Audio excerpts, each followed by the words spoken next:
All right. I think we are live. Let's get a test going here.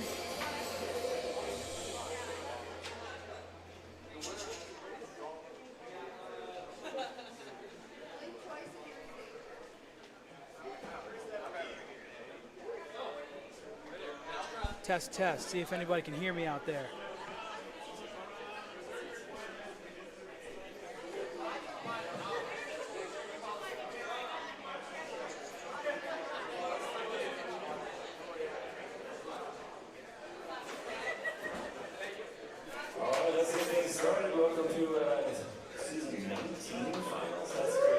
All right, seems like we are working quite well here. We got Hungus making some announcements out there.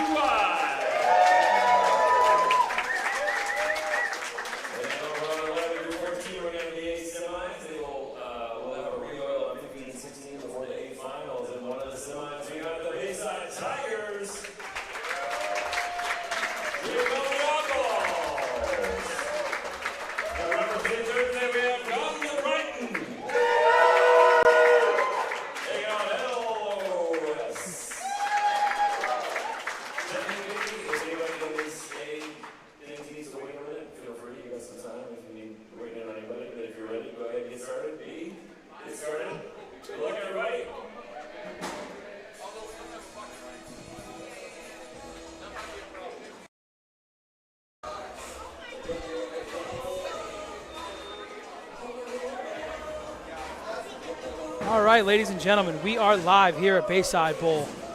Carl Hungus was just giving us some announcement there over the PA. We are in warm-ups right now for the BoPo finals. Actually, we're in the semifinals for the A side. Those are your two left lanes there, or two left pairs of lanes. The B finals are going to be taking place on lanes 15 and 16, your furthest right pair of lanes that you see there on that wide shot. My name is Ocho Pizzo. I appreciate everybody hanging out here with us on the Bowler Builders Pro Shop channels. We are hanging out here live doing the BoPo finals, as I said. I'm running solo right now today, mostly because a lot of people that would be normally joining me are bowling in this tournament today. Big Strong Polish Girl is in the B Division Championship Finals over there on 15 and 16, so we won't have her today. And Crazy Train is over on 11 and 12 right now for the semifinals in A, so he won't be joining me, at least not right away, depending on how his matches go. But we may or may not have some special guests coming in with me today as well. As they're getting into some warm-ups, I'll let you guys come in and say hi, say hello, tell us what's going on, tell us how your day's going. We'd love to see you guys hanging out in the chat with us. Once again, my name is Ocho Pizzo. Thank you guys for hanging out. And we'll just be going silent here for a couple minutes while we're doing some checks, making sure everything is good. But go ahead and say hi in the chat, and we'll get to you in a couple minutes.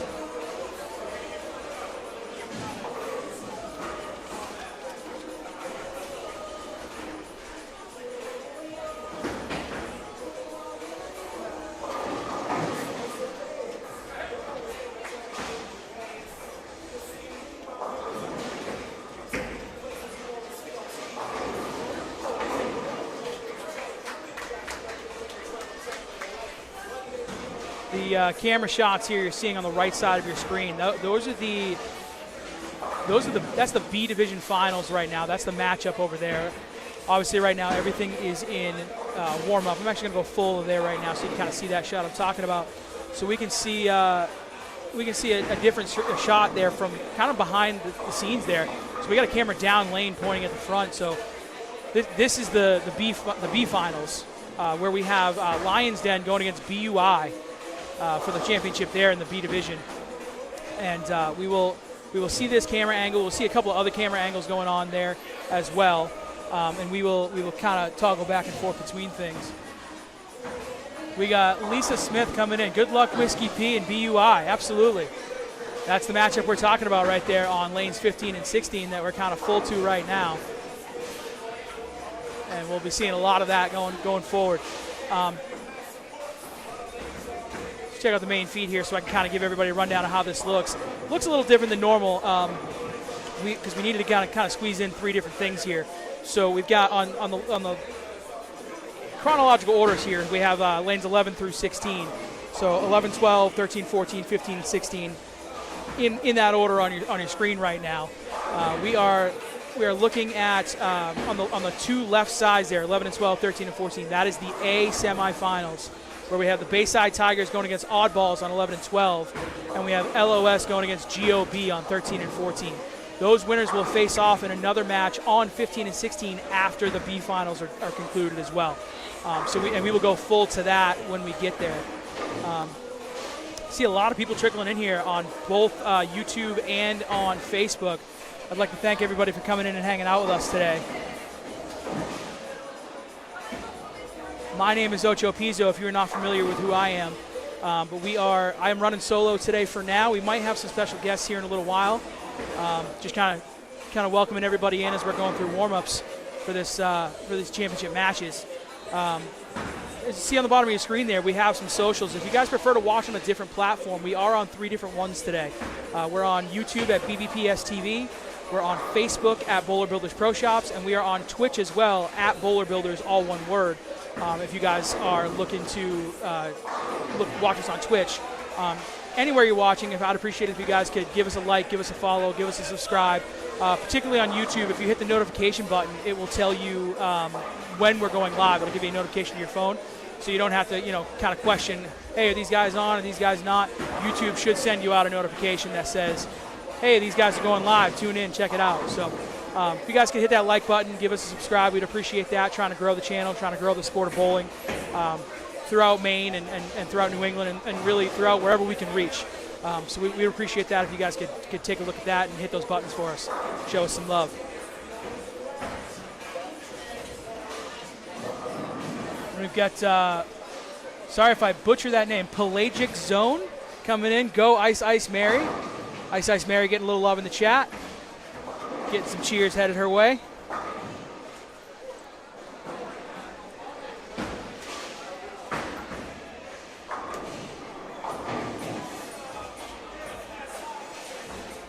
And as I said, we are in warm-ups right now. Semifinals on those two leftmost matches on your screen, and then the one on the far right of your screen is the B division finals between Lions Den and BUI. We've got about it's like 2.5 minutes on the B division. It's like about 3 minutes on one of the lanes here on 13 and 14 left in warm-ups. So everybody's getting loose. Everybody's getting excited. Everybody's coming in, starting to hang out. Everybody gets settled in here and come say hi to us. We'd love to talk to you. Like I said, we might have a couple special guests coming in here to chat with me on stream for the commentary. But as of right now, I am running solo. Big Strong Polish Girl is actually bowling in the B finals right now, and Crazy Train is bowling in the A semifinals right now, as is Master Splinter.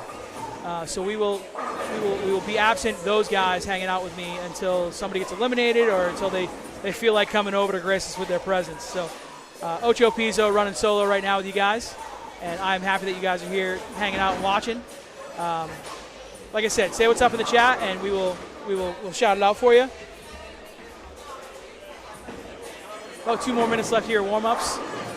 So get settled in, get ready to watch, and we'll join the fun with you.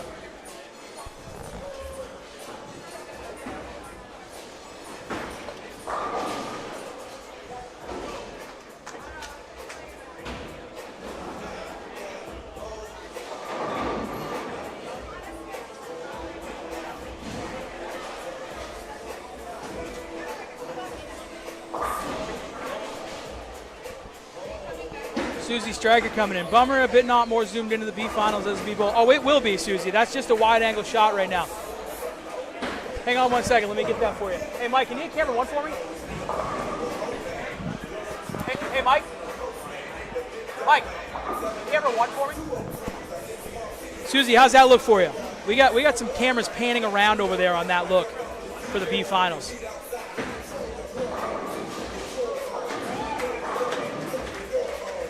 So you might see some switching of cameras over there on that finals pair, just FYI. So that first shot that when you got there was a pretty wide angle zoomed out. So actually,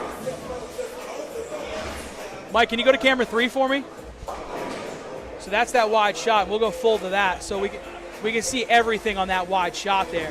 So we can see the whole center kind of, because we got a camera sort of kind of up above me and behind me, seeing everything there. Those wires you see on the right-hand side are the power and the connection to that camera.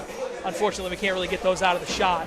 But we will, once we get rolling, we will get that camera on the shot. You might even see it panning between front and back. You'll see kind of a front shot of the bowlers as well, which is actually going to be pretty cool. So we'll kind of highlight that as we go. If you have any questions, if anything looks weird, anything looks odd, anything sounds strange, any camera issues, let us know in the chat. We will be more than happy to fix those for you guys. I have a good idea of what it looks like in front of me, but it also, you guys have the best viewing experience and listening experience. I can't hear anything that's happening on stream necessarily, so you guys tell me what's going on, and if there's anything that needs to be fixed, we will get that fixed for you. We've got a couple of producers here, a gentleman named Mike and a gentleman named Rich. Rich goes by Peanut Gutter as well. He has a BoPo name. Those guys are going to be doing that camera switching for us on that championship pair for lanes 15 and 16. Just to kind of let you guys know what's going on. So I'm hearing all the team chants starting up, which means we are getting ready to get underway here for the B-side final, the B division finals on 15 and 16. I'd go camera 1 there. That way we can kind of see, get this going as LOS gets their final chant in. And we are underway.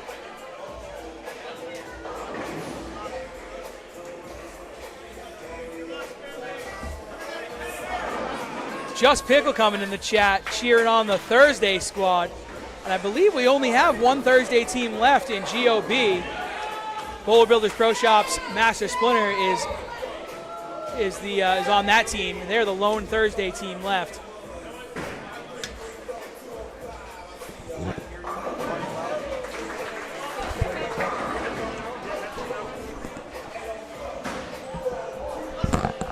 Getting some technical issues taken care of over here on this side. Can you hear me? More volume from where?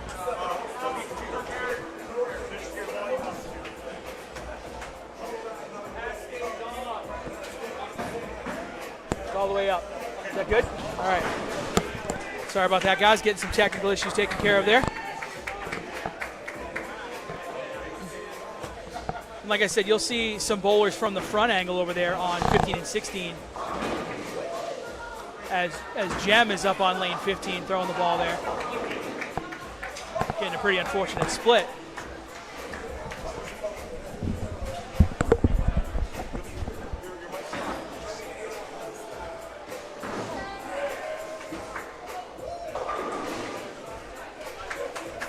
All right, let's see where we're at here. So for those who don't know, BoPo points are a little bit different than a traditional scoring system. So a lot of the time when you're bowling in like a normal league, like a USBC league, you're going to have, your matchups are going to be like individual matchups will be the bowler that you're bowling up against directly across from you on the screen. That is not how things work around here. Essentially, there are a total of 5 points per game that a team can accumulate. They are for top point, second point, third point, and bottom point, respectively. So essentially how that works is when the scores are all totaled up, the high point goes against the high point. So if the highest score on my team is 200 and the highest score on your team is 185, my team gets that point for having 200 beat 185. And it goes down the list like that. So it doesn't necessarily mean you're going to be bowling against the same person for your point every time. But how this is going to work is the team that gets to 8 points first will win. So you can see some of these matches close up in 2 games, where some of them might go to 3 games. So it's a race to 8 points. 15 total points are available. But if you get 8, you lock the other team out, and that's possible in 2 games. So we will see how these play out today. As Serrano over there on lane 12 puts together a beautiful shot.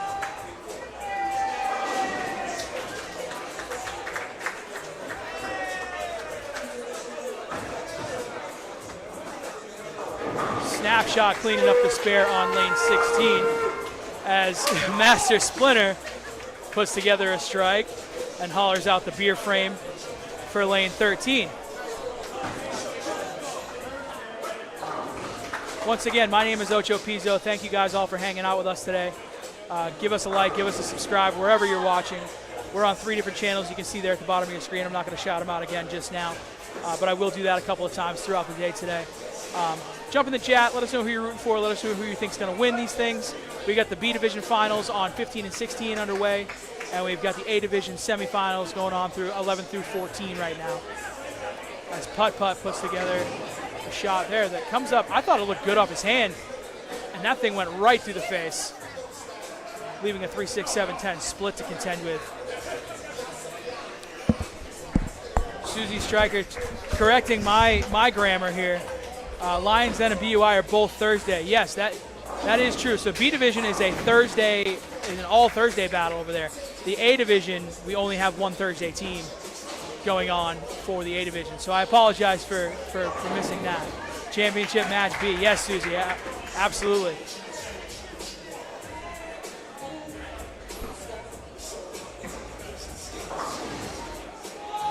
Putt-Putt getting 3 out of the 4 there.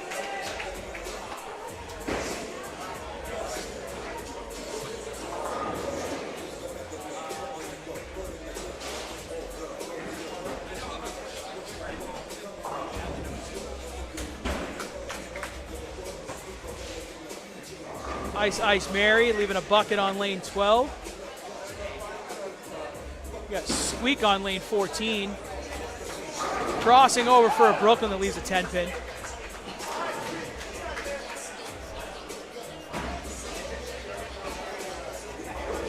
Oh, Whiskey Pete wrapping the 3 around the 10. He gave it a chance, but it just didn't come to fruition at the end there.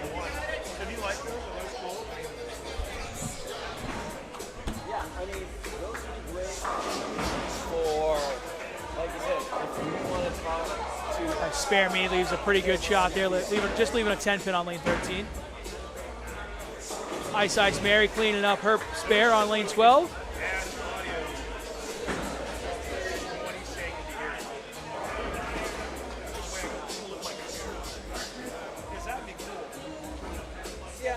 I see a few more people coming in here on the YouTube side. I'd like to thank you guys for joining us today.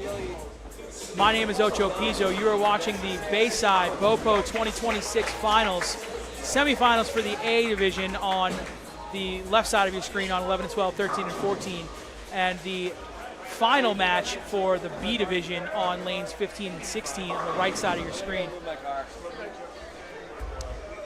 Yes, I agree, Susie. I just saw that. Can we move? I think that camera got bumped. Can we move that camera a little to the right? To the right? Yeah. A pinch more? That looks good right there. Perfect. Thank you, Susie, for getting us that one. I think somebody might have accidentally bumped it over there.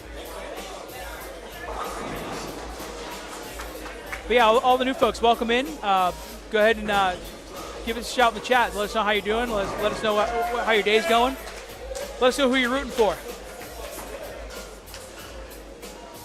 It's been a fun season for BoPo this year, in my personal opinion. I was welcomed onto the Bingas squad this year, and we got bounced in our first round of the playoffs by Red, White, and Brew, who was taken down by GOB, who was bowling on lanes 13 and 14 today on the sort of center portion of your screen. As Couch puts together a double there on lane 14.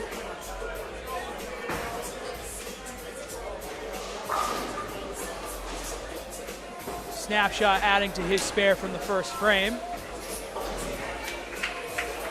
Early on in these matches here, so we got no real score updates just yet.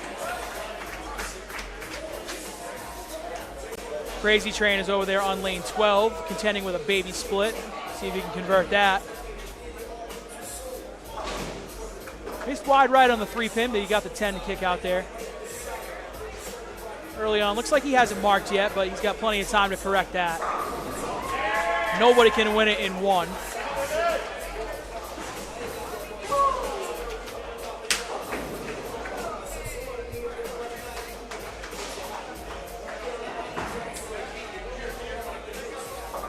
Oh, Snapshot put put out what I thought was a pretty good shot there to clean up his spare, and he kind of went through the face and left the 4-7 standing.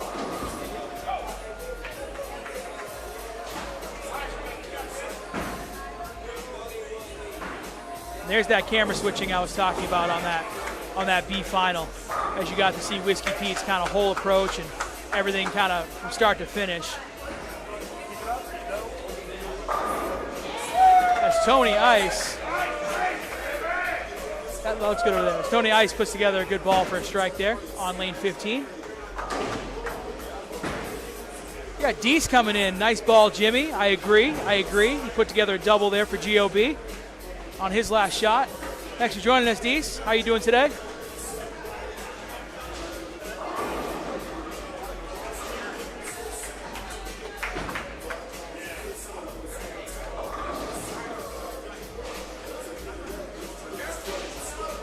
Checking in with the B finals here. As Gem is up on lane 15. You can see her full approach there.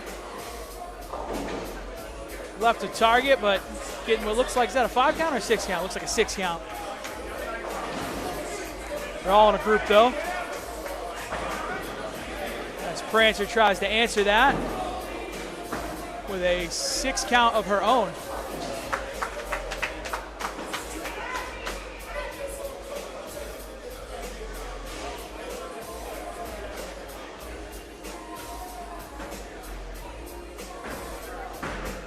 Let me know what you guys think of the camera angles on that right side of your screen. After this side, we're going to be going full to 15 and 16 after this set of matches, because that'll be the A finals. And those will be happening solo on lanes 15 and 16. Deese said she's peachy and in Salem having lunch. Well, that sounds like a lot of fun down there, Deese. I hope you're having a good time. Are you doing anything in particular down there in Salem? I appreciate you joining us while you're on the road.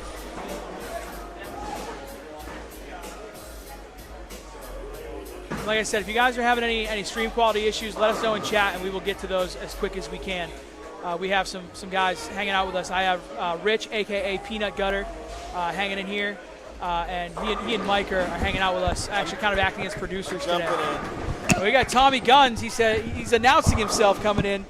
He's coming in to join me in the booth. Oh, shit. So we got Tommy Guns here with me. I'm Ocho Pizzo, in case anyone needed an introduction there. But Tommy Guns is here. How you doing today, Tommy? Not too bad. We're pretty good setup.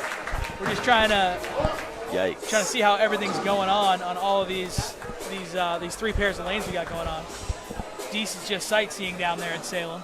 Well, I hope you have a good time down there, and I appreciate you tuning in while you're on the road with us. So here's our chat. It'll tell you where it's coming from.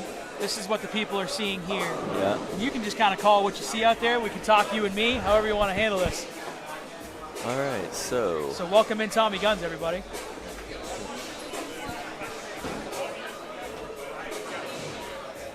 All right, so far, it doesn't look like anybody is completely running away with it. No, it's pretty early on. I mean, if you want to go super early brick alert, we got Flatline with the front 3 over there on 11 and 12, and Master Splinter with 2 in a row on lanes 13 and 14. But who's that over there? DM? Dr. Me, I think. Dr. Me over there on the B side on 15 and 16. He also has the first 3. Jake coming in the chat. Cameras and audio seem fine. Thank you, Jake. I appreciate you checking in there. How's Jake doing today? Appreciate you joining us. Jake is one of my teammates up on my Thursday league at Just in Time in Lewiston. He's all too familiar with old Ocho Pizzo. As Serrano puts a good ball out there on lane 12. Whiskey Pete getting the skinny jeans to fall on 15 for his spare. So I wonder how. Be interesting to talk to people. I wonder how much the pattern's playing similarly to how it's been all year after all of the re-oils from the PBA the last few days. That's a good question, because they were putting out the Roth Holman patterns the last couple of days. Yeah, and it's not just a different pattern, but a dual pattern, and so there is something in bowling called pattern memory, which is why after re-oils doesn't necessarily play the same. So I wonder if they're feeling bigger differences lane to lane than they otherwise would be. Yeah, that's a good point. We got Susie Stryker in the chat suggesting that maybe we keep it on just the behind shot for the B finals. She said it's getting a little harder to follow with the switching right now, so maybe just keep it on the shot behind for a little while. Thank you for that piece of info there, Susie. We got the info. We got the suggestion. We'll keep it on there for you for a little while. But no, Tommy brings up a good point. You know, when you're putting down different patterns and you're stripping the lanes and then putting down different patterns, and especially when the pros and their rev rate, they could, you know, depending on where they were bowling. Yeah. So HBK, he just left a blower 4-7. Yeah. He came back looking confused.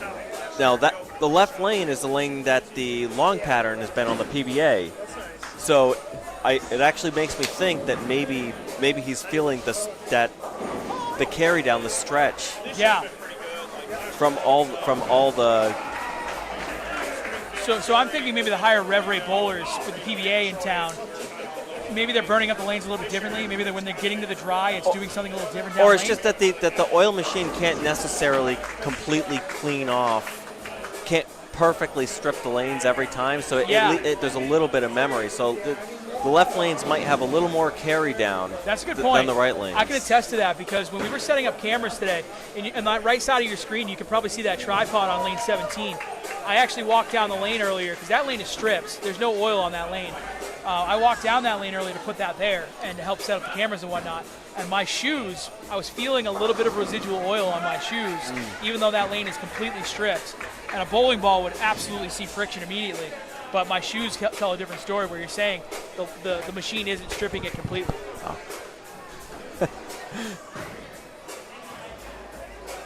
Master Splinter staying on his early brick alert track. And I think that's the only one left. I think that looks like a DV8 dark side that he's throwing. You would know that better than me. I can't see these balls from here. Oh, am I too far away from the microphone?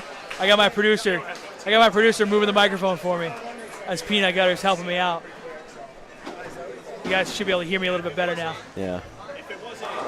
But yeah, I don't think there's a lot of red pearl-ish balls in the Brand Brunswick line, but that's a really popular one. It's a newer release from DV8. I do know, as far as colors go, I'm not a big colors guy for bowling balls, but I know Crazy Train's been trying to get his hands on one of those Piranhas from Columbia. Oh yeah, the orange one. And he may have a lead on that. Apparently, the trucks here for the PBA, since Columbia closed their doors, don't really have the affiliation anymore. So there's none on the trucks. Right. But from what I understand, there may be an inside source that I won't reveal that might have one, and they're gonna ship it up.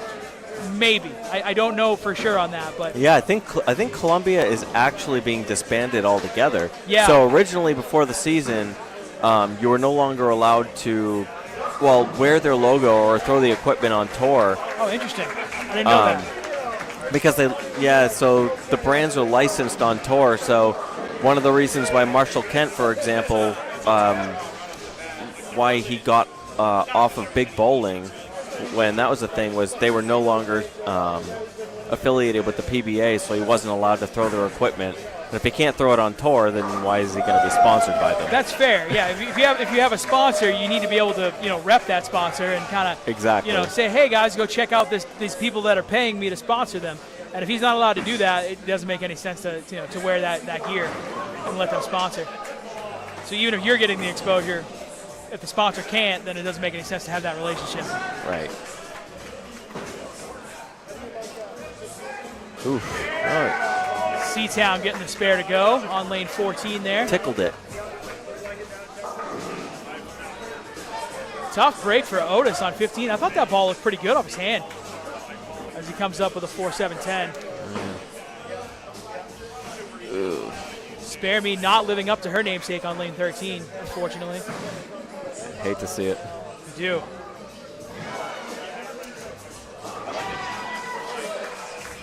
As All Day cleans up her mess on 12.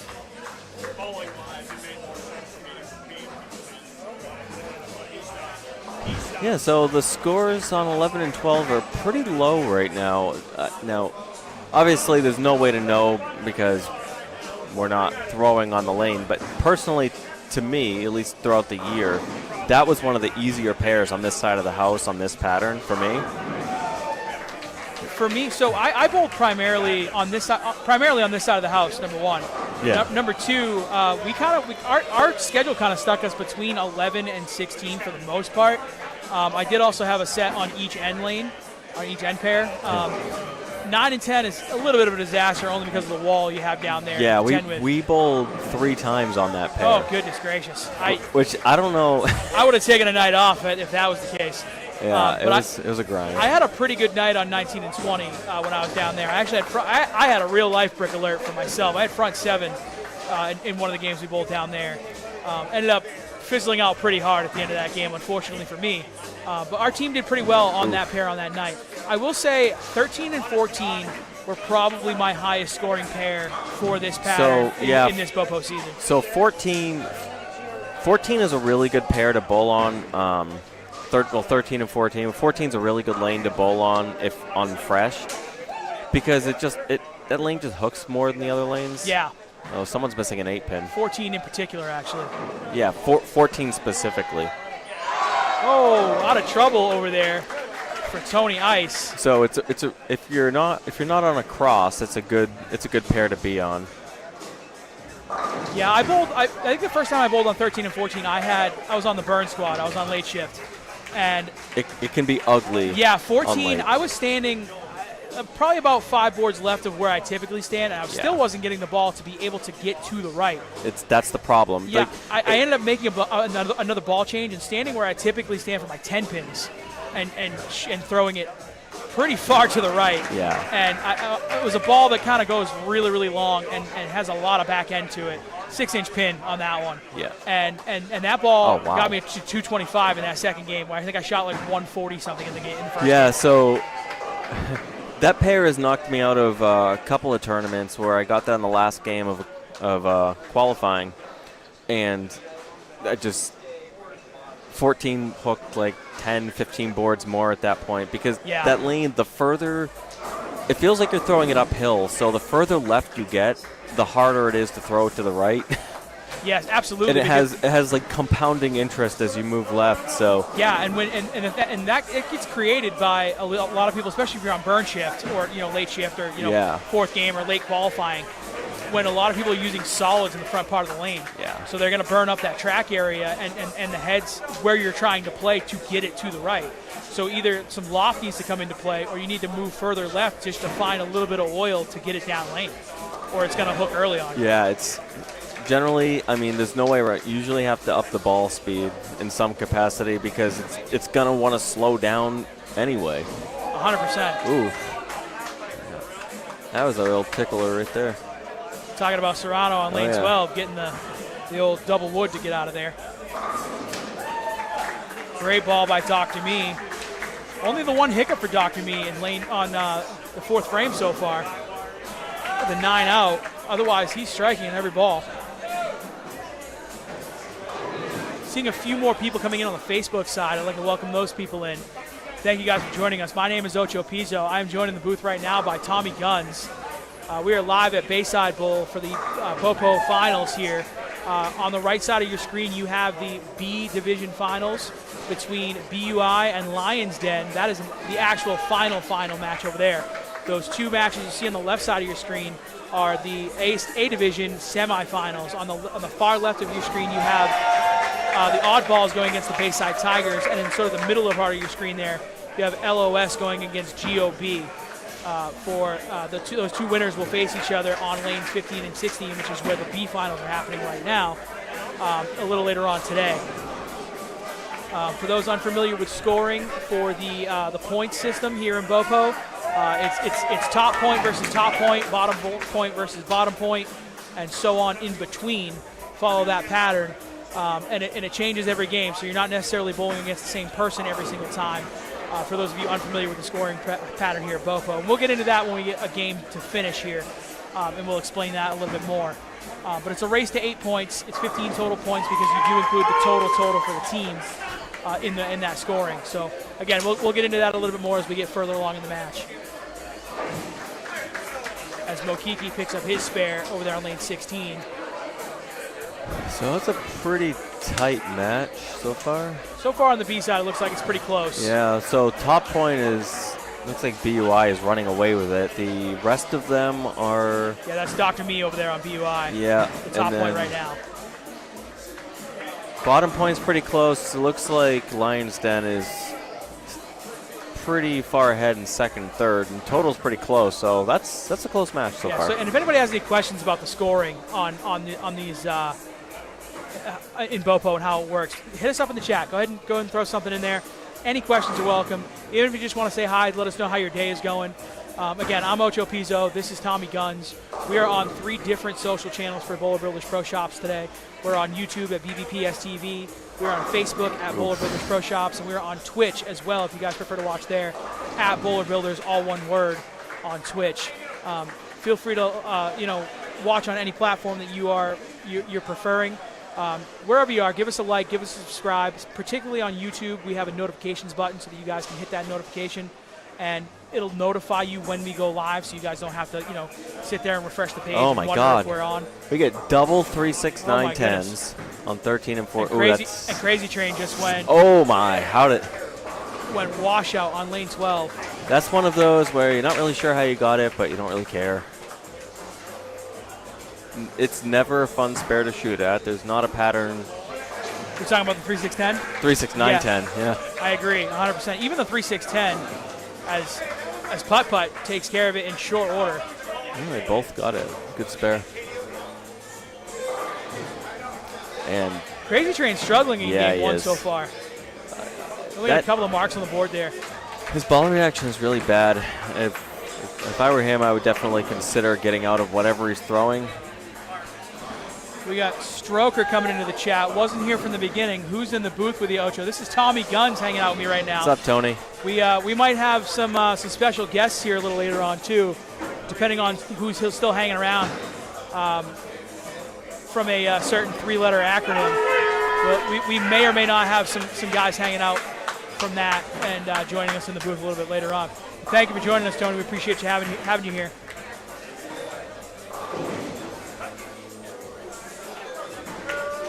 All right, well, as Master Splinter left that 3-6-9-10, that takes all the brick alerts off the board. Not that we were super worried about that, but particularly. Nobody's in for that anymore.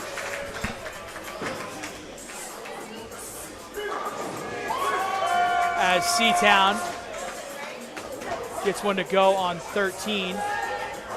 All day LeMay with a Brooklyn 5-pin. Any hands up? Oh. Twisted T had his hand up there for a second. He's thirsty.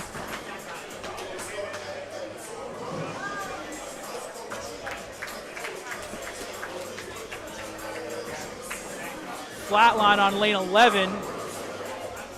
7-pin falls late, leaving just a 10. Couch doing couch things, going straight up 10 there on lane 13. If he can play 10, that's where he wants to play. Yeah. As LeMay picks up her 5-pin. No drinks on her today. That's way left. Got away with it, though. Yeah, he did. Talking about Phil Frames on 14. I've seen him throw a few shots. He looks uncomfortable. Yeah, I've seen him go Brooklyn a couple of times today already. Yeah, he just wanted to miss the headpin left. Another 3-6-10 over on lane 16 that Snapshot takes care of. Let's get a score update there. You can probably see that better than I can. I usually have to zoom in on my phone because I can't see the contrast very well. BUI is actually, they're up 40. They're up 20, but they're on, 4 spares versus 2 spares. Correct, there. yes. I can see that. As Whiskey Pete puts a strike up to say, hey, we'll dig into that lead a little bit. But Tony Ice answered it with a strike of his own. Oh, other way, okay. Yeah, I did it the other way around. So it would actually tie. They would tie it after 7 frames. So we got a really close one over there on the B side. Oh, another 3-pin combination. It's interesting. I didn't see him throw it. Nice cover. Splinter is going to cover it up, though. And a little bit easier without the 9-pin. Yeah, and Putt-Putt has one, too. No 9 or 10. So Kind of going back-to-back there for him and Putt-Putt. 7-10. Oh, 7-10 for HBK so on lane 12. He's left a couple 7-pins, a 10-pin, and now a blower 7-10. That should tell you it's time to get out of urethane. Yeah. You can't. But the thing is, if you're getting out of urethane, look at what's going on 13 and 14 with Splinter and Putt-Putt.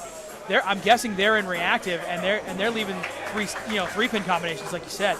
So it might be biting off a little too hard. So you may want to get into something that's whoa. Did he maybe throw a that little one-handed? surface on it or something. That one-handed. It didn't look great. So either surface or something with some length that'll get you down lane. Oh. Sunny D playing straight up the boards. Lucky not to have a washout on lane 13 there. Yeah, that's one that you're happy with. You're happy with 8 spare, really. Squeak with a good-looking ball on 14. All right, Dr. Me's been throwing it pretty well today. Let's see how he does over here on 15.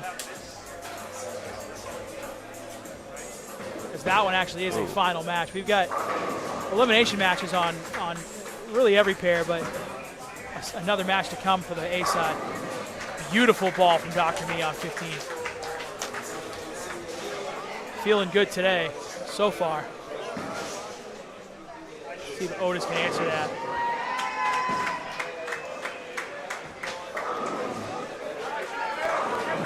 Oh my goodness. Wow. That ball hit the 9-pin and it did not fall on lane 16 for Otis. That's crazy. Yeah, that's a bad break right there. That's one of those I wouldn't even want to shoot if it was me. But you got to get back up. You got to knock that pin down, clean up the mess.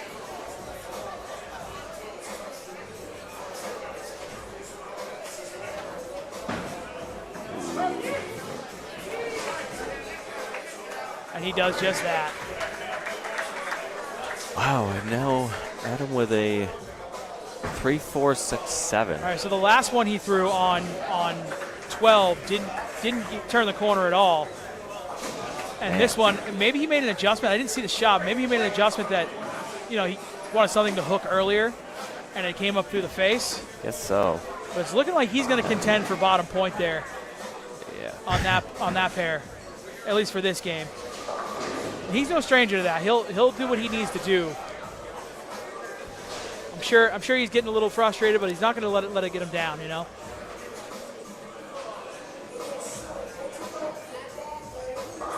This flat line almost went 4-9. The slow urethane. See if Phil Frames can get one on the right side of the head pin here. He looks a little more comfortable. Better shot. That'll look a lot better for him.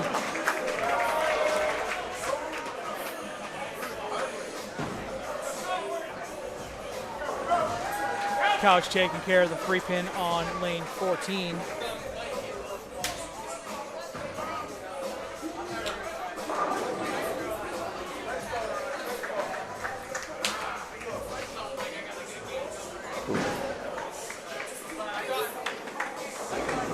Oh, another wiggler over on lane 16 for Whiskey Pete. that is a 4-pin and a 9-pin. I mean, those, when you're on strikes, those wiggling 7-pins will cost you 20 pins. Ice Tony taking care of business. Excuse me, Tony Ice, the other way around.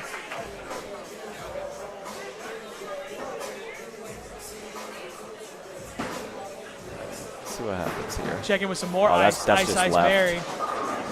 Comes up high on lane 12. Yeah, that was just a. Yeah, Master Splinter lucky to just have a 4-pin there. That just looked inside. Kind of makes me think that maybe the 3-6-10 he left was just not really ball related, but maybe user error. Whoa. What happened there? That is not. We're not used to seeing that. You're looking at lane 15 there? No, 13. 13. Pop-up missing a 2-pin. Oh, he missed the 2-pin. I didn't see it. I was looking at lane 15. Yeah, by a lot, too. Well, it just goes to show you he is human.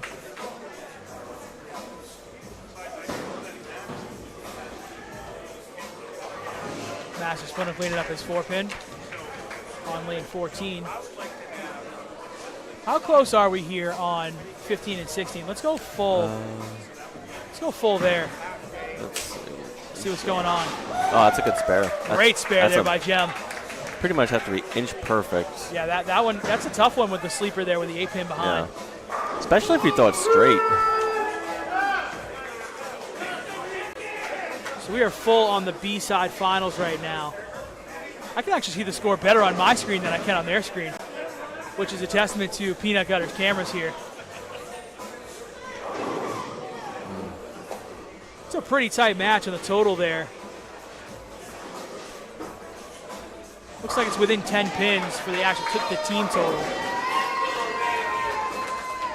Yeah, Lions them putting together a pretty good ninth frame. They're setting themselves up. It does look like the top point is almost a runaway with Dr. Yeah, B there. I mean, not quite if, oh wait, yeah, never mind. 43, well, we'll see what Mokiki does here. Because you can still get the 203. But this one is big. All right, that's just Dr. Me putting an exclamation point on his top point. So if this carries, okay, yeah. Now never saw the corner. Now top point is definitely secured, and yeah, it also gives them they'll be the only team with a double going in, which will.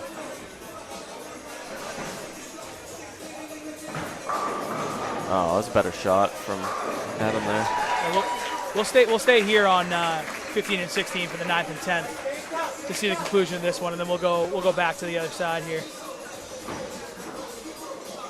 You guys can still kind of see a little bit of 13 and 14. So an open buck 47, trying to just. Oh, and a strike from their anchor there. I've got a little bit of flashing on my screen here. Can you guys tell me, Susie? You're pretty intuitive on what's going on stream. Do you guys see this camera that we're on right now? Do you see that flashing on the stream at all? I'm seeing a little bit of blips here and there. I just want to make sure that's not happening for you guys as well. And if it is, I want to see if we got a loose connection someplace. This could be a big spare right here. Oh, only gets one. So does that mean if Pete gets... Tony Ice finishes with a 149. No, he needs to make it.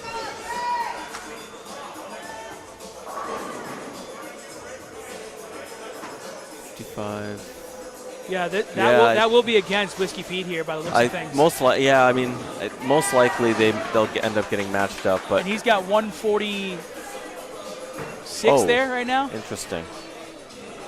And he got one on the fill.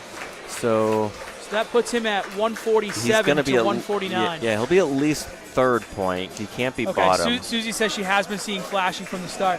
So, Peanut Gutter, we have a little bit of flashing on stream with your cameras. Do we have any? We have a little bit of flashing on stream with the cameras. Do you have a loose connection someplace? No. Go back to that camera you were just on. But on my side, it's kind of flickering in and out. There's a little bit of weird flickering. So if you just want to check those connections for me, just to make sure we don't have anything loose over there. I'll try to get that taken care of for you guys.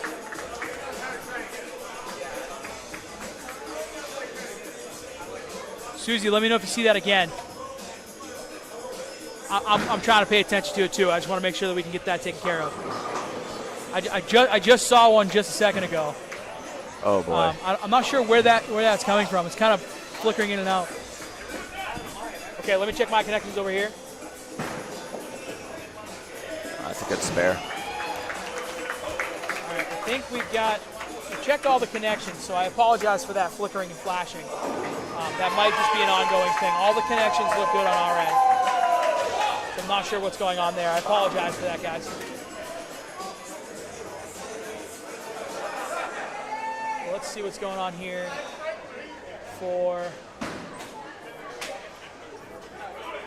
see, we've got Jem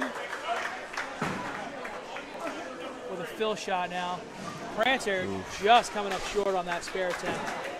That's going to let her finish with a 114. Yeah, so they're going to lose. Well, okay, so they can still win third point. They would need some help. HBK over there on lane 12 is what all that noise is about. You guys probably saw that.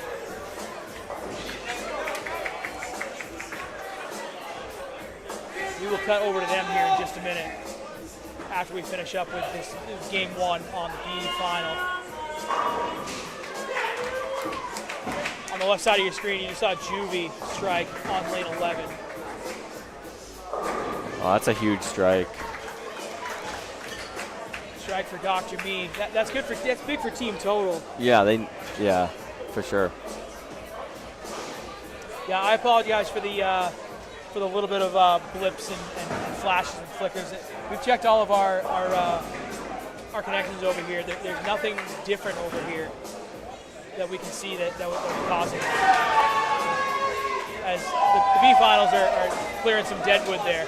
Pay no attention to those last 2 shots. I'm actually going to go.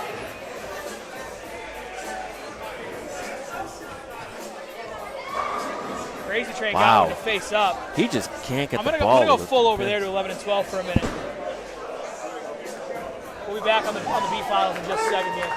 Because that match is getting tight as well. I can't see the score over there from here, but I can zoom in on it. It's 28 total, but it's not really 28 because. Yeah, we've got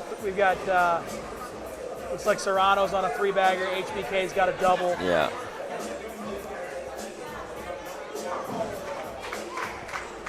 And believe it or not, Crazy Train is in for a point right now with that spare pickup. Yeah. Yeah, he's. Right now, his opponent is that Twisted T I'm seeing? Yep, Twisted T. Twisted T's got a couple pin lead on him. Yeah, 1 pin lead with a strike versus, so 11 pin. And we'll be back with that in just a minute. We're going to go back over here to the B finals. Full to them.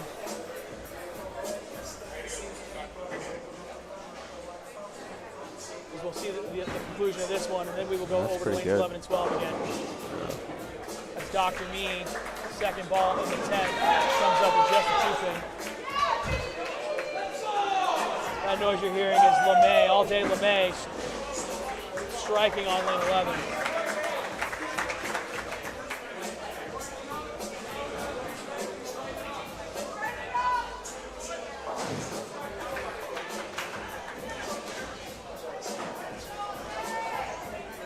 Otis did not pick up his spare.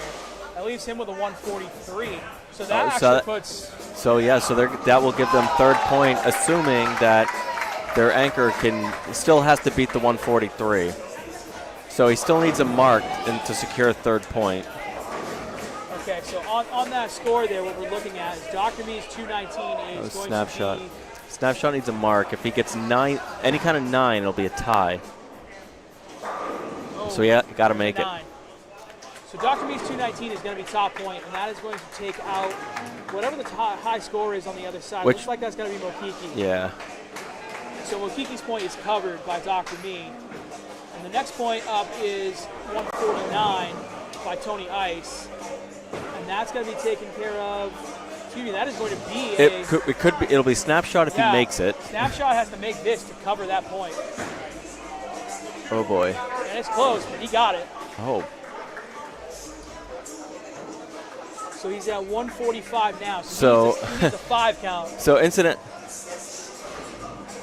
So yeah, this is assuming Snapshot can get at least 5 here. They will get 4. They'll get 4 points. Right, because the 147 will be against the 143, and then they'll lose bottom. And then bottom point was 114 against the 140. So all of it depends on him getting 5 here. Yeah, he needs at least 5 pins here, and then.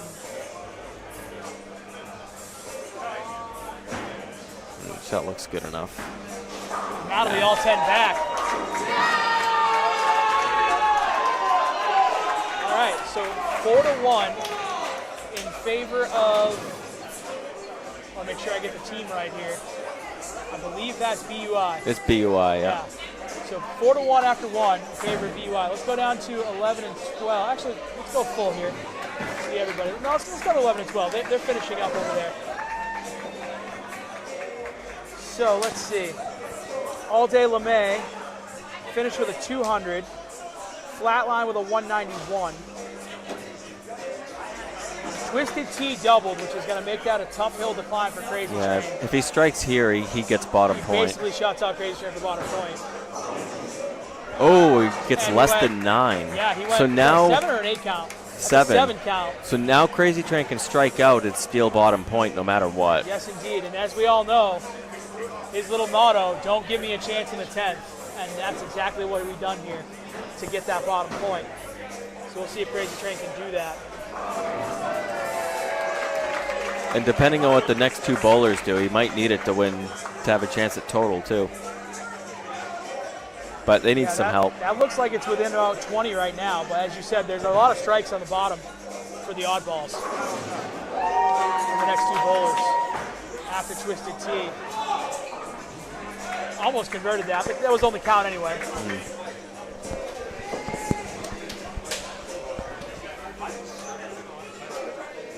We'll see what Juvie can do here. He's on a strike in the 10th. Yeah, I think for them to win total, he has to strike out. So Ice Mary finished with a 176. That's pretty big. Yeah, that's a good game. Juvie can go 222 here.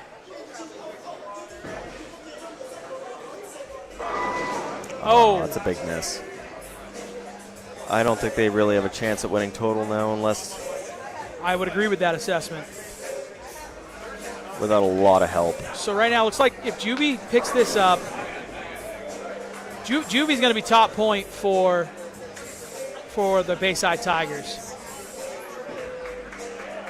Yeah, so this is a big spare. Yeah, it depends on what's going to happen here in the next 2 bowlers. He has to make it to have a chance at winning top point. As HBK has, what is that, a 9-pin I see over there? 6. 6-pin. Yeah. Or maybe it is a 9-pin. No, it looks like a 6-pin to me on the camera. I have a bad angle at it from where I'm sitting. HBK is going to take care of that, though. So HBK can go 179. Serrano can go 30, 60, 90, 120. So he needs at least... Serrano can go 211. So yeah, but he needs 9 here to make Serrano double to get around him. Juvie does. Yeah. But also, he needs it to get around LeMay. And there's 9. There's 10. All right, so he'll win top point unless Serrano doubles. So he's got top point right now, and that forces Serrano to double to get top point, because Serrano can get to 211. Correct. Yeah. Which means that, well, depends on how Serrano does. If Serrano doesn't get to top point, Bayside Tigers...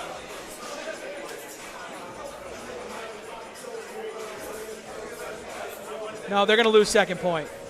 Well, if Serrano doesn't get to 200, that's big. Serrano needs to get to 200 for the points to take up here. Yeah. Crazy Train needs 1 here, though, for his point. Wow. All he did was love it. He threw that thing so good, and his body language told you how much he enjoyed that one. The last 3 balls all did the same thing. They all rang 10. And that 10-pin did not go. And so he couldn't believe it. He can actually lose second point if he doesn't strike. Yeah, so that's what I was kind of. So I was kind of muddling through that. So if Serrano doesn't get to 200, they're going to lose top 2. B guys too, right? We are. We finished up their game 1.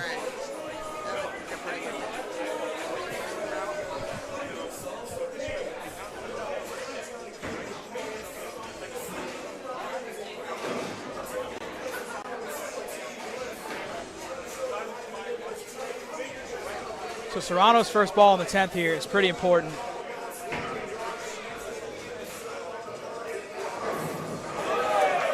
And it looks like total is locked up for the oddballs. Yeah, unless he really makes a bad shot. Technically, there's a 20-pin lead on the board, but as we've said, Serrano's got a double up there. Yeah.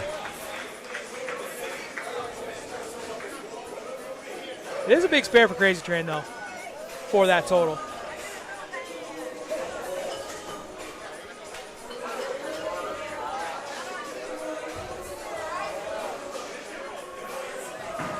After the conclusion of game 1, I'm going to take a quick break. I need to get something to eat. So I'll leave you guys with Tommy Guns here when we get to that point. Looks like 13 and 14 are having some lane issues. You're not missing anything there. I think Crazy Train is waiting for that to kind of settle down before he throws the ball.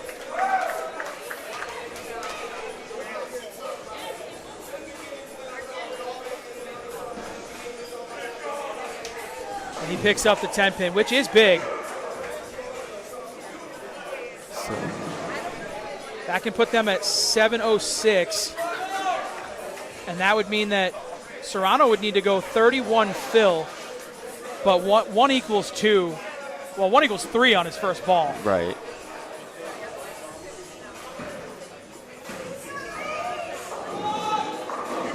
Which goes 9 wow. count. So So they get first. So he can't Bayside, get to 200 now. Bayside gets first and second. He can only get to 190 because he lost count. So they win top 2. And I think he needs this for total. It says 7:02 at the bottom of the screen. And I think that strike is already counted in. He needs a mark. He Yeah. needs to mark here to get total. So the Bayside Tigers, as Tracy Train strikes there to finish up his game. Bayside Tigers are going to get top 2. As Juvie will cover all day LeMay. And they'll get oh no. They Well, won't. maybe not top 2 because if they will. Serrano gets to 192, No, he can get to 190. he can only get to 190. Yeah. Oh, you're right. So they will get top 2. So it'll be 3-2 oddballs. So, yeah. So Flatline's going to cover that I one. mean, assuming that Tony doesn't throw it in the gutter. Yes, he does need a little bit of count here. He needs 3 pins to be exact. We are still having some lane issues on 13 and 14. That head pin is awfully far in front over there on lane 13. Yeah. And Serrano will cover that 3rd point there. So it is 3-2 oddballs after 1 in that match. And I would go to 13 and 14, but there is a whole lot of nothing going on there right now. So let's go over to the beginning of this match. And if we get back underway on 13 and 14, we'll meet you up there. As they're in just the front of the 9th frame now on 13 and 14. In what also looks like a pretty dang close match. Doesn't look like anybody's really running away with top point there either. Yeah, it looks like Couch has a pretty good grip on top right now. But we'll look at the B finals as they're getting underway here in game 2. As DC goes through the face on lane 16. And Das Duckin on lane 15 leaves an 8 count. A couple of new faces, new substitutions over there that you guys haven't seen quite yet. So we want to make sure we highlight that. And we do have some stuff going on here on 13 and 14 at the conclusion of this one. So let's see DC picking up his spare. We'll move over here to 13 and 14. As Squeak puts a strike on the board. So that puts him at 154 in the 8th. He can go 204. Excuse me, 214. That looks pretty good. Good shot. Spare Me putting one up on the board herself.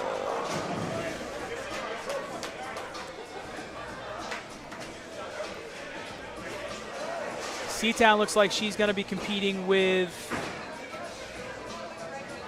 somebody. I can't even tell who at this point. Either Phil Frames or is that Putt Putt? Probably Putt Putt. For bottom point? Yeah. Boy, those are two guys you don't usually associate with bottom point. Him and Spare Me are pretty close.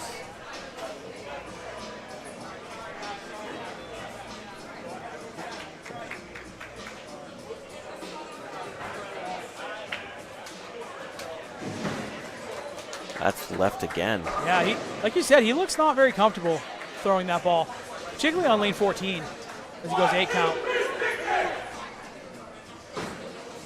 He's missing left by a lot. That's a big spare by C-Town. Yeah, that's huge. That keeps her in bottom point. That gives her a sniff. It really does, and it keeps her almost right in there with 3 different people on the other side.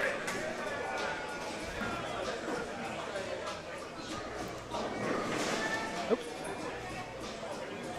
Pardon me if we lost anything on stream there. I just knocked the laptop over. Huh. Well, he made it. Well, he didn't love the shot, but all that matters is that they went down.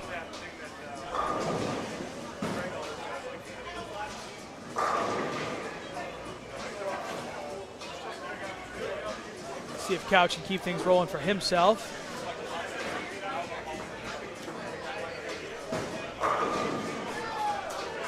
Coming up a little high, almost a 4-9. Yeah, just out of trouble. Yeah, just the 4-pin is good. Nobody's really pressing him, so spares will be enough, more than enough for him to get top point. It looks like GOB has a pretty good lead right now. So like you said, as long as they can keep it clean, they'll be okay. Yeah, the thing they have going for them is they got off to a quick lead, and LOS has not really pushed them. They're not throwing a lot of strikes. As you say that, Putt-Putt decided he wanted to prove you wrong and put one on the board for himself. Big 10th frame coming up here.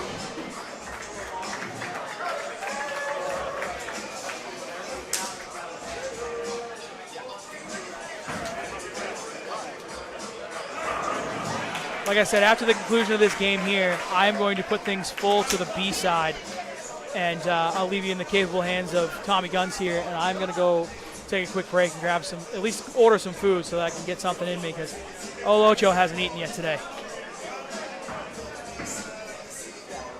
But I appreciate you guys hanging out with us today. I see a few more people coming in on the YouTube side. I am Ocho Pizzo. This is Tommy Guns. We are hanging out here at Bayside Bowl as Master Splinter goes 10-pin on lane 13 there. Streaming the BoPo finals here today. You're looking at a semifinals match between GOB and LOS right now on lanes 13 and 14. If I go full, these are all the matches. On lanes 11 and 12 there, you have the Bayside Tigers against the the Oddballs, and on lanes 15 and 16 you have the B division finals, are Lions Den and BUI bowling against each other, as Mountain Man getting 2 off of his split there, getting the count he can get on that unfortunate split.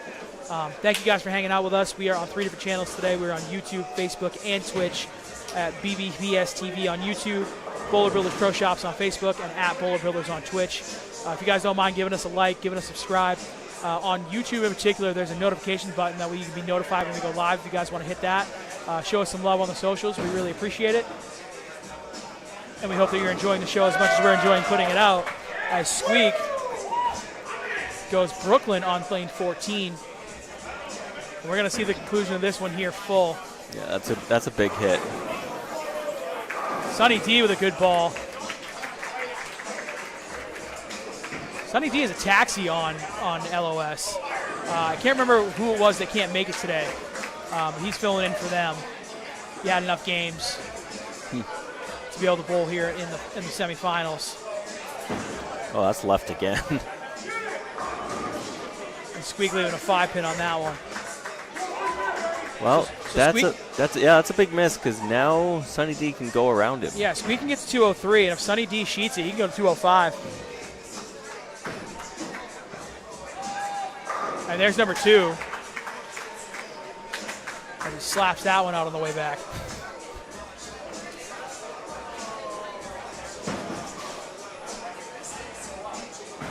Squeak does get his 203. So a 9 count. It needs 9. Will put Sonny D ahead of Squeak.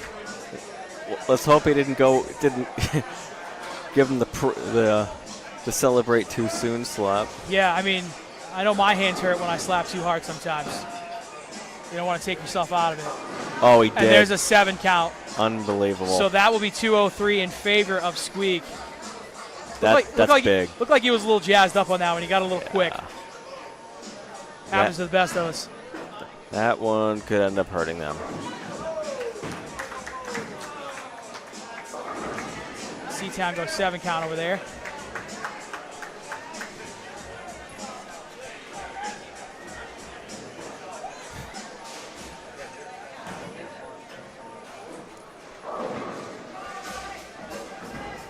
Oh, she might get that. Holy shit. Oh. Referencing Big Strong Polish Girl's split attempt over there on lane 15. You guys probably saw on the right-hand side of your screen.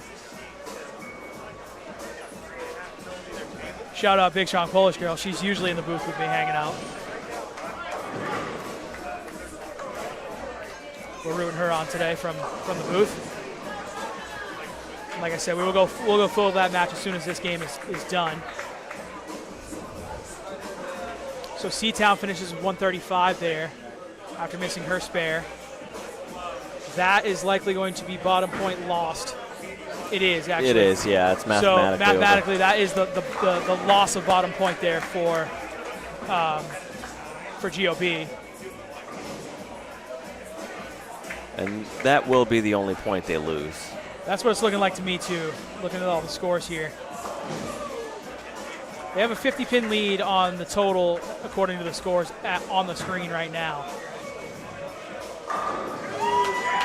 As Couch continues to do what he's been doing the last couple of weeks. They didn't quite get the audio they wanted on that last high five, Couch and Master Splinter. That's usually a pretty loud high five.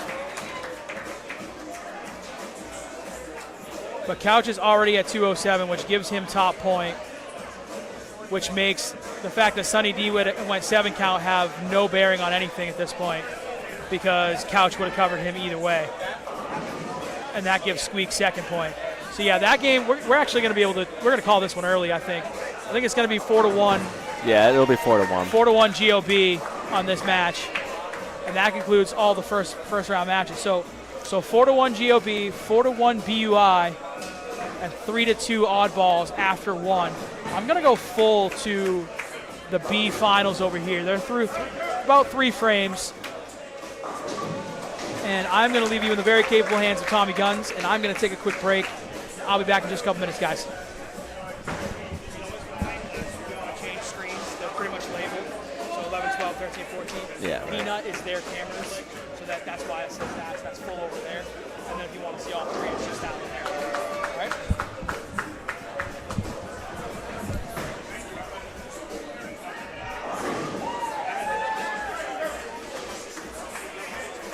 All right, DC on the left lane.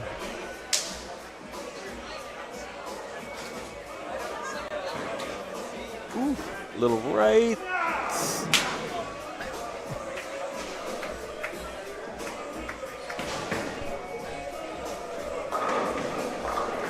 I'm trying to goad my former teammate into joining me.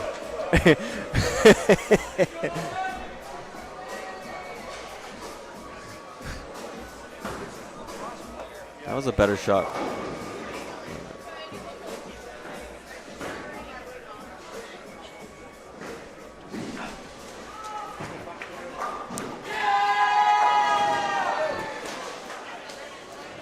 DC with the 8 miss. Well, this is starting to look like Lions Den is pulling away early.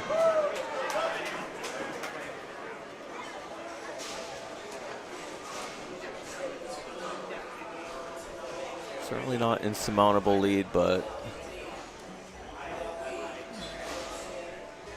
definitely picking up more of their spares.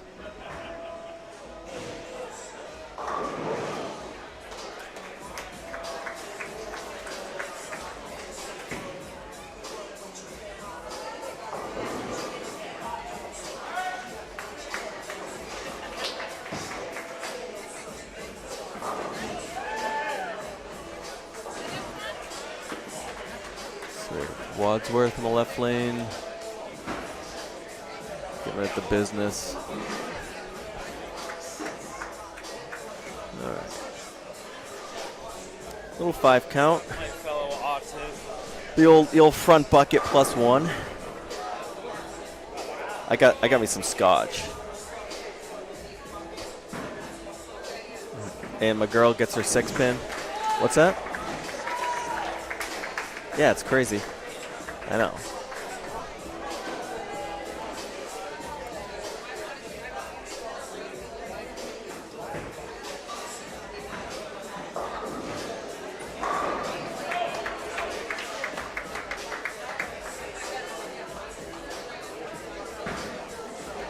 Yeah, so it is official. It's 4-1 GOB. There was nothing spectacular that happened in the last couple frames.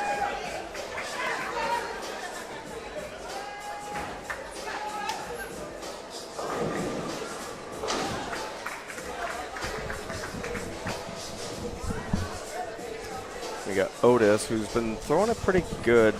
All right, guys, He's I am pretty back. much been living in the pocket. And another one, pretty good shot. He has a good ball reaction right now.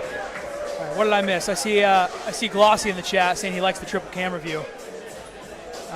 Glossy, you talking about this camera view here when you see everybody?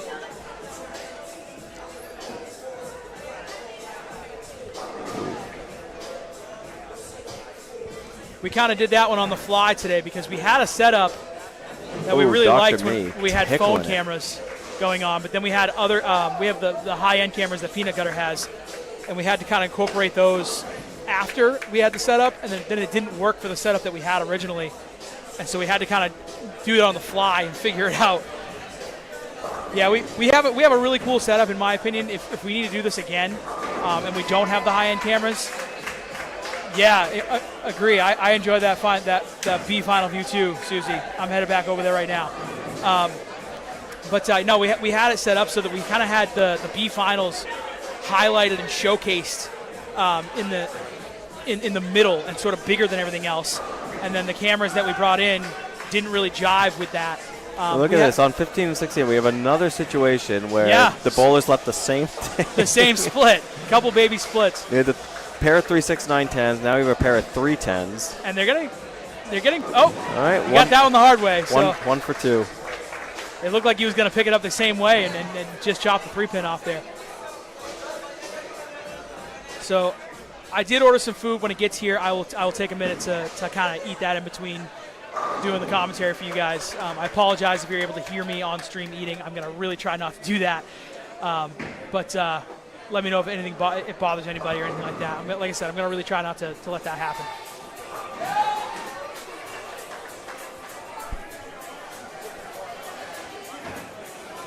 Oh, DC, that might run away. Oh, no, gets it. Gets the runaway Brooklyn. Runaway Brooklyn for a crumbler 7-pin. Almost looked like a little bit of a waterfall there.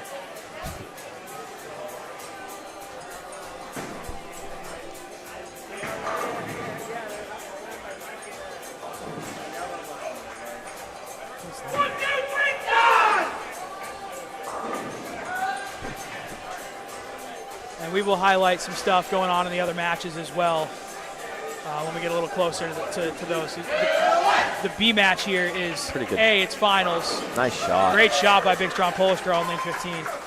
A, it's final match, and B, they're a little ahead of everybody else. So we're going to stick here for a little while. Who taught her how to hook the ball like that? Man, was it a guy named Tommy Guns? Might have been. Did that happen? Is that what happened there?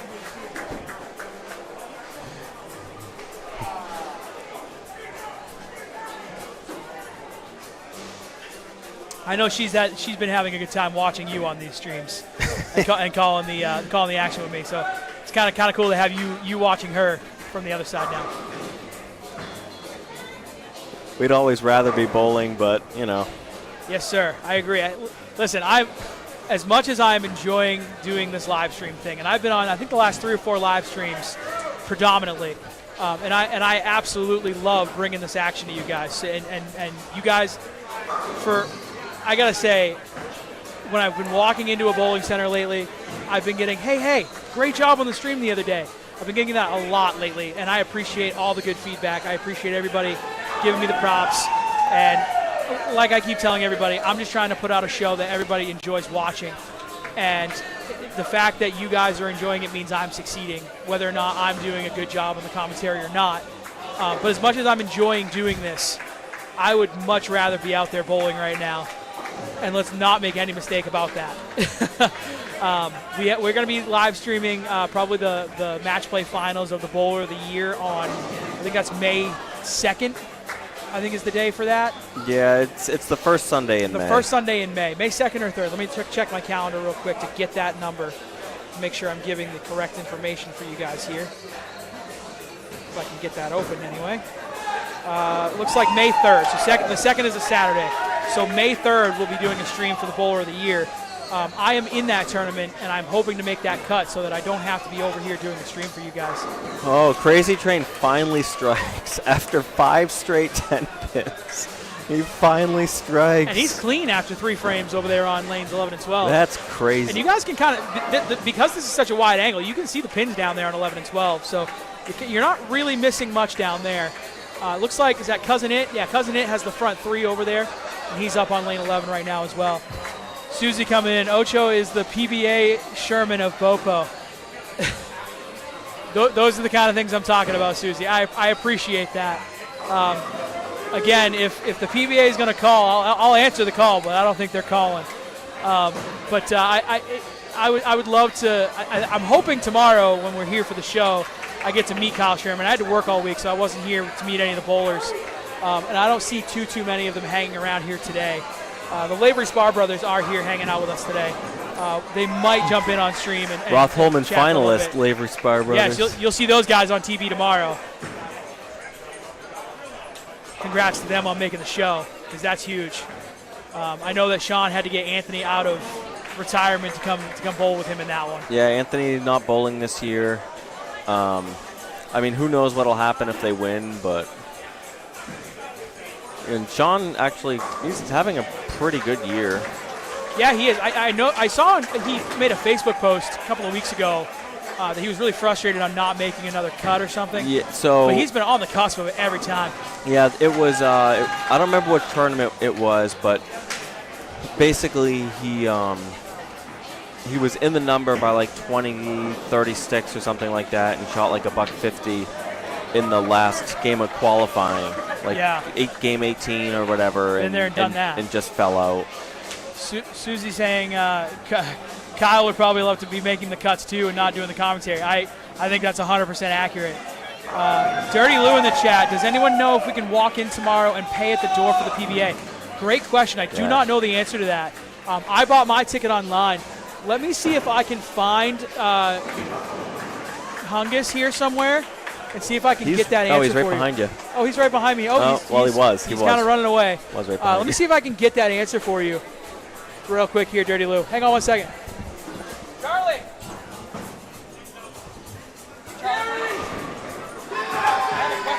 The better shot.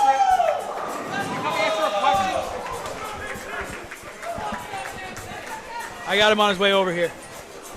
I'm going to try to get the mic between us here. I have a question on stream of, can we pay at the door tomorrow to get in for the PBA show? Is that a thing we can do? All right, yeah, so it sounds like tickets are online, Glossy, yes, but I just got an answer from Hungus, and he said, sure, with a shrug. And he owns the place. So if you want to come pay at the door, it sounds like that's going to be a thing you can do there, Dirty Lou. Oh, hell yeah. Huge double from Big Strong Polish Girl on lane 16. And I'm gonna go full here for a minute because we got a lot of noise going down on lanes 11 and 12. Serrano just went triple on top of, who is that? Who am I missing? Brooklyn's got a triple over there. And they are taking an early lead in that match, or in game 2 of that match, I should say. That was a good adjustment. And now keep in mind, things can end in 2 games. You're very welcome there, Dirty Lou. Yeah, Oddballs would have to win all 5. Yeah, Oddballs would have to win 5, but the other 2 matches are 4-1 apiece. Yeah. And so that means they only need to repeat, go 4-1 again. Oh, that one hooked a little early on Otis. I don't know if he got it in, but looked like it hooked a little earlier on him. So to recap that, to survive to a game 3, the Bayside Tigers need 1 point. And LOS and Lions Den would need 2 points apiece, right? No, they would need 2 points apiece to survive to a game 3.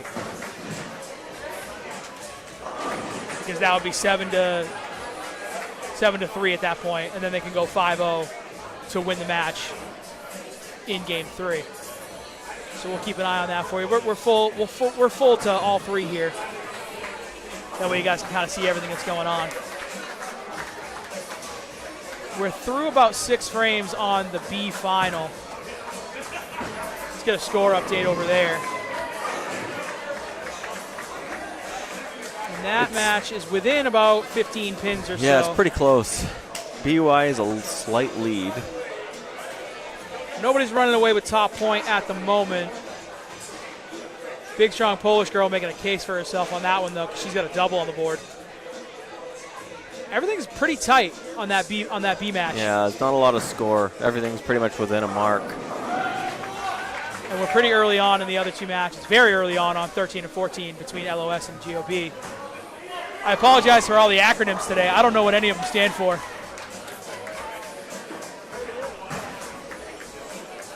I think GOB is Guns of Brighton. That sounds right. I think I heard somebody say that the other day. I don't know what that means, though. Master Splinter. A touch high on the high flush. Yelling out the beer frame.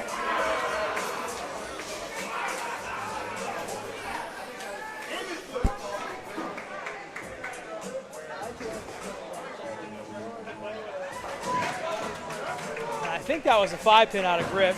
She's not Phil buying. hooking at the 2-5. Gets it. That is ballsy. It looked like he came off his hand a little left, too, which has kind of been a theme for him today, unfortunately.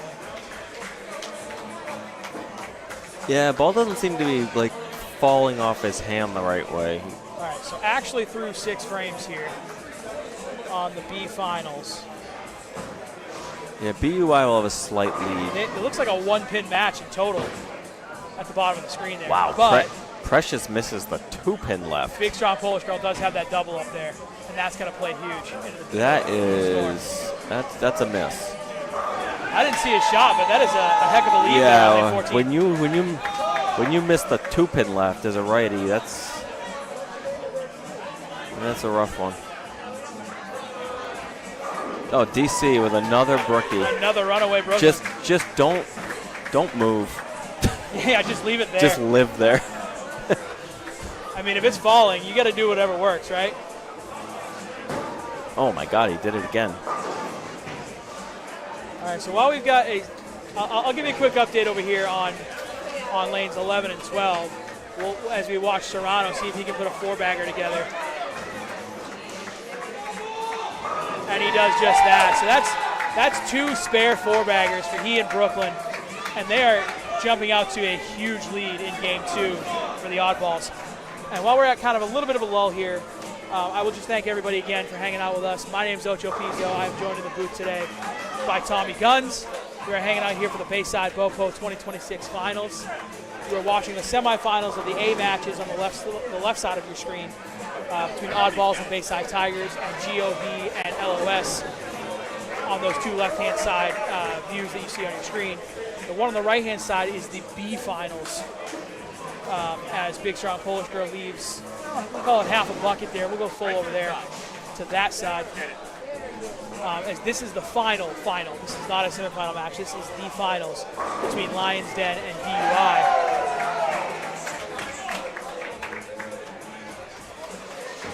Oh, hook a lot. She got that one a little right at target, leaving the open frame. Things are pretty tight in this match here. So we're going to have to keep an eye on that one, as BUI has a 4-1 lead after game 1. And it's a race to 8 points because 15 total points are available.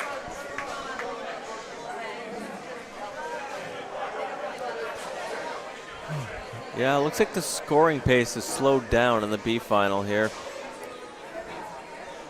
Who knows how much of that is just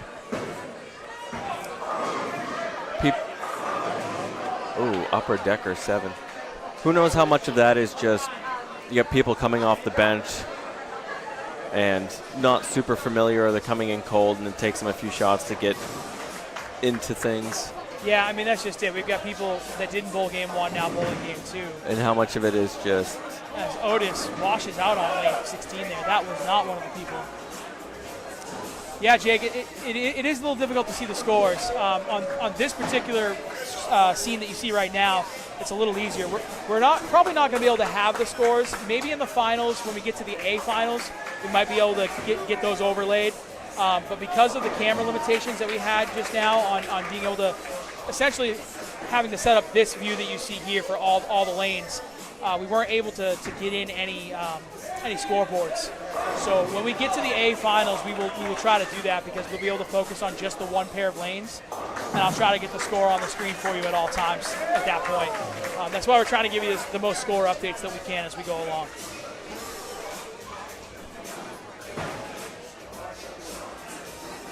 Snapshot with a great ball on 13, on 15. Dead flush. See what Phil does here with. I'm actually interested in what's going on in lane 11 with Juby. See if he can answer some of the oddball strikes. As he goes almost Brooklyn, basically through the face, leaving a 6-pin. I see Phil France put a strike on the board. Yeah, that looked like one of the better shots he's thrown today.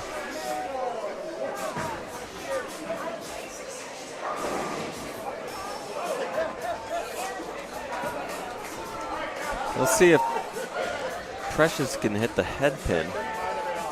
After that last one, he's probably wondering himself. He missed the head pin left twice. All right. That one looks a lot better. As he got the 6-pin off the sidewall and taking the 10 with it.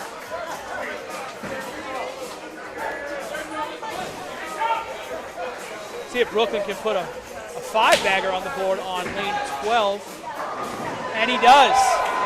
That's going to be tough to beat if they keep striking at the bottom of that pair. Yeah, they might be hard to keep up with for total. But their top 2 bowlers aren't doing anything spectacular, so the bottom 2 points is certainly still in hand. And Crazy Train got one to hook early, leaving with 3, 6, 7, 10. Didn't look like Master Splinter loved that one off his hand. Yeah, he had to. His ball's been reading a little early, so he had to. He had to throw that one a little bit harder to keep it on line. It just was a little lazy down lane.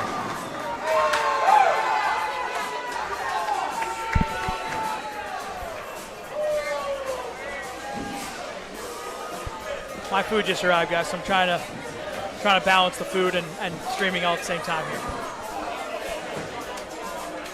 Master Splinter picks up his 10-pin. We're going to go full here in a couple of minutes to the B final because they're coming down to the wire there in that game. And that one can end in 2 games, as we know. But Serrano looks like he's struck again. We got 2 5-baggers on the bottom half of the Oddballs team right now. They're absolutely putting on a clinic.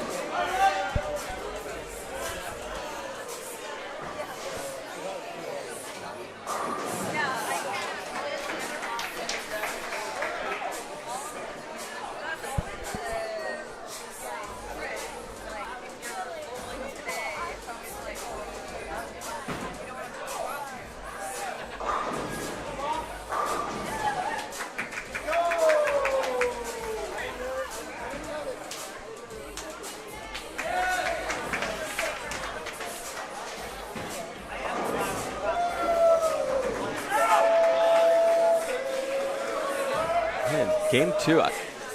The crazy thing about this B match is every single point is close. It could go 5-0 either way. We're going to go full over there right now.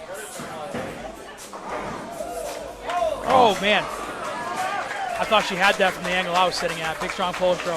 Whiffs the 6-pin there.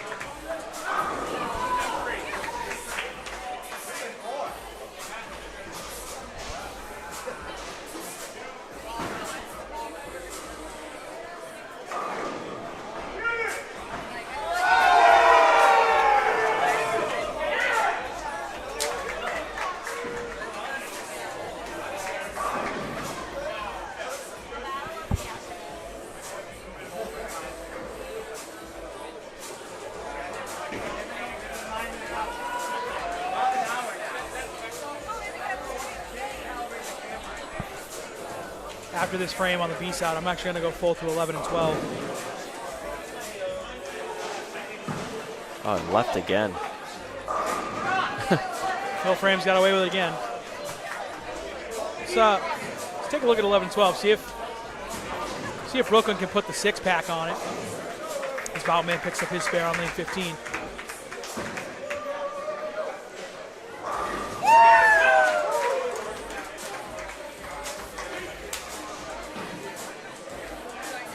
Got that one left and got away with it.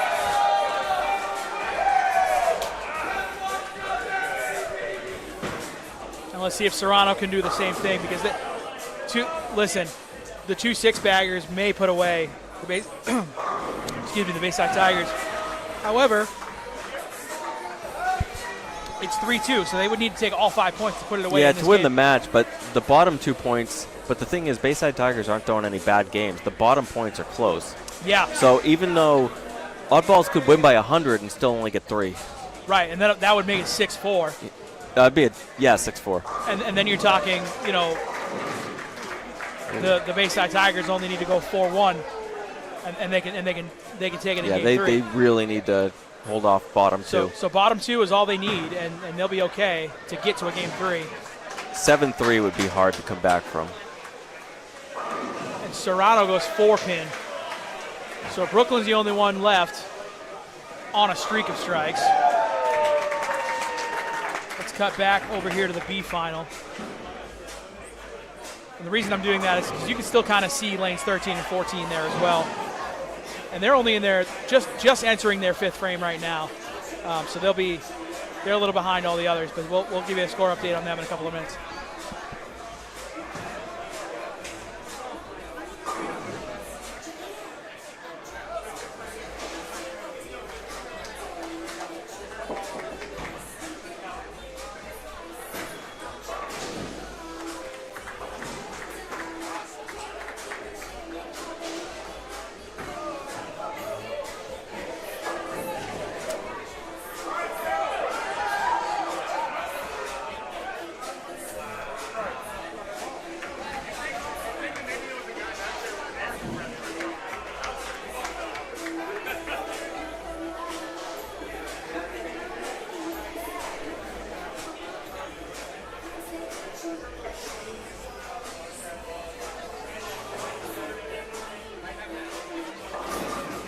Oof. Putt-putt with a 2-8.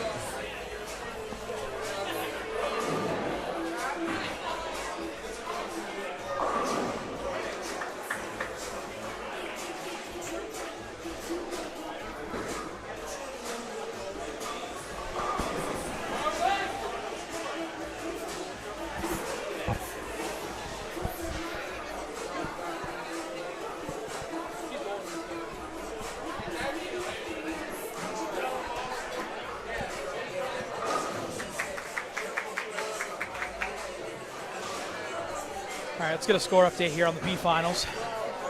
So it is a 16. Yeah, it's about a 20-pin game in favor of BUI. BUI's up 4-1, so again, they can win it in 2.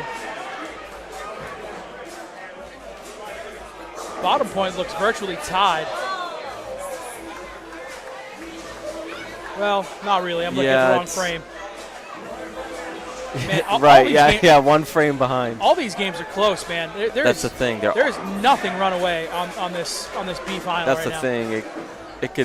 It's hard to even tell. It looks like it could shake out 5-0 either direction. Right, everybody's bowling everybody.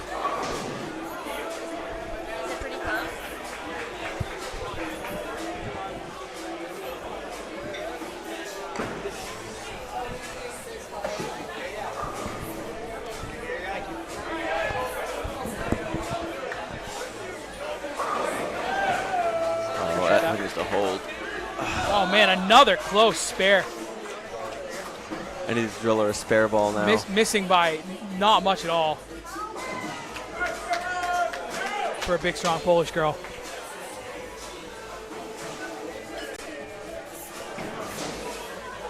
As Otis puts that one in the channel. I'm gonna go full here to everybody so you can see what's going on.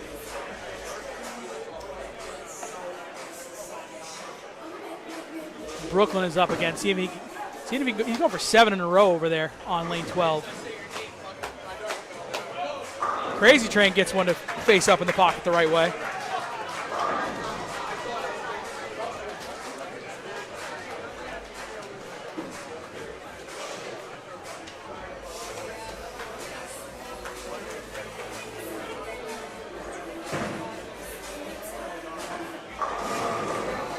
And the 10-pin stops the streak for Brooklyn.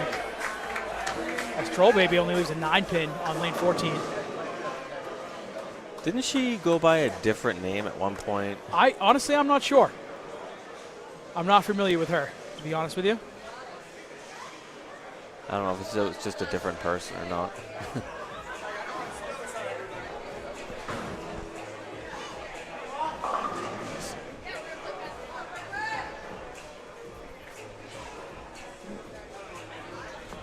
Phil Frame's got that one out to the right, but it checked up pretty hard, leaving a 3.69.10. Yeah, it's hard to know what your ball's going to do when you're struggling to hit your target. Brooklyn cleans up his spare over there, keeping it clean. And like you said, the bottom two are going to be important over there. Yeah, they're huge. So let's see if we can get a read on that at all. Looks like the top two right this second are Cousin It and Crazy Train. Juvie's got something to say about that. So honestly, they're not out of those points because Cousin It can still get to 45. Crazy Train 31. So yeah, so an open out of Brooklyn or Serrano is huge. Right, exactly. Any kind of open or a series of bad count. And the two bottom points for the oddballs look like they're definitely attainable. And I just got some intel from Big Rig, I believe is his BoPo name, that Troll Baby used to go by Here for the Beer. That's right. Yeah, that's what I thought. Okay. Big shout out to Big Rig for getting me that info. I appreciate that, sir. And we are entering the 10th frame of the B final, so we're going to go over there full and really keep track of what's going on over here, and then we will go back and forth between the others. Oops, that's the wrong camera. DC on a strike. This gets the double. Got another Brooklyn. 6-pin falling late. He took my advice. He's just going to live on that side of the head pin. I apologize. Not Big Rig, Megalodon. Megalodon gave me that info. I apologize for the misname there, Megalodon. But I do appreciate the info, sir. All right, so let's take a look here. The B final, looks like it's about a 30-pin match as far as the total, team total. Oh, my God. That one wasn't Brooklyn. Got that one all the way into the pocket. DC, he's got both sides of the head pin, so he locked up top point no matter what. Nobody can get to him. Well, he still needs to keep it on the lane, actually. But so DC strikes here. He's got 182. He needs to get to 178 to lock up top. And nobody can get to that. So. Oh, wait, no. I mathed wrong. No, it's 167, so he locked it up.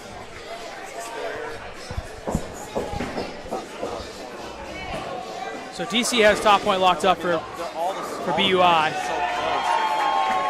And he's put the exclamation point on it with a strike in the 10th. The 12th box, I should say.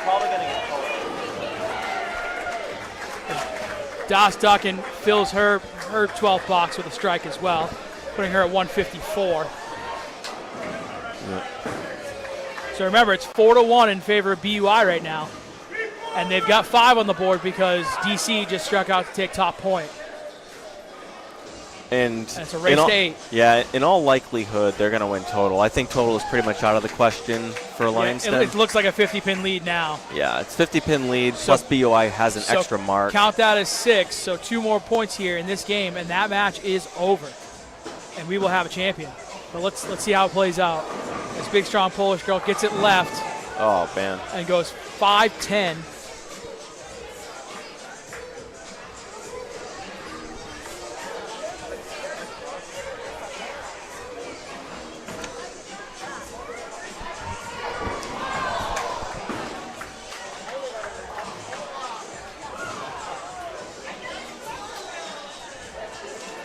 So if she gets 1, that would actually be really big.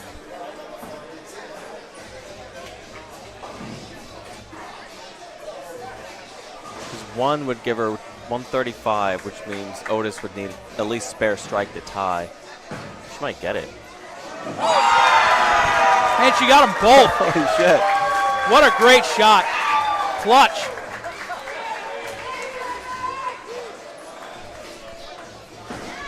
So forget about the 1. Because now she's got a big fill shot. She can go 146. Which would shut Otis out. Which would shut Otis out. It does not shut out.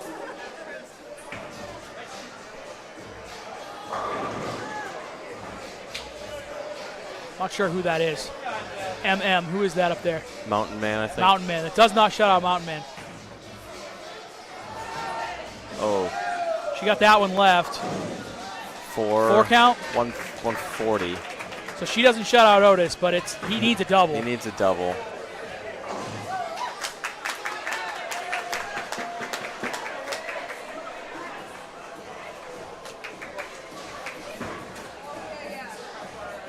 And so bottom point. And what can Dr. Me get to here?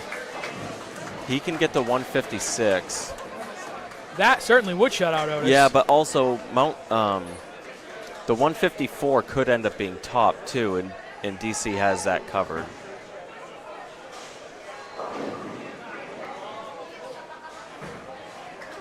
Honestly, it's looking like any non-strike out of Otis, and this is a done deal.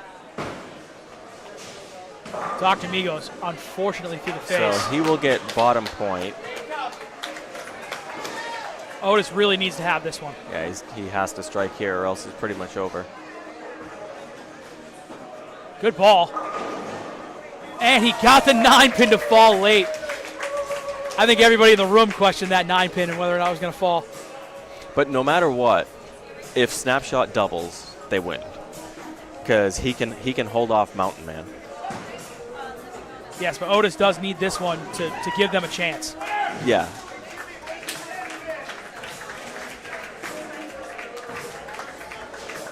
We're entering the 10th frame over in the semifinal between it would and already. Bayside Tigers, FYI. We'll get you there in a minute at the conclusion of this one.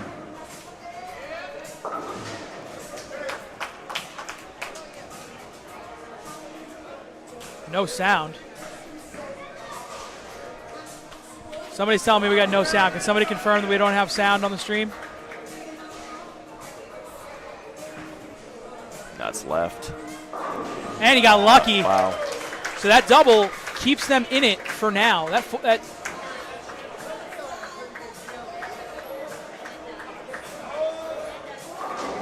So because he's going to be, if he strikes here, 145. Okay, I'm confirmed that we have sound. So Nikki, if you got no sound there, it might be on you. Not that he can hear me if he's got no sound. Thank you, Princess. Appreciate that. All right, so Otis. Wow, he gets a 141. Goes to 141, so he does overtake Big Strong Polish Girl. Dr. Me went 130. But he locked up bottom regardless. So that's 1, 2. So if Snapshot beats either Mountain Man or Dust Duck in, it's over. It's over. He just has to beat one of those two. Yeah, so if Snapshot can step up and double, it's essentially BUI's championship here. Yeah. He might not, and depending on what Mountain Man does, he may not need that. Yeah, it does depend on what Mountain Man does because he can surpass some scores here. Going left to head pin. Getting a strike. That's big.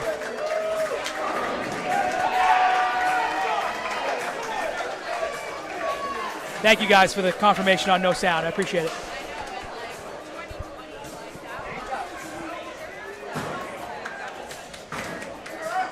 That's a little right.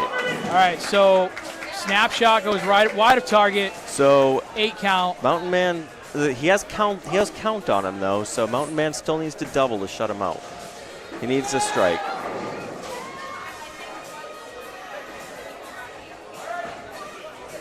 That's left Again. And he almost rolled that 3-pin. Yeah, he did. He goes 9 count. So spare 9 for Snapshot would be a winner. And there's the spare. So with a spare here for Mountain Man, Snapshot would need 9. So 182 is going to cover Mountain Man.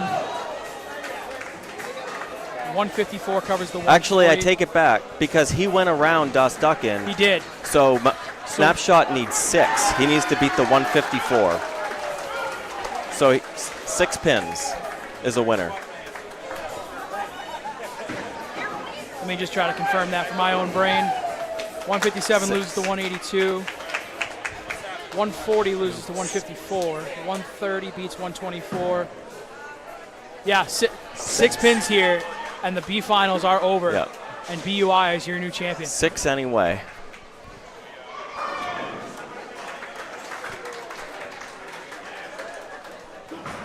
That's 6. Kept it on the lane, and he got all 10. That's enough. And that will be your B Division champions in BUI. Congratulations to them.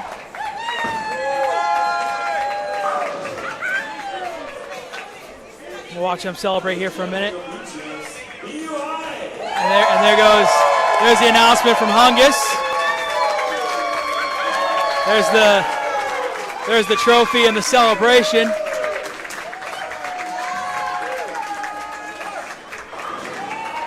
I'm gonna keep it here and keep you guys updated on what's going on with the Bayside Tigers and the Oddballs. So Cousin It went 245. So the thing that we talked about actually happened. It's happening. Bayside is coming back in a big way over there. And they might get 4. There's no big celebrations happening over here on 15 and 16. I'm going full to them as Juvie picks up his spare. So they're going to get 4 because they're going to get bottom 1, 3, 4 in total. We missed a little action over here when we were looking at the final game over here on the B side. Oddballs will get second point, and that's it.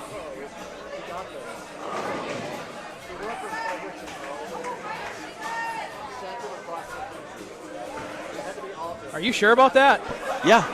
Because it looks Crazy Train can get 211. What's the other alternative there? Well, Serrano would just need 7. He has 205 in the 9th. He has 205 there? Okay, I didn't see his score. Yeah.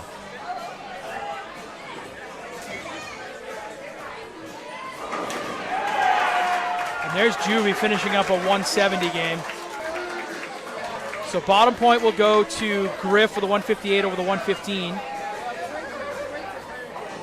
Third point will go to 170 to Juvie over the 168 of All Day LeMay. Cousin It with the 245 takes top point over 231 from Brooklyn. And you're right, they are going to get 4 out of 5 there. So that makes them,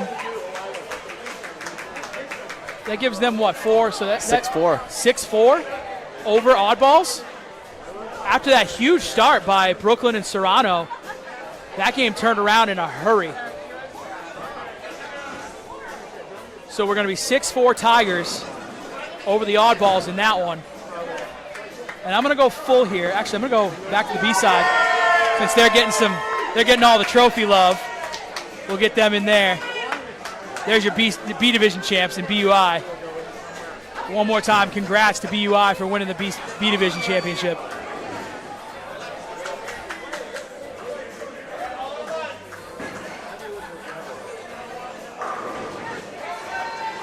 And we haven't been showing a ton of what's going on here on 13 and 14. It's actually kind of slow going. So let's see what's happening there.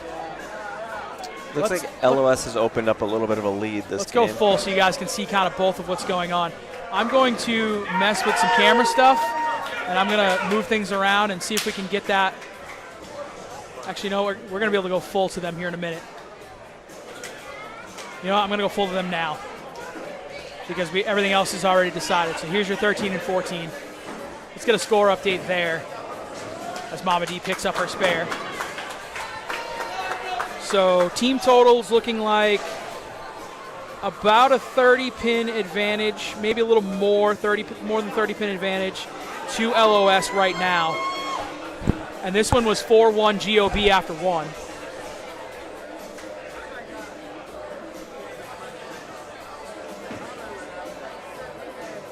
It's looking like Phil Frames currently has the edge for top point on this pair at the moment.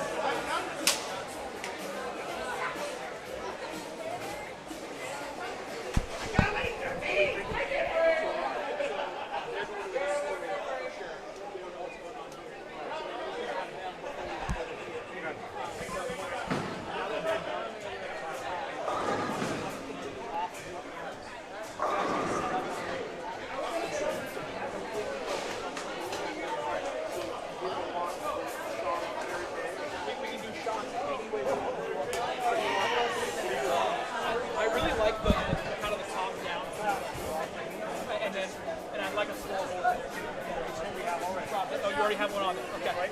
Yeah. Well, I want you to like directly on the scoreboard so I can check. So one of those, and then the front view is already set up. So that's fine. Do you want a dynamic call, like zooming in?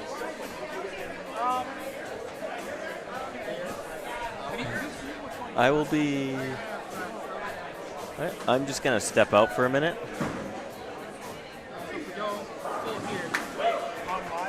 Yeah. So I don't know if it's because people are moving around, but like this flippers. It kind of flips here and there. See like that. That's what I was trying to say, stuff the connections. Whoops. Yeah, I've seen her on screen. Sorry about the camera switching there, guys. We were doing some technical troubleshooting with those cameras flashing and how we want to set up for the final for A side. As Precious puts together a strike there.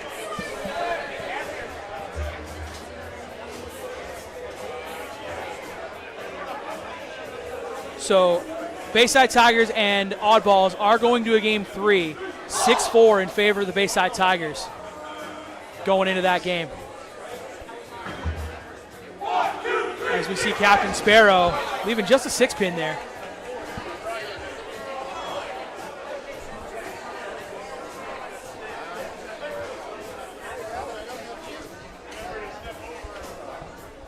And excuse me, I misspoke earlier. That's putt-putt. Trying to put away top point right now with that 3-bagger. I saw the P and the P on up there, and I brain farted that into Phil Frames when Frames clearly didn't start with a P, so that's my bad. Lisa coming in, yay BUI. Yeah, congrats to BUI for winning the B champs. I'm gonna see if I can get Big Strong Polish Girl up here just for a couple minutes, and she can come chat with us and tell us how that went. That's fantastic. Oh my God. As Putt cleans up his 10-pin. See, it all comes together when you guys are together.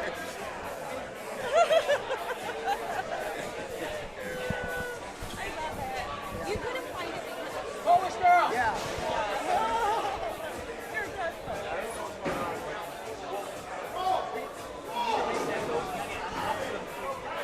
you're good. I'll get her up. You want her for the finals? We can slide. Round 37. Hang on one second, guys. I go do some technical stuff again.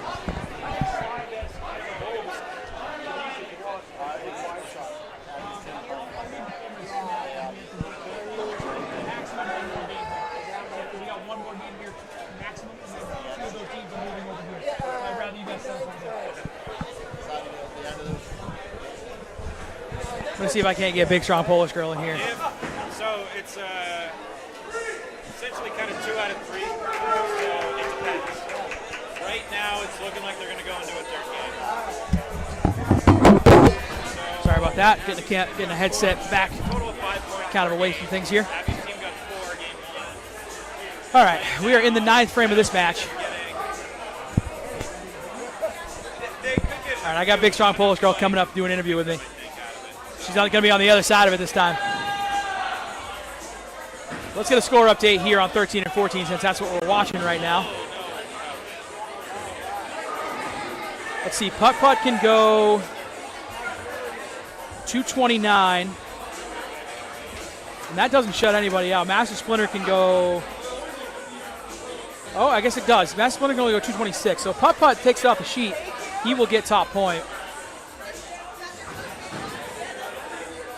Team total is about 40 pins in favor of LOS right now.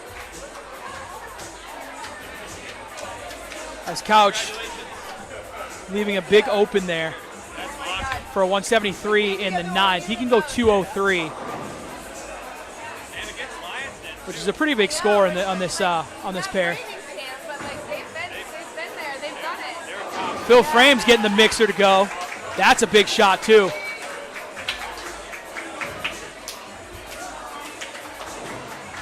An even bigger shot for Master Splinter here on lane 14. As soon as we have a conclusion to this game, after this game, we'll get Big Strong Polish Girl in here for a quick interview. The new champion on the B division. in BUI. Yeah, I'm kind of hiding it a little bit. You know, slip on. Master Splinter, almost never a doubt on that one. 10 in the pit. Big celebration after that strike as Precious goes through the face. And after his spare attempt here on the baby split, we're going to be entering the 10th frame.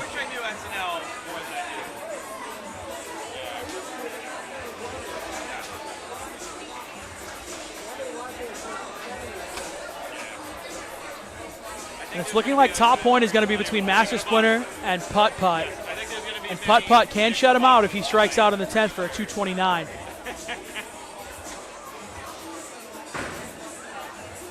As Precious gets that one right where he needs to be and makes the big spare conversion.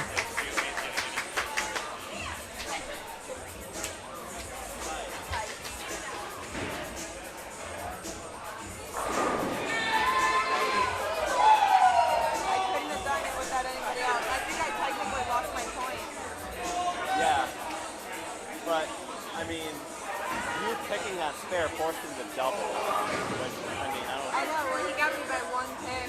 He got me by Captain Sparrow leaving the baby split on the other side, so he can go 166 with a conversion and a strike. Putt Putt shot is pretty big here. And there's 10 back. He knows if he sheets it, he's got top point. Anything less than a strike on his next ball, and Master Splinter can overtake that point. Captain Sparrow with a big mark. I brought jeans and shoes.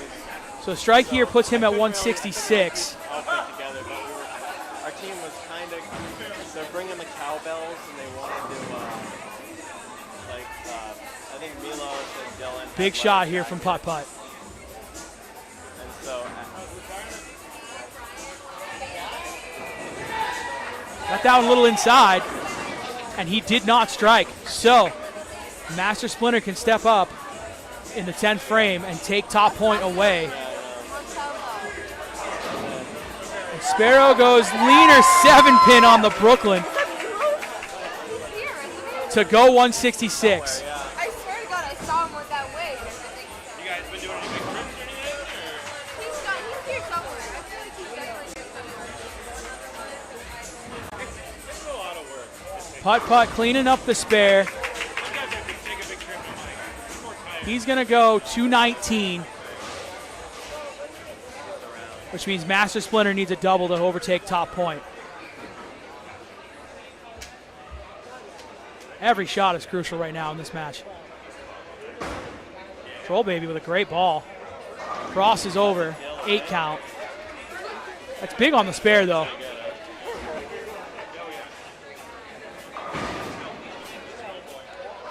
Mama D crossing over, getting the strike.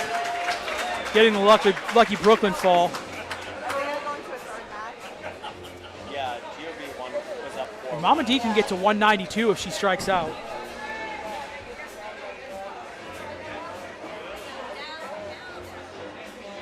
As team total is still a 40-pin match, every shot is still important here. Gave Jimmy a chance to steal top point. And Troll Baby got that one to hook at the gutter and pick up the 610. She strikes here, she can go 163. It's looking like one of those 2 points will be lost at a minimum for GOB. Oh, there's Mrs. Pete. Bottom point on Mrs. Whiskey Pete. She said, yay, BUI. bottom point on LOS is looking like he's looking like Precious right now, and he can cover that score easily with a mark in the 10th. But we'll have to see how it all shakes out here. As Troll Baby puts another 8 count out there, she's gonna go 161. Mama D got the 10 pin. She's gonna finish with a 182. That's looking like second point right now on the LOS side. And any mark out of couch here will cover that 182. Yeah, and Putt-Putt not doubling in the 10th gave Jimmy a chance to steal top from him. Yes, sir. We've already covered that drama while you were on your break. Frankie checking in. Is this a championship match? No, this is one of the semifinal matches. So the winner of this goes to the final to face the winner of Bayside Tigers and Oddballs, and they're going into a game 3 right now. They just got underway in game 3. Bayside Tigers is ahead 6-4 in that match, Frankie. This is game 2 of this match as Couch goes 8 count there. GOB is up 4-1 after game 1 in this match.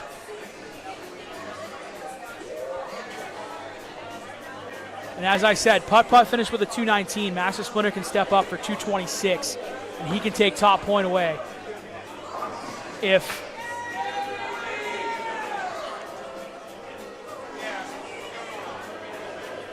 somehow GOB can get to 4 points, this one is over in 1.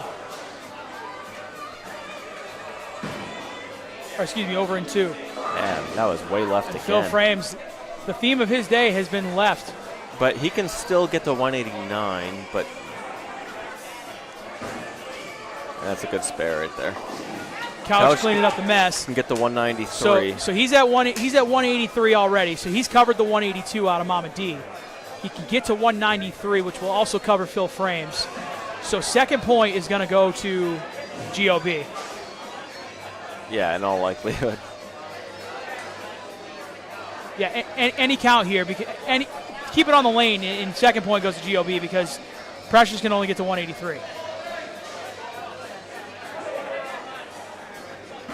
Well, yeah, he needs to get at least 7. Phil can strike to get to 189. Oh, Phil can cover him. Okay. So he needs to get to 190.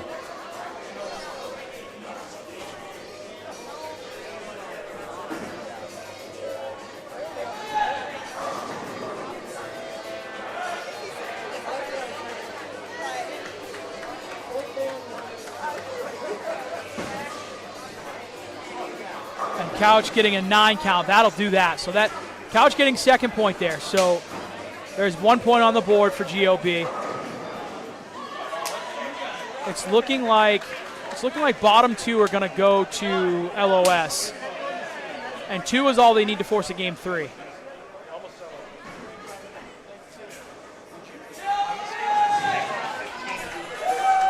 So yet Precious will still need to make a shot. Yeah, he'll need like an 8 count.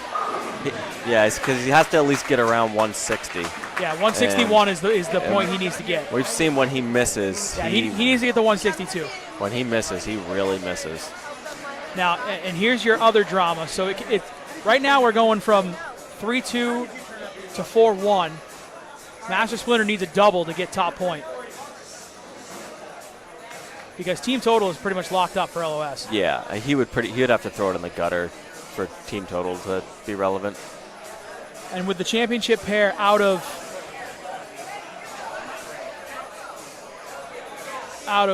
commission right now, we will do some camera switching here in a minute. What as a Master shot. Splinter puts a beautiful ball out there. And he letting him know. He still needs one more though. And there's Precious with 10 back. So that'll confirm bottom 2 go to LOS.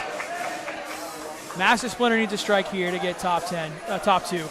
Yes, we are going to go to split screen in just a minute. I need to do some finagling on my end, but I will go full to the other match as soon as this one is done, and then you'll see me go to split screen after that.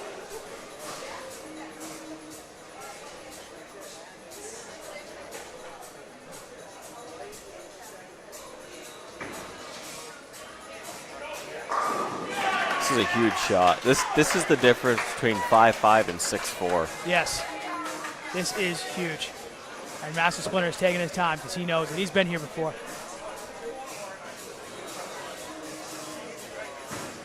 That's way left. And he did not get it, so Putt-Putt is going to get that top point. As Master Splinter lets you know what he thinks of that shot, too. Yeah, that one wasn't his best. All right, so that's going to go 4-1 the other direction. So now we're 5-5 after 2. He snatched it a little. He snatched it a little bit at the bottom. So both of these matches are going to a game 3. And I'm going to go full to 11 and 12 since the drama is over here. And then I will get you guys a split screen view in just 1 second here. Give me a couple minutes. I might go silent. Tommy will keep you company.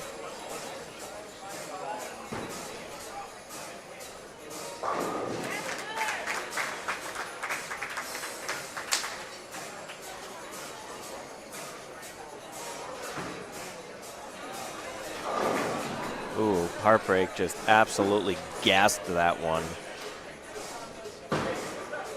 That's his miss, though. When he gets a little amped up, his tendency is just to completely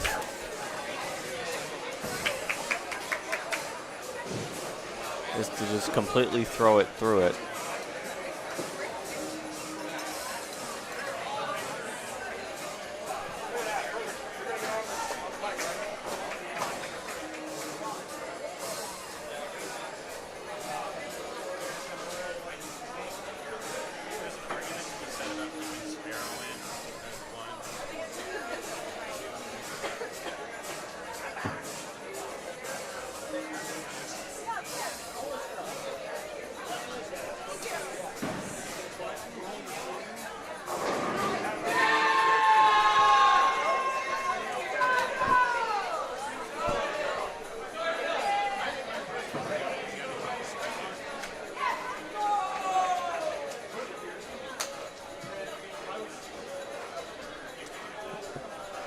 I'm going to get some, a little bit of zoomed in here on some of these matches, but I'm going to do it in a way where you can't really see the scoreboards.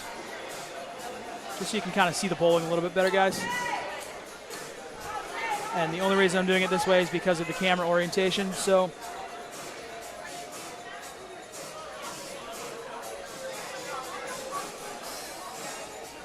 all right, so we're going to go out of studio mode, and I'm going to go back to full. There we go. You guys should have the split screen now for everything. Ugh. So you've got 11 and 12 on your left side, 13 and 14 on your right side.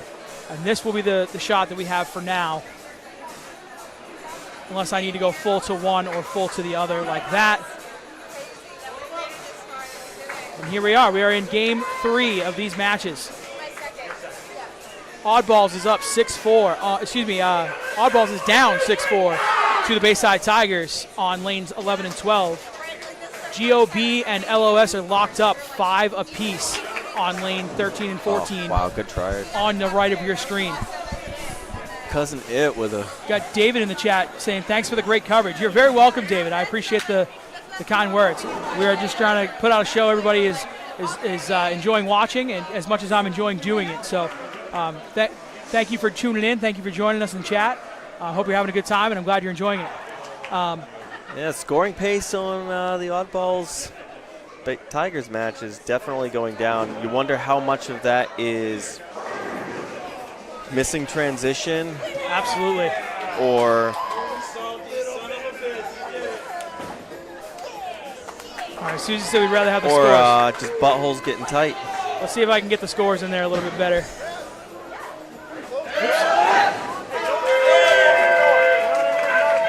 Not sure how well you're going to be able to see those scores, though, Susie, but we'll get them in there for you. It's going to make the screens a little small. Actually, you know what? I can make them a little bit bigger. I'm gonna remove that banner.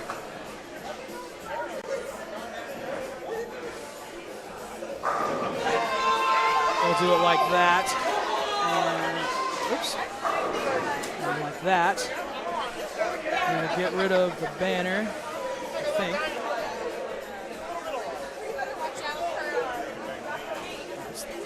Where's my banner here?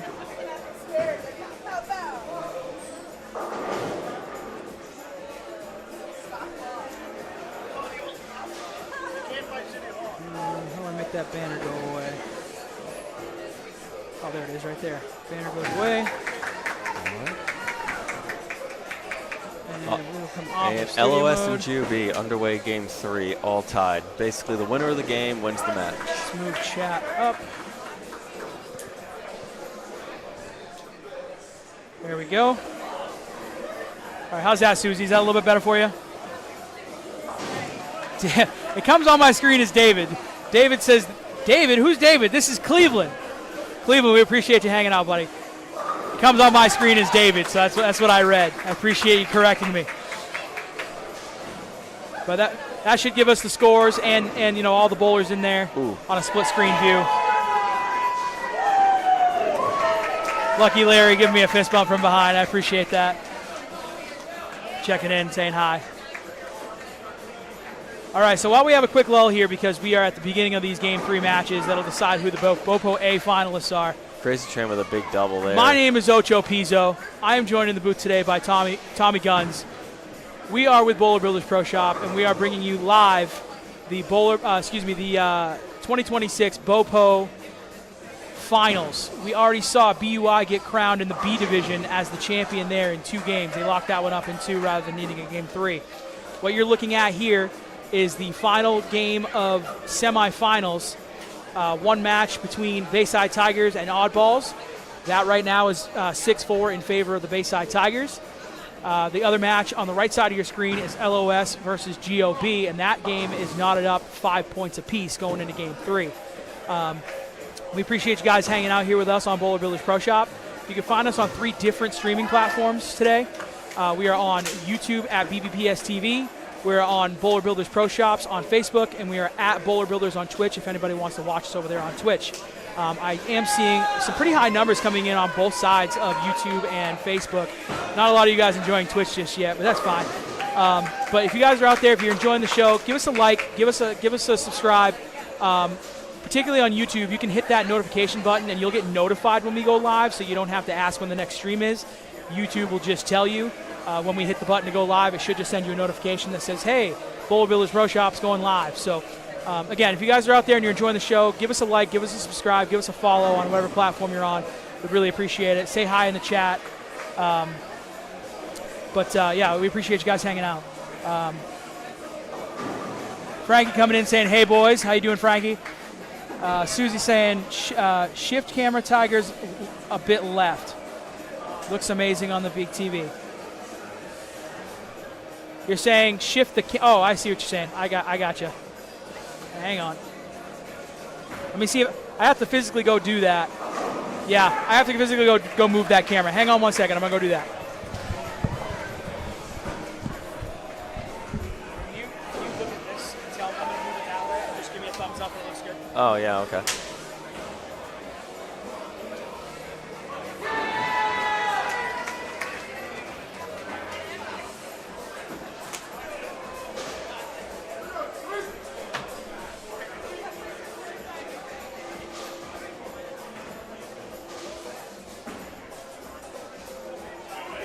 Riff for the big strike. Every strike's a big strike now.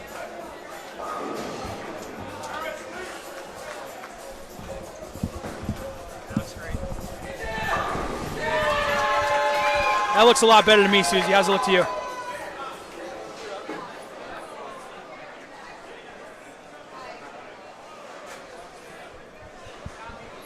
A lot of noise over there when I went to go move that camera. You don't realize how loud it is in here when you got these headsets on. Awesome. Thank you for that feedback, Susie.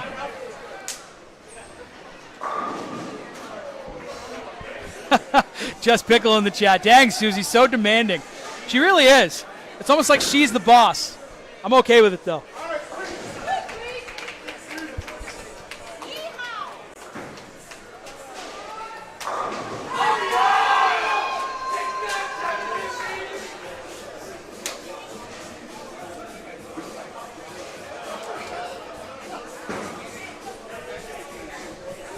HBK with a big double on lane 12. That match is going to wrap up first. Yeah, definitely. They're way ahead of GOB and LOS. We will eventually likely go full to 11 and 12 when we get down to the wire.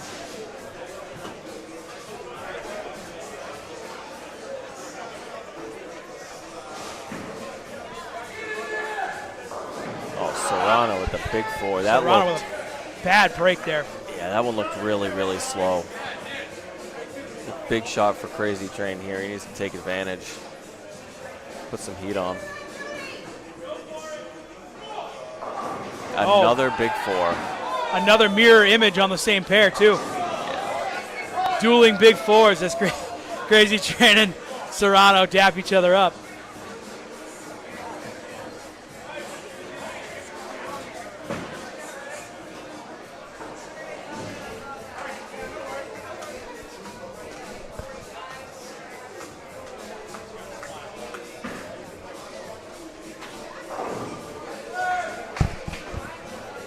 Count's probably going to be big on both of those pairs. Yeah, I mean, it very well could be. I mean, how often do you does a game come down to the 10th frame and you lose count somewhere and you realize, oh wow, now I need a double when I might have just needed strike spare or something. Yeah, and you look back at the 3rd frame where you missed the 10 pin and you go, oh man, if I just made that 10 pin, it wouldn't have been a problem. Another big 4 for Couch on lane 14. Precious better watch out here on 13. It's going to be an epidemic.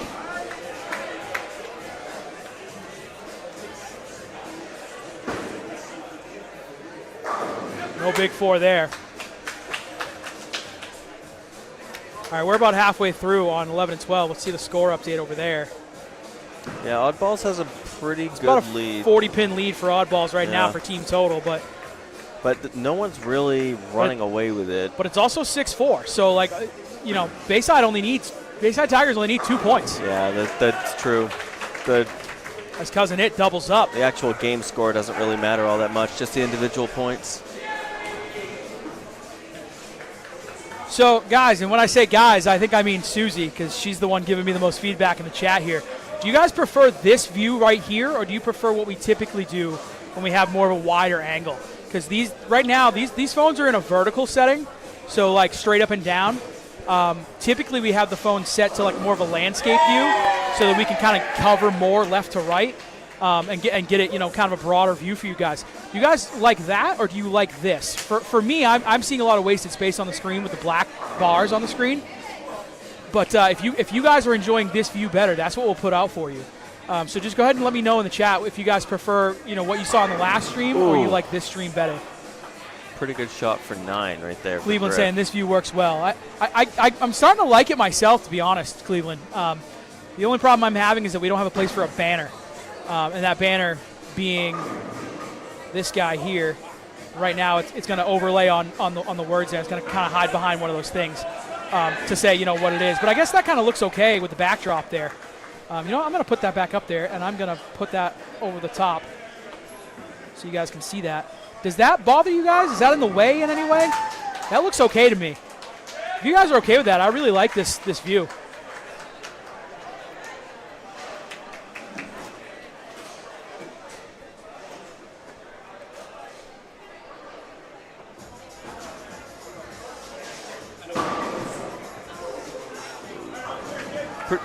Thought that was a pretty good shot by HBK. Just a little high. It looks like that was actually one of his more measured shots, more under control. Juby liked his better. Yeah. Thank you, Susie, and thank you, Cleveland. Appreciate the feedback there.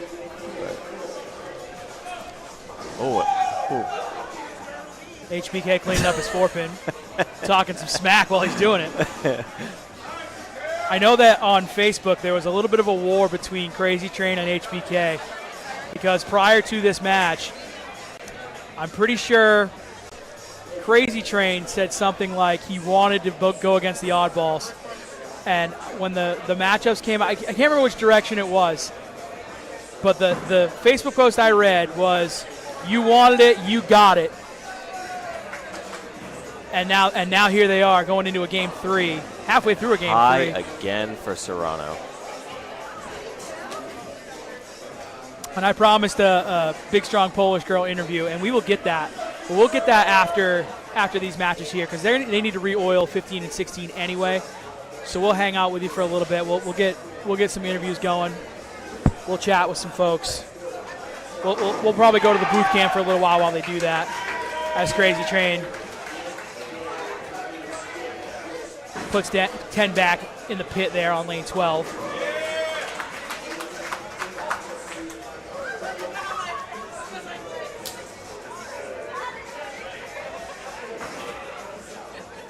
Serrano picking up the 3-6-7-10. What a shot. It's a big cover. Thanks, Frankie. I appreciate that feedback.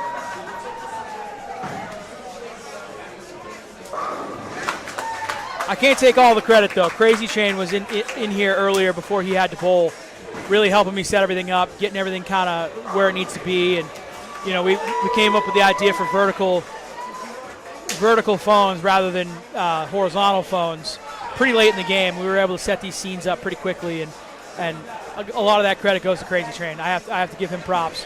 He helped me out a lot with that this morning, and I'm just the guy pushing the buttons now. So that's where we're at. All day LeMay. First strike of the game, clean too, till then. All spares and then a strike there in the 7th. Yep, that's how you win. Make your spares. What's that saying? Strikes are for show, spares are for dough. I mean, strikes help, but yeah, strikes definitely help. But not giving back frames will keep you in games. 100%. Brooklyn going way left for his namesake. Living up to the namesake. And goes 5-pin. No hands up. Nobody's thirsty. It's a good cover, that Precious. Oh, Griff with a 5-7 on lane 11.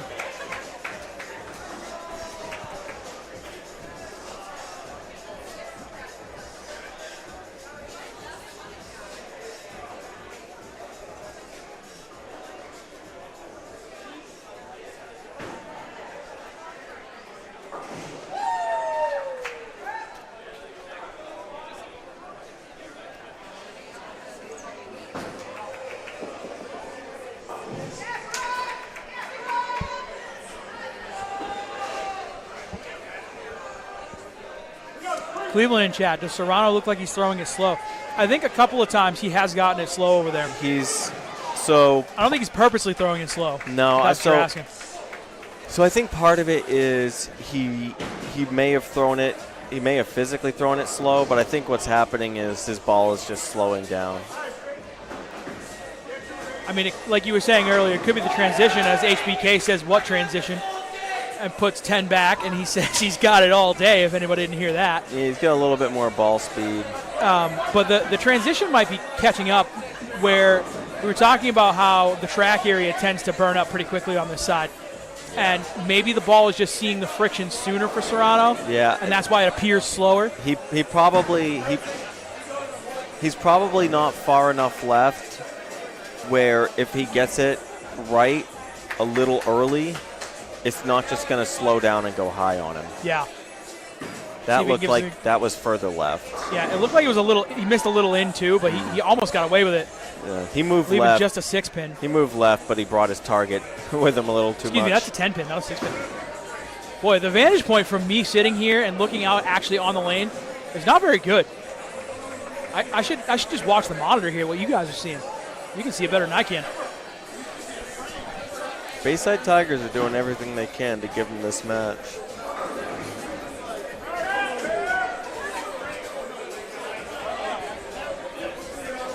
Well, like we said, they only need 2 over there. Cousin It is making a pretty good bid for top point right now. Yeah, if I had to guess, I'd say him and Crazy Train might have to go sheet and just. And if they do, they'll lock it up. Try and get top 2. And here goes Crazy Train now. Coming up high, 3-6-9-10. Yeah, that's not the easiest of spares to convert. Yeah, it's just not. I mean, that's the same lane he just big forward on. So hard to tell if he just made bad shots or. Serrano cleans up his spare. Checking with Phil Frames here on lane 13.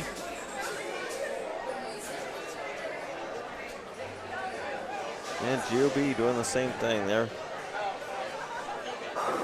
Crazy Train getting the lucky bounce and cleaning up that 3-6-9-10. I mean, that one was on the left side too. Wow. Phil going left again. Wow. And he missed the head pin left. He's closing so when he's releasing the ball, he's closing his right shoulder down really hard. So he's throwing his right shoulder in front. That's probably a result of not wanting to miss right. Because if you miss right on this pattern, it has a tendency to not come back on you.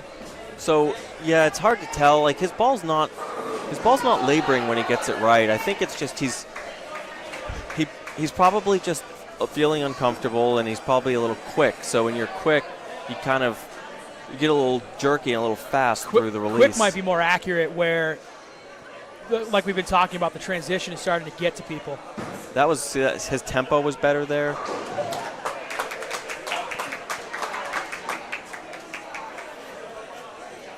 He didn't close his shoulders down.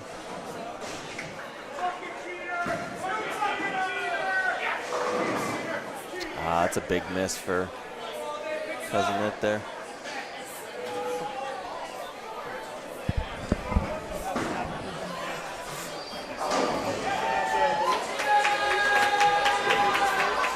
And oddballs aren't doing anything crazy, but none of them are bowling bad. They're making spares and just kind of daring Bayside Tigers to say, can you guys throw doubles? Oh, that's a bad miss right there. That's a bad miss by Cousinette. That could be a backbreaker right there. Oh, boy, he opened up in the 8th frame. Oh, jeez. Master Splinter way inside there. And just as I say that oddballs aren't making any catastrophic mistakes, and they're kind of just daring Bayside Tigers to... Did Brooklyn just go gutter ball there? He sure did. Right on cue? Sure did. Wow, on a spare too. Yeah, that hurts. That's big. That gives them a chance. Oh, and Griff almost just capitalized in a big way. Another 10 pin.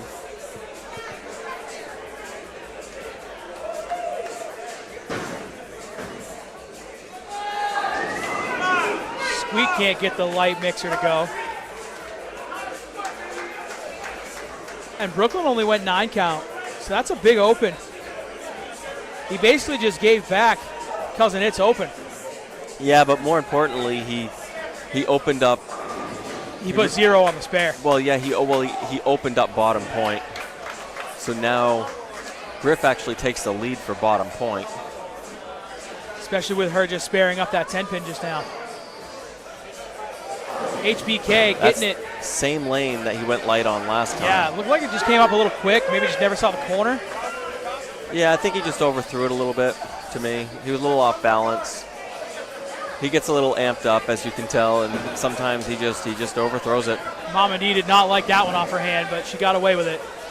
Brooklyn strike on 14. Now this is, okay, 2-4, a lot easier than 2-5.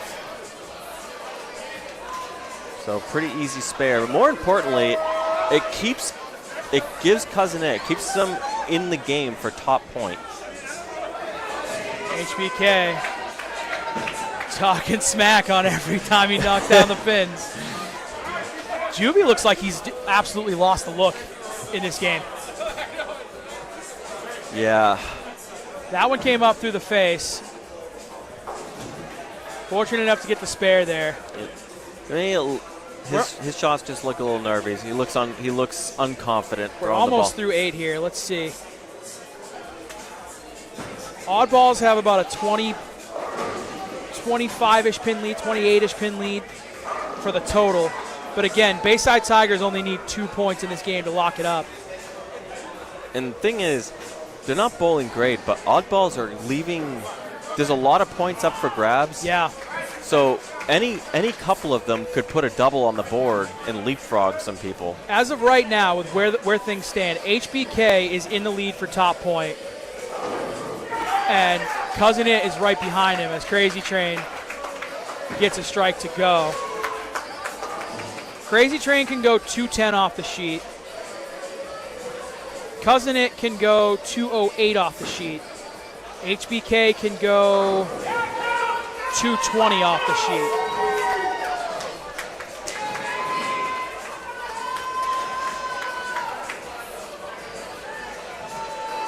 LeMay can get to 213 herself. Putt putting together a 4-bagger over here on 13 and 14. GOB looks like they need some help as LeMay goes 10 pin. And Precious whiff to the left again. this is a huge shot for Cousin It because he can strike out and he can force HBK to get a double somewhere to get around him. Because he's only pacing 2-0. Crazy Train can do the same thing, though. Yeah, he can. So they got 2 shots at it. But that was not a good shot. He got it left, and it was left enough.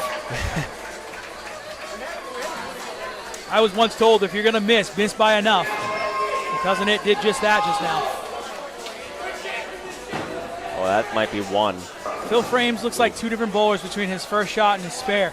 Yeah, he I don't know if he's like feeling a little nervy or not. I mean, he's definitely quick, the way Tommy was saying. Yeah, I don't know. I don't know. It's hard to say if it's like nervous energy or if it's just there's something on the lanes that he doesn't feel comfortable with, so he's just not making confident shots. But yeah, he's close. Oh boy, that was not close. But he is at the point of release. He's kind of pulling through it and just his right shoulder is going forward and is closing everything down, and he's missing left. Griff with a huge shot on lane 11 to keep her in control of bottom point as Brooklyn leaves a weak 10. Oh, blower 7-10. And this is starting to look more and more like LOS is going to run away with it. I was thinking the same thing, especially if Putt Putt puts a 5-bagger on it right now. Little inside. And he did not. Okay. Juvie found it, though. Juvie must have heard me. Well, this is a big shot for Like Cleveland says Phil's time on the approach between first and second shot is like night and day. Yeah. Interesting. Is he spending more time on the first ball or more time on the second ball? Well, I think it's easier to shoot the spares because you're not. Sometimes we think too much about trying to make the ball strike instead of just trying to make a good shot. But if you're shooting a spare, the only thing you have to do is hit the pins. So the only thing you have to focus on is throwing it in the right direction. Putt Putt makes his spare. I'm going to go full to 11 and 12 as Crazy Train is going Brooklyn for a huge 9th frame for the Bayside Tigers. Everybody struck, and Crazy Train is on a double going into the 10th as HBK cannot get the ball to turn the corner all the way and leaves a weak 4-pin. It is looking more and more like we're going to see the Bayside Tigers lock that one up. Well, they only need 2 points. Well, it's going to come down to the 10th because there's still a bunch of points. Whoa, that was a weird hit. All right, let's go back to dual screen here for a couple minutes. So there's a bunch of points that are still up for grabs depending on what these guys do in the 10th. We'll go full when we get into the 10th. Serrano's coming up here. So if you look at Cousin It, for example, strikeout for 208, but 9 out would be a $176. Yeah, it's huge. So there's a huge range of potential score. And the oddballs are all sparing in their 9th frame, so they're keeping themselves in it. Being all on strikes, there's a big range of potential score there. Mama D, the consummate professional on spare shooting, picks up the 4-pin.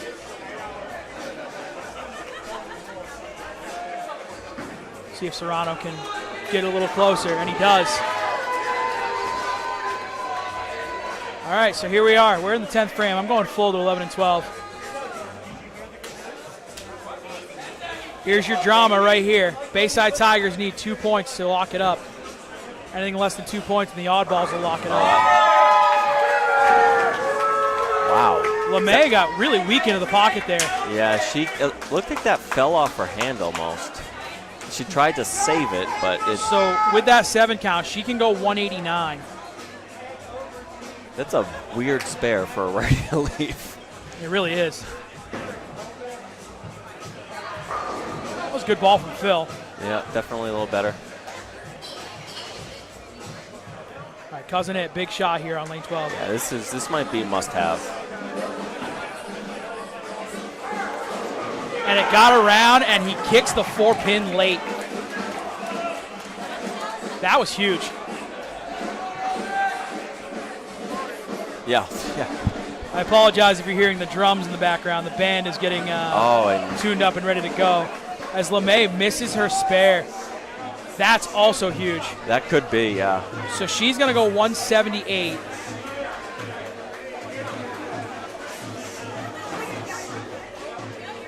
Cousin It gets there with a strike here.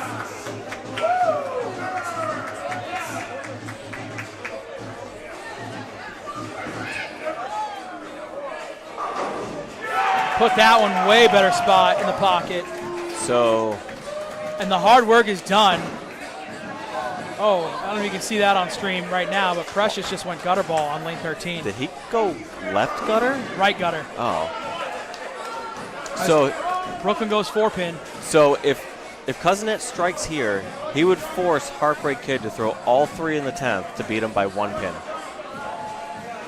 And that's not even HBK's biggest worry.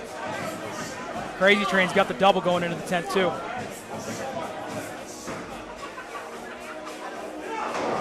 And Cousin It So, with the either big way, clutch 10th frame. so Crazy Train will be going after him. So he'll at least have to. His concern will be at least beating. He'll have to at least beat the 208. And if anybody's wondering about Precious, he did clean up that spare. He picked up the old 1, 2, 3, 4, 5, 6, 7, 8, 9, 10.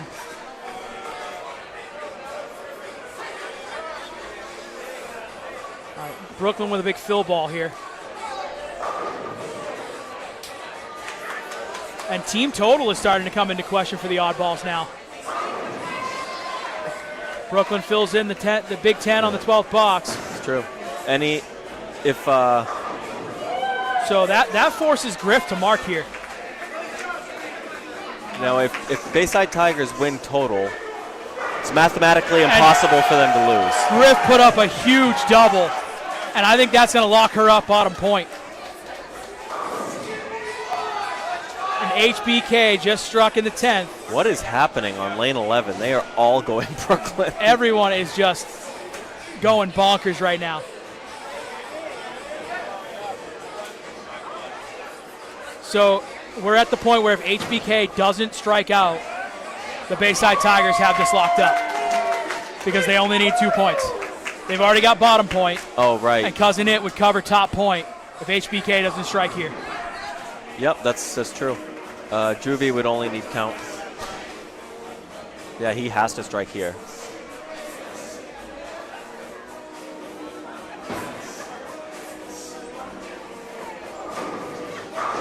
And he does. He still needs one more. And then Crazy Train can still put it away even if he strikes. A lot of big frames happening right now.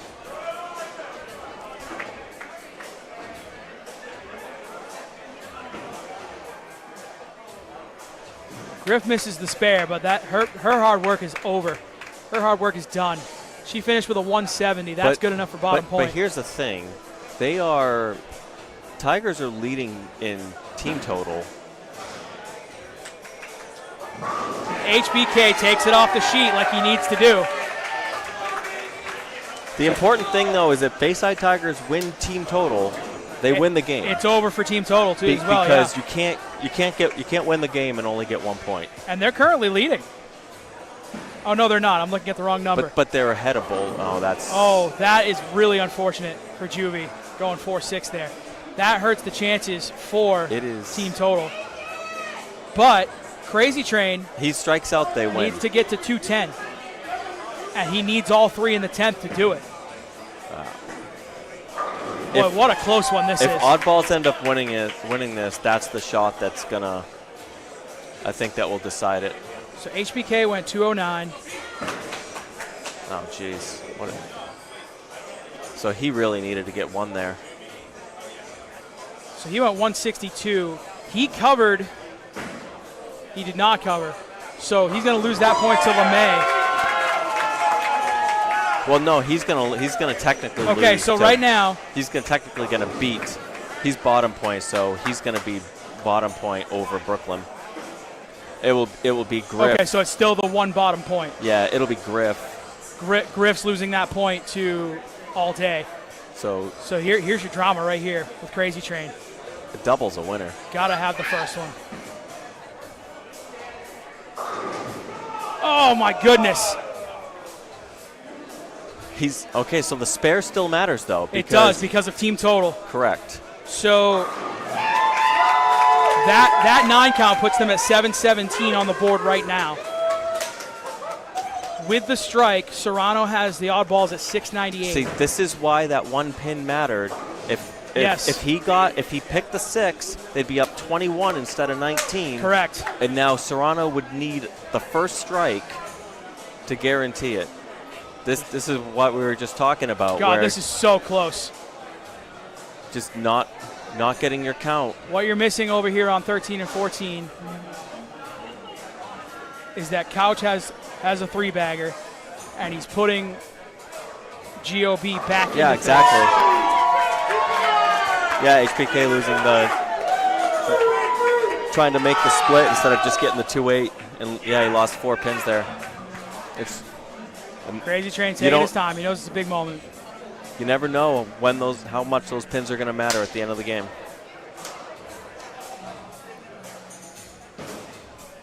Oh, he got it. Okay, all right. Never mind. Ball got around. He picked up the 4-pin. That puts him at 189 out. And they're at 719 now, which means they can get to 729 with a strike here. And I think that is going to force Serrano to get the first one because they're at 698. He needs to fill 32.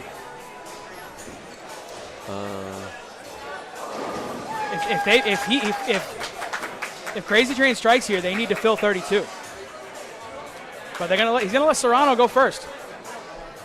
Yeah, if he strikes here, it's over.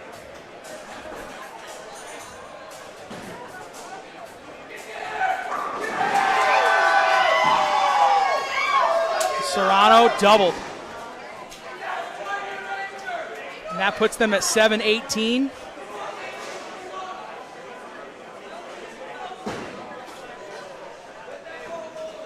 I think he just needs count here. Yeah. Boy, what a close match this one is. I think 8. 7 or 8 or 6 spare. I think 6 spare. I think 6 will do it. Because he just needs to get to 730. And they're at 718 with his double.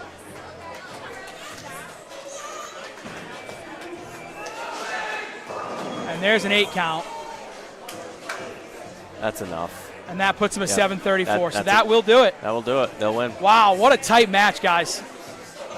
The oddballs are moving on to the finals in a tight match. And to think, if Crazy Train carries that 4-pin in the first ball in the 10th, we have a whole different result. What a match, guys. So we'll see the oddballs in a little while on 15 and 16. Let's cut full over here. We've missed quite a bit. Couch was on a 3-bagger there. LOS has a pretty good lead on team total. And whoever wins this needs 3 points.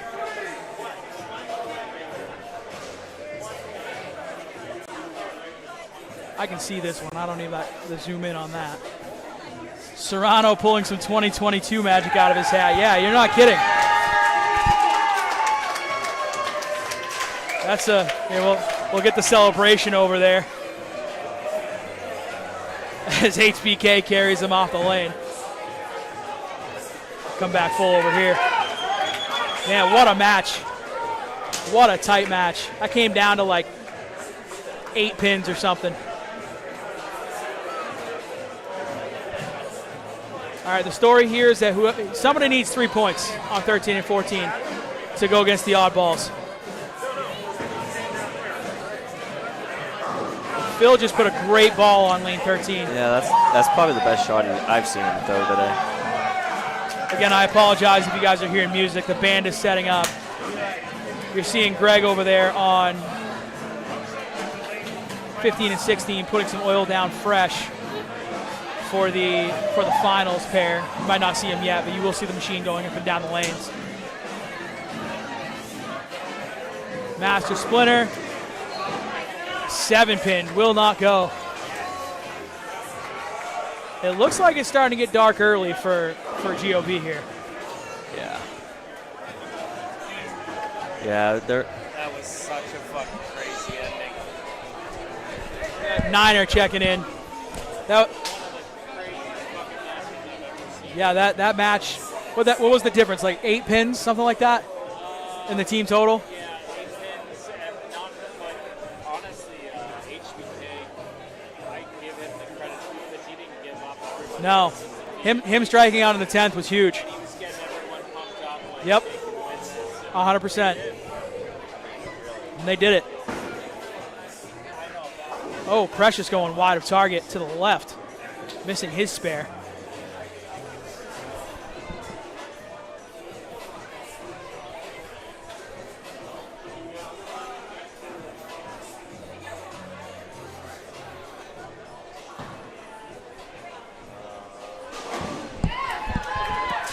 As Master Splinter big wheels of 7. Yeah, the adventurous 7-pin.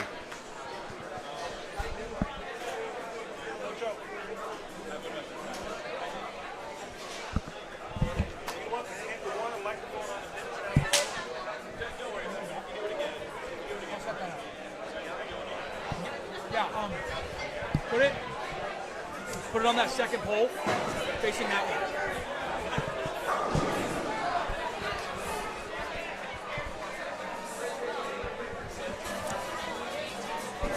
All right, let's check a score update here.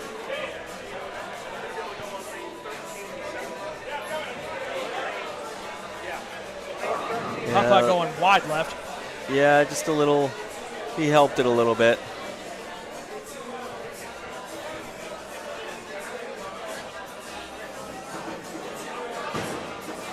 Whoa.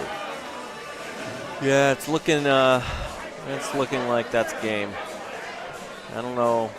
I think GOB is pretty much out of wood now. LOS has a really big lead on team total. They're up about 50 pins on team total. Yeah, and they also have some strikes to work with too. They do. They got a double up there for Phil Frames. Their max score is looking like Master Splinter can go 217, and I can see at least 2, probably 3 bowlers that can beat that on the LOS side. Cleveland coming in. Your play-by-play call is outstanding. Thank you very much, Cleveland. I appreciate that. As I keep saying, I'm just trying to put out a show that people enjoy watching as much as I'm enjoying producing it. So I appreciate that.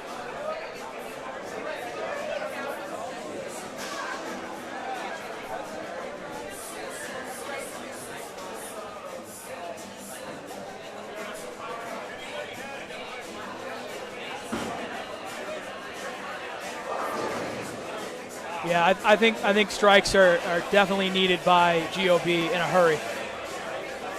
As Couch is showing a little frustration there. Yeah, not the best shot, but probably doesn't matter at this point. Mama D got the kick. She gave it some body English there, and it seemed to listen to her. She got the kick on that one.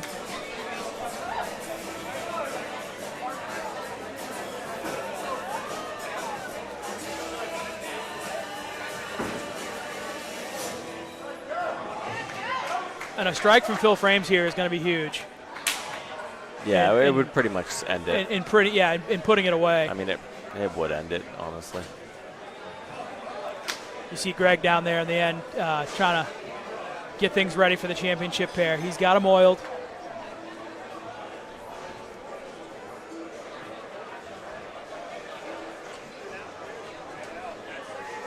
Championship pair is ready to go. We won't have much downtime between matches. I am going to need a minute or two to get the cameras up, though. We'll check that in a minute. As Phil goes 9 count. Yeah, caves the 6 in late, which.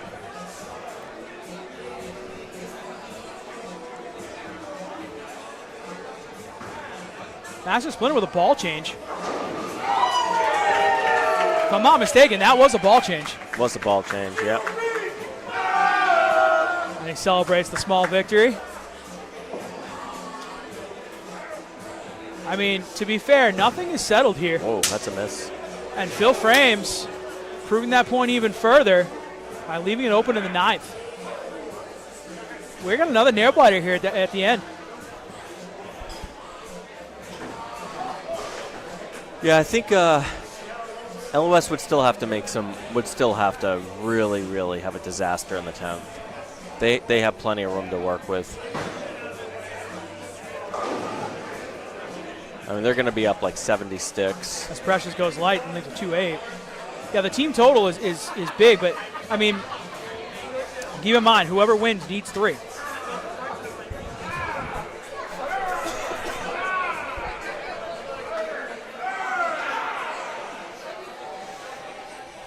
Yeah, I mean, the big problem for GOB is their bottom 2 are way behind. Yeah, that's a fair point. Precious opened up, though. So Yeah. a couple of big opens, maybe. Yeah, but the thing is, he's already shut out bottom point, so, or pretty close to it. He has a 21-pin lead on bottom point, so. Squeak would have to strike out, and he would have to get fewer than 9.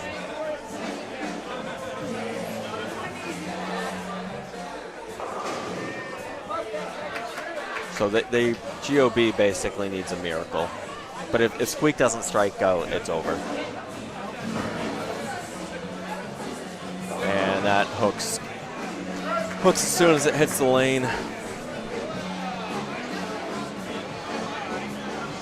Now it's pretty much mathematically over at this point. LOS is going to win. Yeah, they're trying to give it away at the end, but I think they've already done the damage. I just don't think there's enough wood left. I don't think so either. Yeah, especially with Squeak opening up there.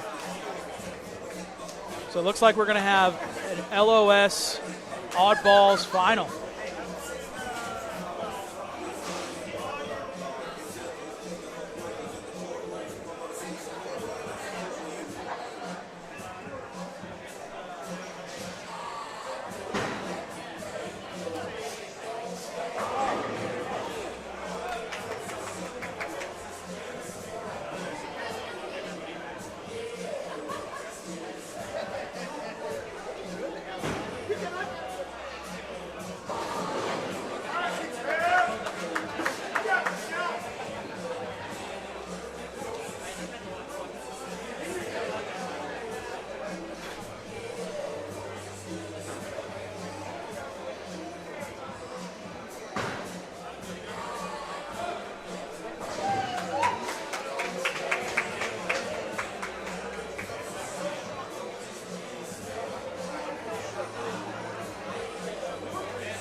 For having such a huge gap in total, the match turned out to be pretty close, but it really is the bottom 2, the 3rd and 4th point that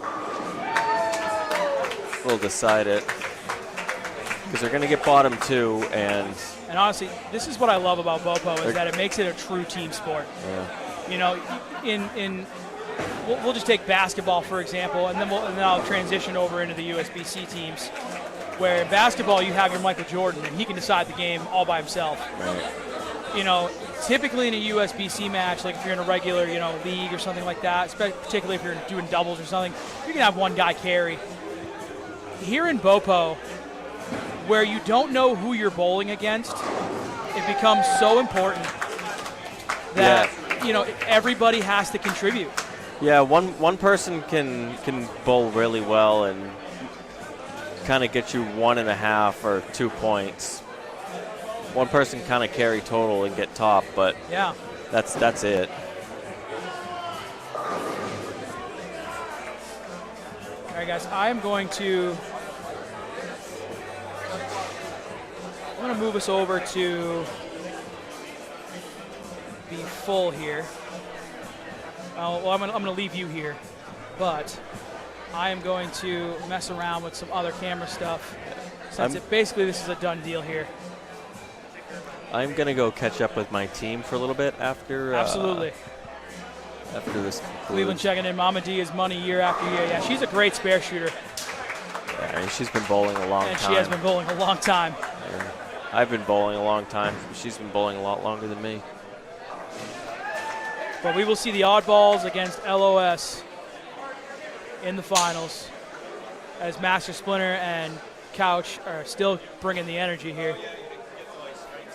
Although, are we completely a done deal? I don't think we are. No, it's over. They need 3. Yeah. Bottom 2 are already locked up. Yeah, okay, so. And then, yeah, because 147, 130, so that's 2. And even if Precious. And they're getting team total, so. Correct. Even yeah. if Precious double guttered, GOB only has 60 pins left if they strike This is out. over, so officially we will have. It is mathematically over. The oddballs versus LOS on lanes 15 and 16 in just a few minutes, guys. We will. I'm going to do a little bit of camera maneuvering. I'm going to leave you. With something else here. Nope, that's not what I want. I'm gonna Mess with that here.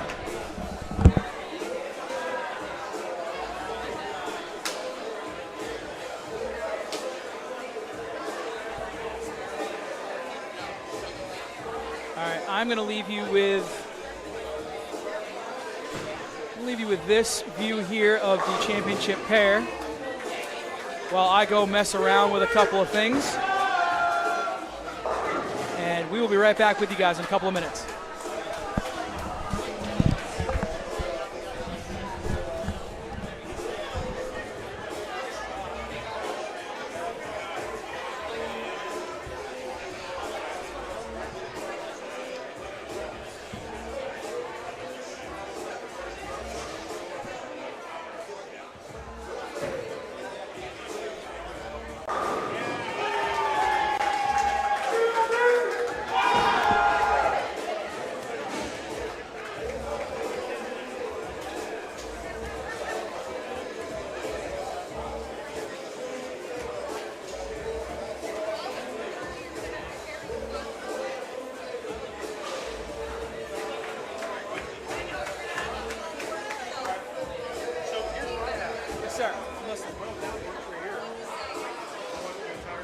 Does, but I'm going to make it so you can come off of that. I'm going to put an overlay on it.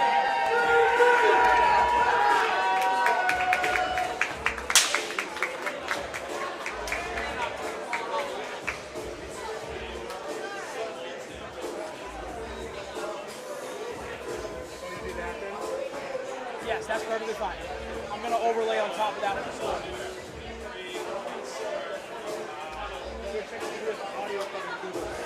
Yep, that's fine. We're basically on a break on the stream right now.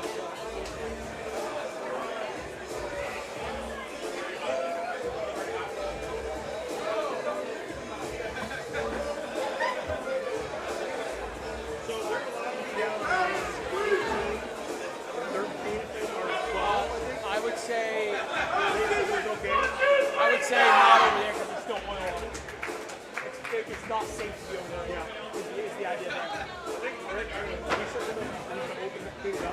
If he strips it, then yes. If you see the machine go up and down, it should be fine. Get hype on camera, like get people their signs and shit up and down the sideline, stuff like every once in a while. Kind of just focus on the bowling stuff. Like so I kind of want to focus on the bowling. people see the mayhem. Yeah. Okay. Well, if you guys want to stand your cameras around or show that camera or whatever, show this one. Yeah. Show it whatever you feel like showing. Yeah. That's fine. Let's focus on the bowling.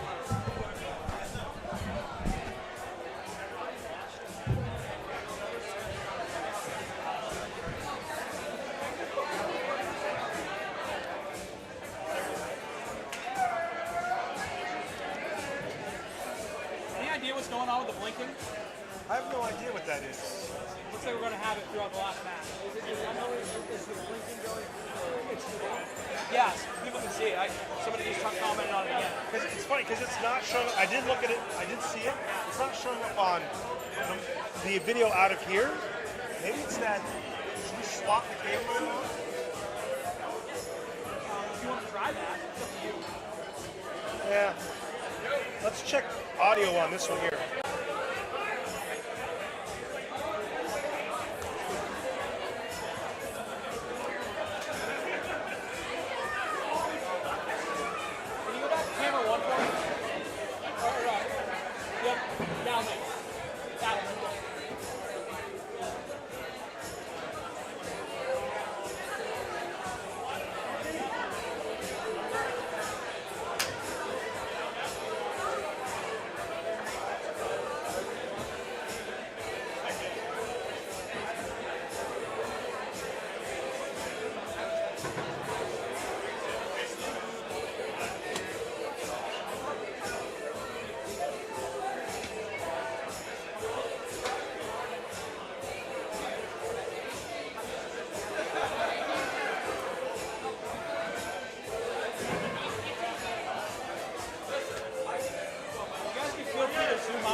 Hey, Mike, do you want to talk into that microphone down there?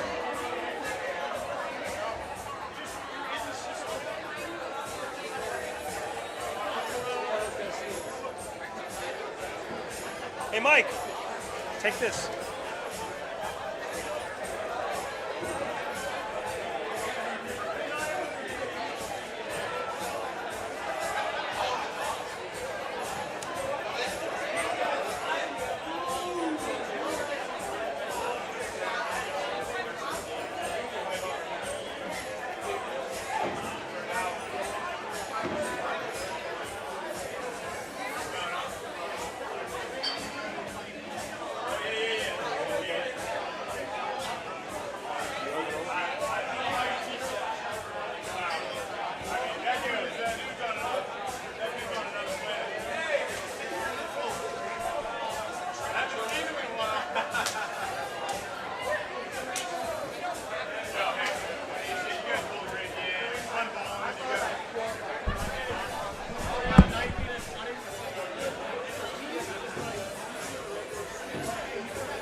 All right, guys, thanks you for your patience there as we get set up for the final match here.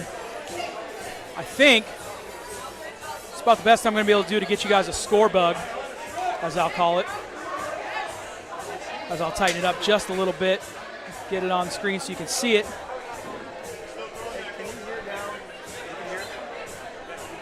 Did you guys just hear somebody say, "I'm talking into it now"?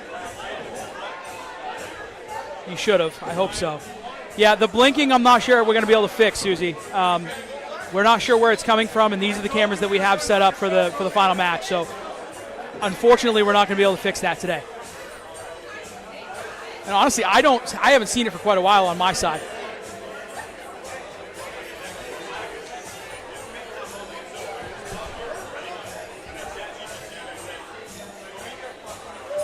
All right, so as we get ready here, we're going to have the oddballs against LOS, and I did just see a blink. But like I said, unfortunately, we're not going to be able to fix that today. So I apologize for that.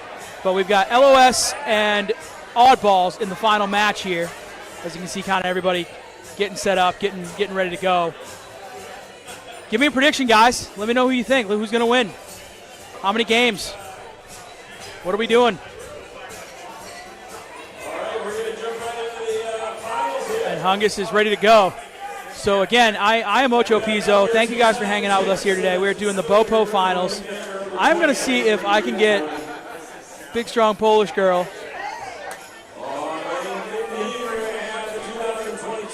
in the booth with me so I can do a quick interview with her since she's a new champ. As Hungus is doing his announcements. And welcome in to big, strong Polish girl. Oh man, you're catching me at quite the moment there, Ocho. We're getting a little crazy now. We are all the costumes are starting to come into play here for the bowling ball that is to follow tonight. Yeah, we are settling right in. Yeah, so I wanted to say, first of all, congratulations on winning the B Division Championship. Yes, thank you. And what were you guys seeing out there? How was it? How did it feel? How did it go?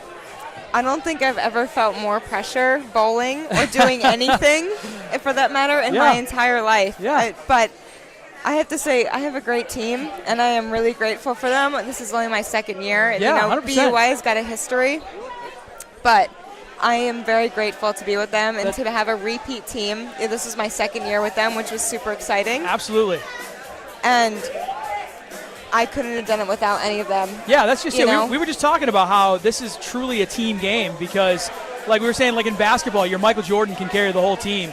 But here in BoPo, your whole team has to contribute. Yeah. And you saw that over there on the Bayside Tigers and Oddballs match because every pin counted over there. That was such a close match. Yeah. And if one person didn't do one little thing, that was the end of it, you know? Yeah, So- that is bowling for us. And it's truly a team game. And like I said, congratulations once again. Yeah, thank you. We were rooting for you a little bit here in the booth since you're one of us. But we're enjoying watching this. We've got a slight camera issue today. We don't know why. We're not really sure what's going on. It's blinking every, I don't know, couple of minutes on the stream. We're not sure how to fix that, so I apologize for that, guys. If we can fix it, we will get it fixed. But I apologize for that little bit of a blip there every couple of minutes.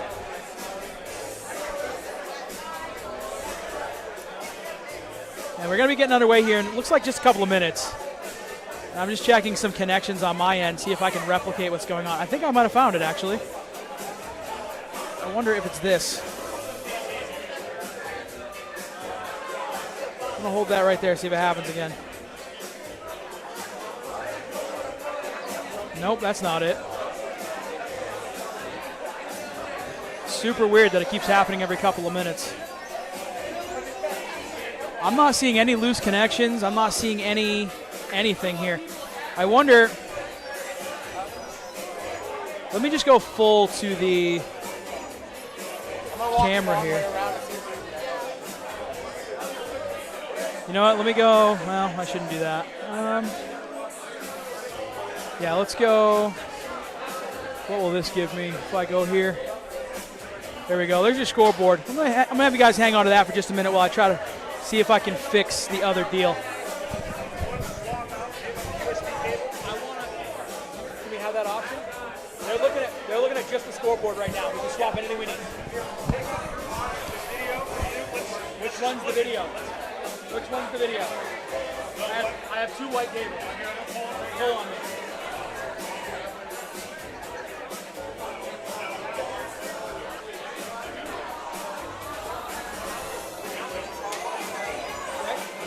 Spin it around, see what happens. Do you have another USB input on that? I have a regular USB on the computer itself. You got that.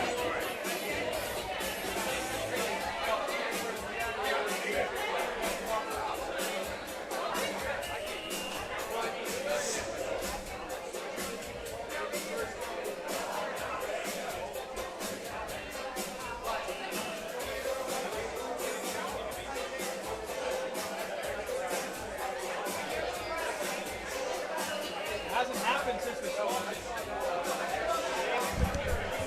I'm gonna go live with this here. Oh no, but just see that? Yep. Do you have another cable? I might have one. I don't think USB-C. Yeah, I don't know if I have a USB-C or USB-C.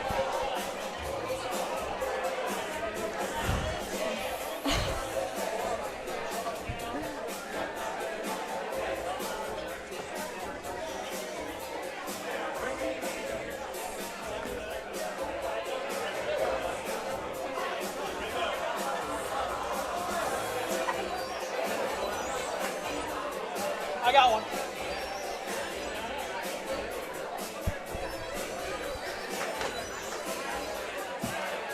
Here, go USB-C on your end.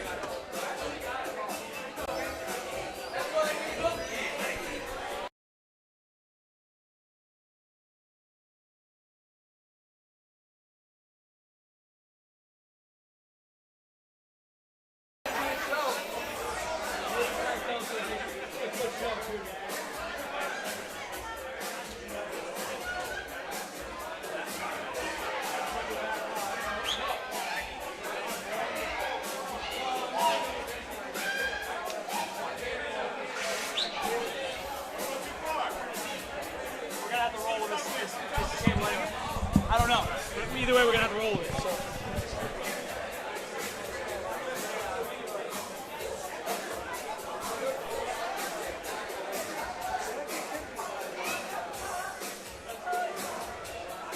All right, guys, we just swapped some cables around. We'll see if that fixes some things. Hopefully that wasn't too painful for you guys.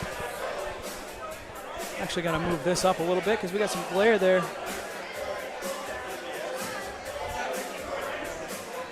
Yeah, still doing it, Rich. Yeah, our cables didn't seem to make a difference. We'll roll with it. I'm not worried about it. Yeah, I mean, it doesn't happen every 5 seconds. It just happens every couple of minutes. Okay, he's going to do some troubleshooting on that and see if he can figure it out there. We are working on that little flash there for you guys.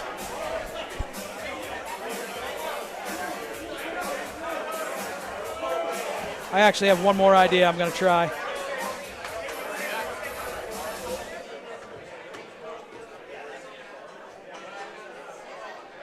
Take something out of the equation here. Is this the one I want to put you guys on? It is. All right, hang on 1 second with the scoreboard for me, guys. Rich, I have one more idea to try.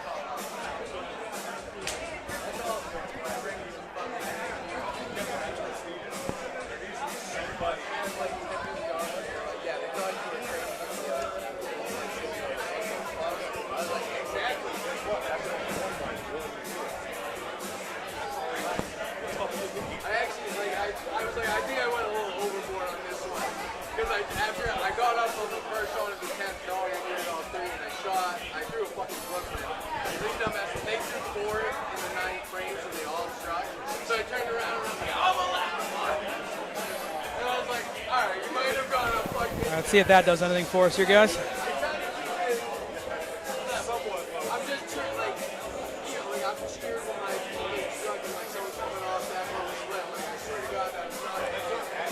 This is where having an IT background comes in handy because I think I may have just fixed it. I think no, it was all of them. That worked. I took this out of the equation. The rest of the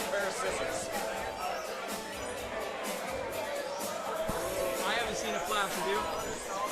Jumping in with the final match. I think I got it. So that means the USB hub was on.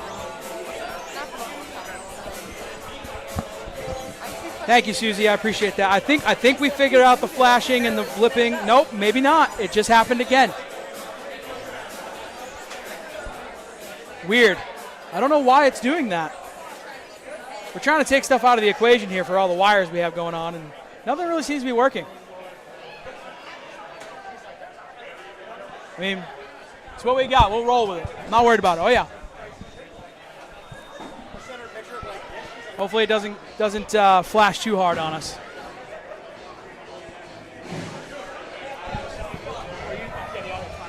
Are you able to reset that dot?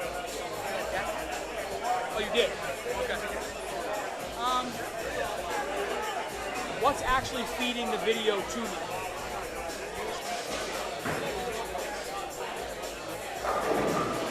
So that deck is feeding the video to me? Yes. Okay, and you've already restarted that? Yes. Okay. If you've already restarted it, then that's it's something in between. I don't know what it is. Yeah, we replaced that cable.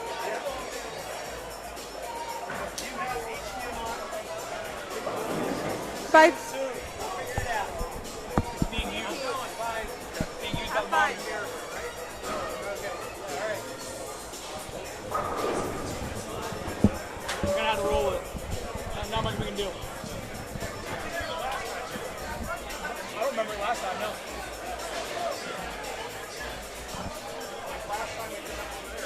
No, I don't remember seeing that ever. All right, guys, we are going to have to roll with the little blips and flashes and all that kind of thing because we have tried just about everything we can try to fix that, and nothing seems to be working on this end. We apologize for that sincerely, and we will try to get that taken care of for the next stream. However, I do have a fantastic camera crew here with me. They are working on some things. And let me know if that strike that you just heard from Putt Putt is too loud, because we have a microphone down there on the pins now, so that you guys can hear the pins. And I just want to know if it's too loud, not loud enough. You let me know, and we will adjust that volume as we can.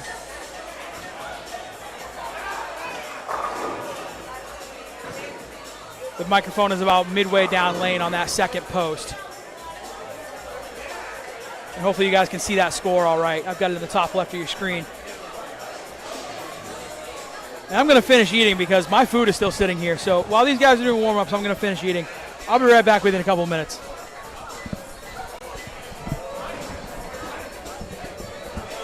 Professional bowlers here tonight. There's like nobody here. I know. Fucking missed my win. I didn't get to meet anybody. You should riff. Just start talking. You should just start talking. Oh, me? Yeah. You can jump in if you want. You can talk about how you guys can be champions. I don't know, like, the typical, like, I don't think it's really sunk in yet. Like, I'm going to Disney World. So 3 years from now, but I'm going. no, I'm so far now. I'm like, everything's going to get a little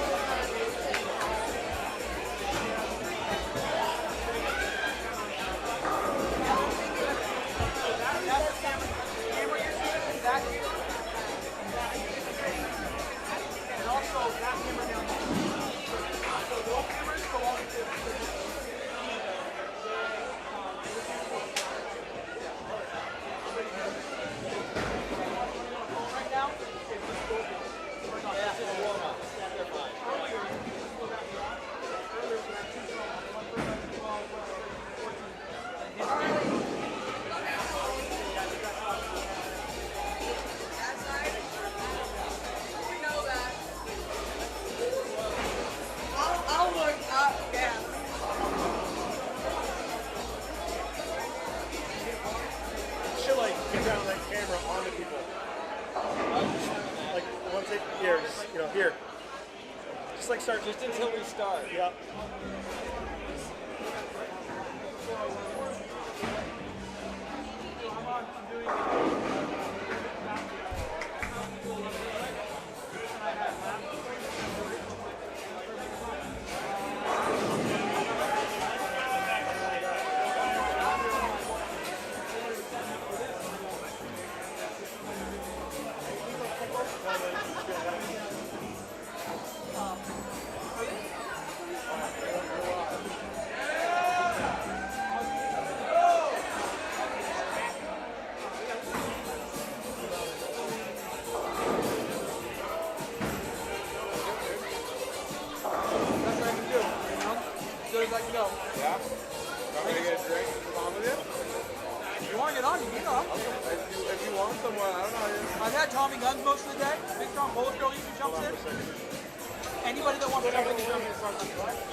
On the carpeted area, I would say. Hold on.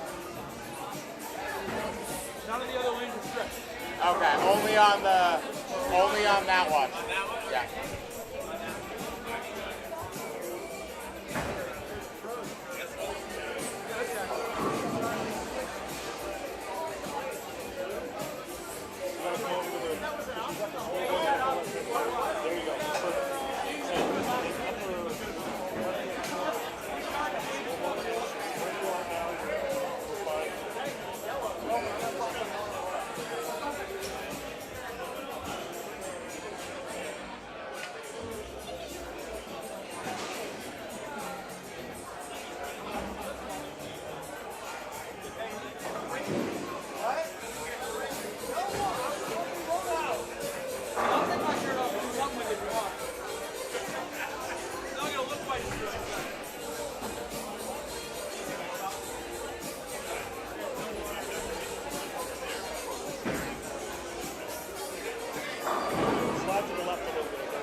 All right, guys, you see us panning around looking at all the crazy costumes here.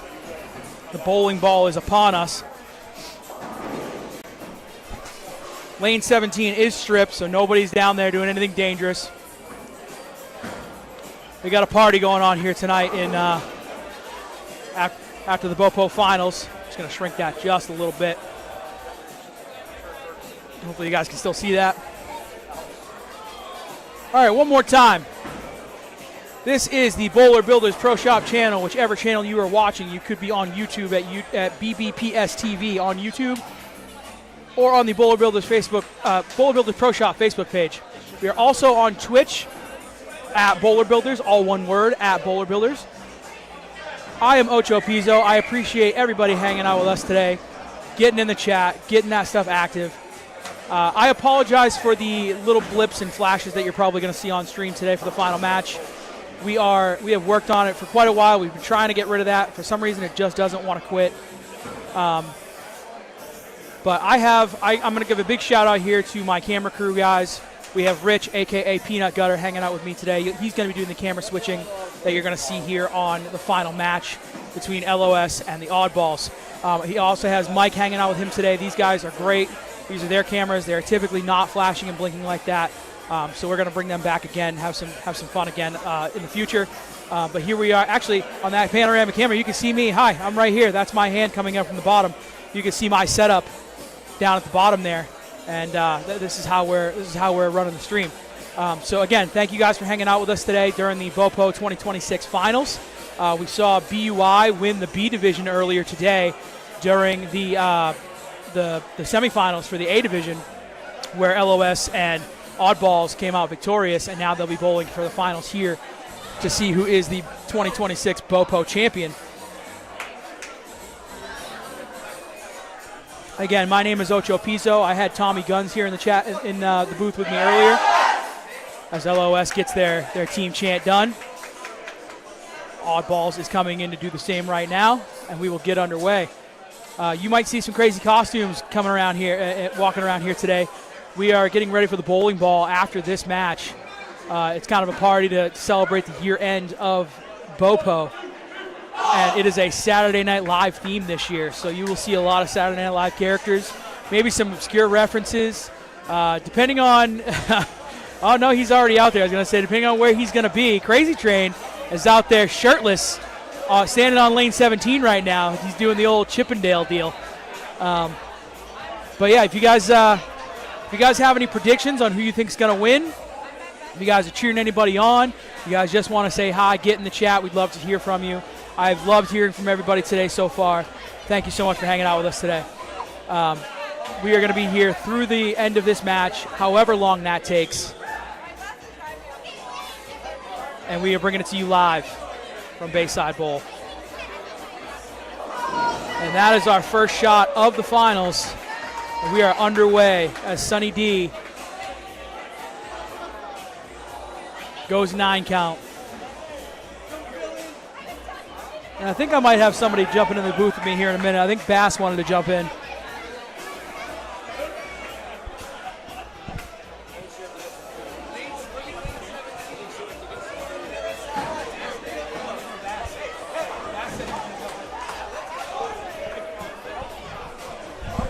I stand corrected. Crazy Train, in all of his shirtless glory, has come in to put the headset on to hang out with me.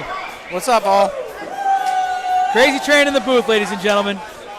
Still mad at myself. He's mad at himself for something he shouldn't be mad about, but here we are. The team put the game in my hands, and I didn't come through. Yeah, but you guys put up a game, man. What a good show it was from both sides. That match was, an 8-pin match? An 8-pin total match, yeah. And I lost the winning point by 2 pins. That's insanity. That is so close. There's no way I can let you blame yourself for that. If I off my hand, I loved the shot. I aced it. I did everything I wanted to do, and I just watched the ball slow down a foot earlier than it should have. Yep, I hear that, man. I even made a move because I watched Juvi's ball jump. So I'm like, I'm going to make a little move, and I'm going to give it a little bit. And it just... The 4-pin just wiggled on you. It wiggled. I was hoping for a trip. Yep. If I trip it, then I only need, 2 sticks. I'm gonna hit the booth cam real quick just to give some a little bit of a It's not embarrassment. It's a little bit of a shout out to my cohort here. Here's his Saturday Night Live. You gotta go. You gotta commit. You gotta commit. I'm not committing to anything. Chris I'm Farley. wearing a shirt. Here he is, shirtless, doing his Chippendale deal. But back to the action All here. right. So what are we thinking here? I mean, I'm liking the way oddballs are looking. I didn't get to watch LOS much. I didn't know how tight of a match it was between them and GOB. It was pretty tight until the sort of the middle of Game 3. Yeah. They went it was 5-5 going into Game 3. All right. So they were tied up going into that, and it looked like it was a combination of GOB kind of lost the look a little bit, and LOS sort of had the look the whole way. Yeah. It was kind of a balanced attack from LOS. Phil Frames has been struggling a bit today. He's blown by the head pin on the left side a bunch of times. He's missed a lot. He missed left a lot, but he's gotten lucky a lot with it, and he's bounced back from it quite a bit as well. So I will say the shot played completely different today than it has been the last 2 weeks. Yeah, Tommy and I were 100% talking about that, and his theory was that he thinks that the transition from PBA to now, so basically the lane's getting all kinds of different oil patterns with the Roth Holman. So you're talking long pattern left lane, short pattern right lane, and where oil stripping machines don't always get every little inch of oil. A lot of lane memory too. So, and that's the term that Tommy used as well, a little bit of lane memory. So maybe your left lane was going a pinch longer than your right lane because of the fact that it was getting that longer pattern over the last week. It wasn't even that. I had the little lanes about the same. Actually, I had on 11. I had that biting sooner. But what I noticed is the pattern over the last 2 weeks stretched, and it got longer. Yeah. Tonight, it shortened and the outside got burned, so you just had to get it out there. So my theory for that was I was wondering if the PBA Pro's rev rate had anything to do with that. And when they burnt up the track area, maybe their revs were burning up part of the lane too for lane memory, like it's you possible. said. What got me though is the first game with 3 people throwing urethane. I thought it was going to stretch. I honestly did. That would make sense. In the first game, I'll tell this. I wish I could have bowled a little bit before because my back was so tight because I came and hung out to watch a PBA. Yeah. And being on my feet for like 6 straight hours kind of, made my back super tight, and it took about a half a game to finally loosen up. Yeah, we noted that you were struggling in game 1. Thank you, Griff. By the way, I did not know your nipples were pierced. Not a lot of people do. We caught that on stream, just so you know. Yeah, haven't heard it. That would be Griff, my teammate. All right, right on. But yeah, no, it didn't stretch as much as I thought it was going to. And Peanut Gutter adding a little picture-in-picture. I like that with the wide panel. yeah, I like that a lot. That is nice. I do like that. That's that is super good. cool. We can kind of see everything from the back end on the bottom right there. So I'm sitting here, no shirt on, and it is so hot in here. Really? right now. I've been a little chilly, but I haven't been bowling for the last 3 these hours. pants just do not breathe, man. See, I don't wear pants if I can. Well, neither do I. I noticed I had shorts on earlier. Yeah, I always wear shorts if I can have that choice. Hey, let's get in the chat here. Who are we thinking? For this? Who's gonna win tonight, guys? Who's gonna be your 2026 BoPo champs? I'm gonna bet on oddballs a 9-6 in game 3. 9-6. So we're going all three. All three. And they're only gonna get to 9. All right. It's going to come down. It's going to be 6-4, and then they're going to get 3 the last game. So far, we've got 1 open frame out of the oddballs, and we got a couple open frames out of LOS, but it's pretty early. This wig itches. My head is itching so bad.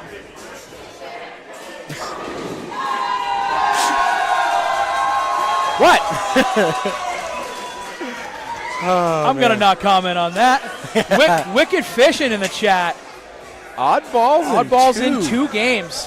All right, I like where your head's at. I'm okay losing to the winners. It happens. Now, which member of Wicked Fishing can I attribute that comment to?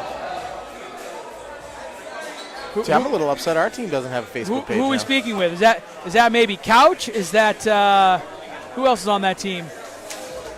I don't know. I'd be shocked if Couch has a phone in his hand and not a beer. I'm not sure of Boothby's BoPo name, but I know Boothby's on that team. As Serrano goes high, leaving the 6, 9, 10. Game, Serrano. Sorry, I had to move that. I didn't want to scream into the mic. Crazy Train talking some junk. Hey, I had a blast. You know, I was amped up. I was keeping my team amped. I'm having a great time. Listen, I'm having a great time watching it. It looked fun as hell out there. I wish that I was out there bowling. But I'll tell you what, the second best thing is getting to do this and put this out for everybody. I mean, I'll say my phone came to me, my watch actually, and was like, heart rate's kind of high. I bet it was. Especially in the 10th frame there when you needed it. And I did shout you out. I think I did it twice when you said, "Oh, you better say something about giving me a chance in the 10th." I did say it. They did, and it's like I always say, I'm going to throw a shot that I think is the right shot every time. Yes, sir. The first game, I needed a double to take low point, and what I do, I ace a shot, 10 pin. Yep. This one, I aced it off my hand, and it just checked it a little early. And it went 4 pin. I missed the transition, just a pinch. And I don't put either one of those on you. So I do. I'm gonna hold that over my head till next season. You can hold yourself accountable for it if you want to, but you cannot say that you didn't put the ball where it needed to be. As LeMay has a great shot there and leaves just a 7 pin.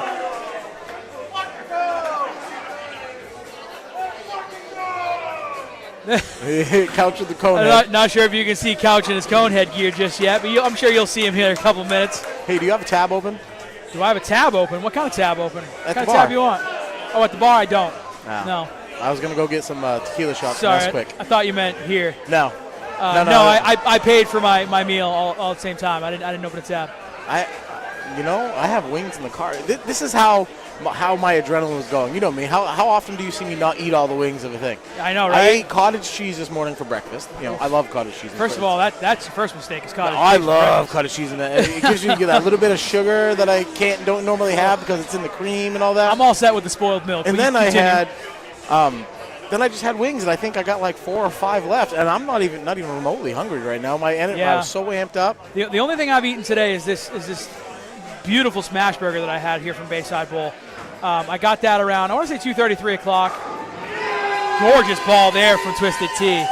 I was a little shocked they didn't put him back in game 3, but I think our call, the reason we stuck with the 3 that were in, is we all had decent looks, and we all were loose. Yes, Susie, that is correct. BBPS TV. Stands for Bowler Builders Pro Shop TV. And I can see viewers over there currently live. And with that down lane camera when they go to it, it's pretty funny. Like you'll see the booth. We have a lot of production going into this. We have a ton of stuff here. We're building the show. So if you guys can see that, I don't know. Where am I waving? There I am right there. Hey, what's going on, guys? I'm right next to the score bug. So you can see the score. Am I pointing to it? Right there. Nope, over here. There's the score right there. Everyone on your Facebook, share this up.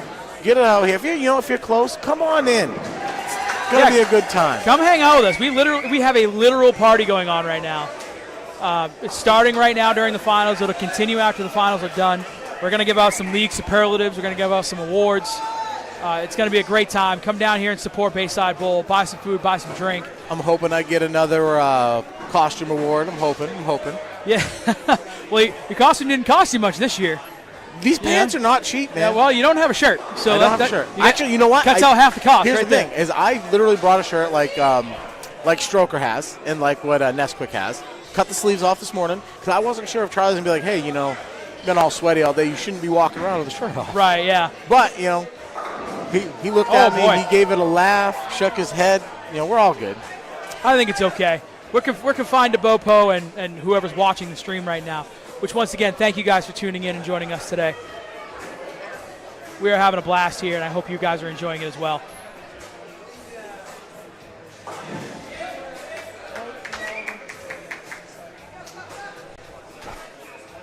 All right, we're about through 3 frames here. Looking like an early lead for Oddballs so far. As Twisted Tea has 9 spare and a double. HBK has the opposite, a double and a 9 spare. Well, Serrano give that a run.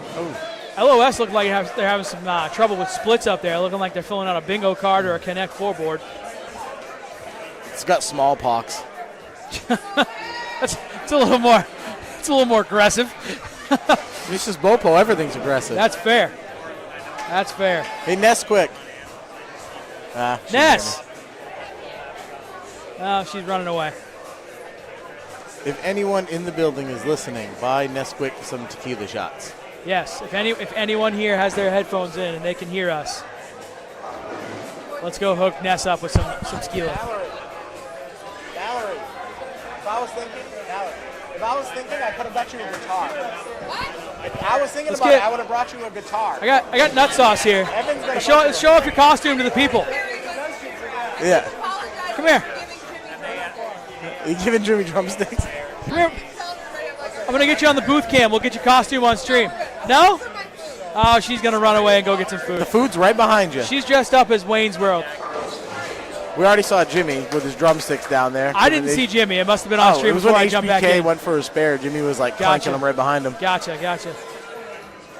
I am loving this down lane cam that's focused on the bowlers in the front. It's kind of bugging me that the I wonder if you move the scoreboard to the other side. If I move it to the other side, I think it's in the way on the other camera here. But I guess that's not a big deal. I'm going to move that over. It's just cutting all the people out of lane. Yeah, I'm going to move that over. Move that over, and it's not blocking there. Yeah, right there. Yeah, that feels a little bit better, guys. Yeah, because now, if they're tall, you're going to cut their head off after they throw the ball, but it's not a big deal. I'm gonna see if Peanut Gutter can tip. Can you tip that camera to the right just a little bit? My right or your right? That's perfect, right there. That way we get the whole shot in there. We don't miss any lanes. We don't miss any pins. Yeah, I just want to give a shout out to Peanut Gutter and your name's Mike, right? Mike, I just want to give a shout out. You guys are doing great. You bring a lot of stuff to help us out. Build this stream. It looks phenomenal. Yeah, you guys are killing it right now. I appreciate it, man. And I apologize to Peanut Gutter earlier for making you go home and get a monitor that you didn't need. Yeah, we didn't realize it till after because I was a little stressed out. Right when you left, I'm like, Roman, you have your monitor. I got mine. I had a whole other monitor in my bag, and I'm like, oh my god, I can't believe I sent him out of here. You need to calm down, my friend. I do need to learn to breathe. You go from 0 to 150 in a second. I got to breathe through it is what I got to do. When we were having issues getting the camera to read, you were like, I thought you were going to have coronary. I just like things to work. I like He's being like, prepared. I'm panicking now. I'm panicking. I want things to be working the way they should be working, and I want to put out a good product for the people because the people in chat are telling me that we're doing a good job, and I want to keep that feedback rolling. I'm not going to lie. I'm a little upset I'm on Mike today. Last few times I've been making cuts. I've been winning money. Tommy and I were discussing that earlier. We've said, we'd much rather be bowling, but, if we're not bowling, we're able to get over here on stream. Did I just see Phil Frames throw a gutter ball? He did. For some reason, I thought he was getting rid of some deadwood there, but apparently he's got a gutter ball there. So I wonder if he's just getting too psyched up. He has had a lot of miscues today, but to his credit, he has not let any of them get to him. He has bounced back from every single one of them with good shots within the next frame or two. We got Cousin It bugging EJ Tackett over there. Hey, EJ Tackett. Can we get EJ Tackett on the stream? Eddie, come on in, EJ. Do you want to get on the stream? Talk to the people? I have not even met EJ Tackett. EJ Tackett in the house, ladies and gentlemen. I'm gonna hit the booth cam real quick just so we can talk and see the people. What's up, people? EJ Tackett, nice to meet you, sir. Oh, nice to meet you too. My name is Roman, and if you want to go by my BoPo name, it's Ocho Pizzo. Ocho Pizzo. Squirrel. I knew Squirrel from the last time you were here, but it's a pleasure to meet you. I appreciate you coming to join us today. I'm gonna get the camera back on the action here. I have been trying to follow you guys all week but I had to work all week, unfortunately.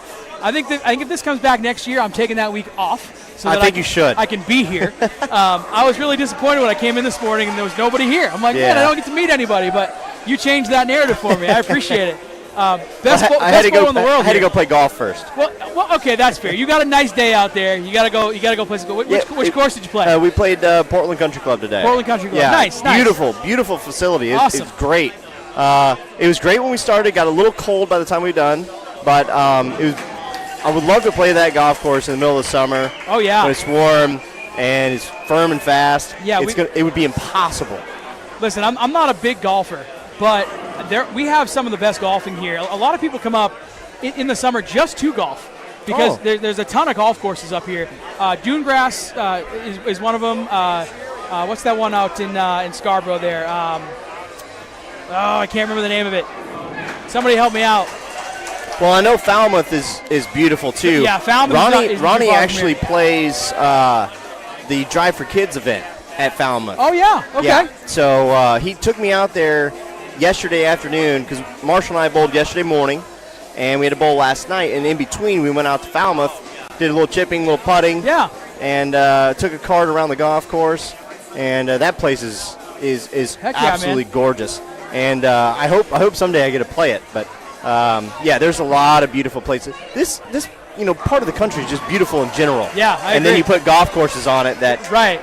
It just showcases the nature oh of yeah, it. it's it's unbelievable. The other golf course I played is up in Spring Meadow in Gray. It's about 20 minutes north of here. Okay. That's the best golf course I've personally ever played. Again, I'm a hacker on the course. I have a set of clubs, gets used once every 5 years or so. I'm a bowler, not a golfer. So, and honestly, well, I'm a golfer that turned into a bowler. right, that's fair. That's fair. Oh, we got Susie Stryker in the chat saying Cape Arundel and Kennebunkport is another good one. Okay. Pleasant Hill is another good one. I agree with Pleasant Hill. That's not too far from my house. That's probably about 10 minutes away from here. But yeah, there's a good golf scene up here. Oh, yeah, Have for you had a lobster roll yet? You haven't taken the local cuisine in? I had about 3 of them, I think. There you go. You can't come up here and not have one. I mean, well, I live here, so I can not have one all the time. But yeah, well, I don't. I live in Indiana. We don't have lobster yeah, rolls. what do you guys got in Indiana? I don't think I've been to Indiana once. When I was a junior bowler, I bowled junior gold in 2005 in Indianapolis. So it's Indiana the only time I've ever been there. is known for tenderloins. Okay. That is the state food. So the cattle out there are No, it's pork. oh pork. Pork So the tenderloins. pigs. Okay. Yes. So the pigs. Yeah, All right. pork tenderloins, and they're about as big as your face. Wow. Like that massive. is a big pig. Yeah, you go to like state fairs and stuff. Indiana is definitely that's the staple in Indiana is pork tenderloins. So we've got the lobster. We've got blueberries. Have you tried anything with blueberries in it yet? Because we got Maine blueberries here. I did have. So Ronnie flew in right before we started, and I went to the Embassy Suites by the airport. Okay, that's right near my house. Yeah, and I was waiting for Ronnie to come in. I was hungry. It was dinner time. So I'm like, I'll just go in here and have dinner, wait for Ronnie. Sure. They had a Parmesan crusted haddock, which Ooh. was incredible. Not bad. Not But they bad. had a blueberry cobbler cheesecake. There you go. Oh, That's what we're talking about. unbelievable! I was so fat when I left that place. Oh yeah, I hear you there. How about a whoopie pie? We got the whoopie pie fame around here too. The what? Whoopie pies. Have you ever heard of a whoopie pie? No. So a whoopie pie is kind of like a big soft Oreo. Oh. So think of it as like almost like a sandwich. Okay. And the outside layers are like chocolate cake, and they're kind of domed over.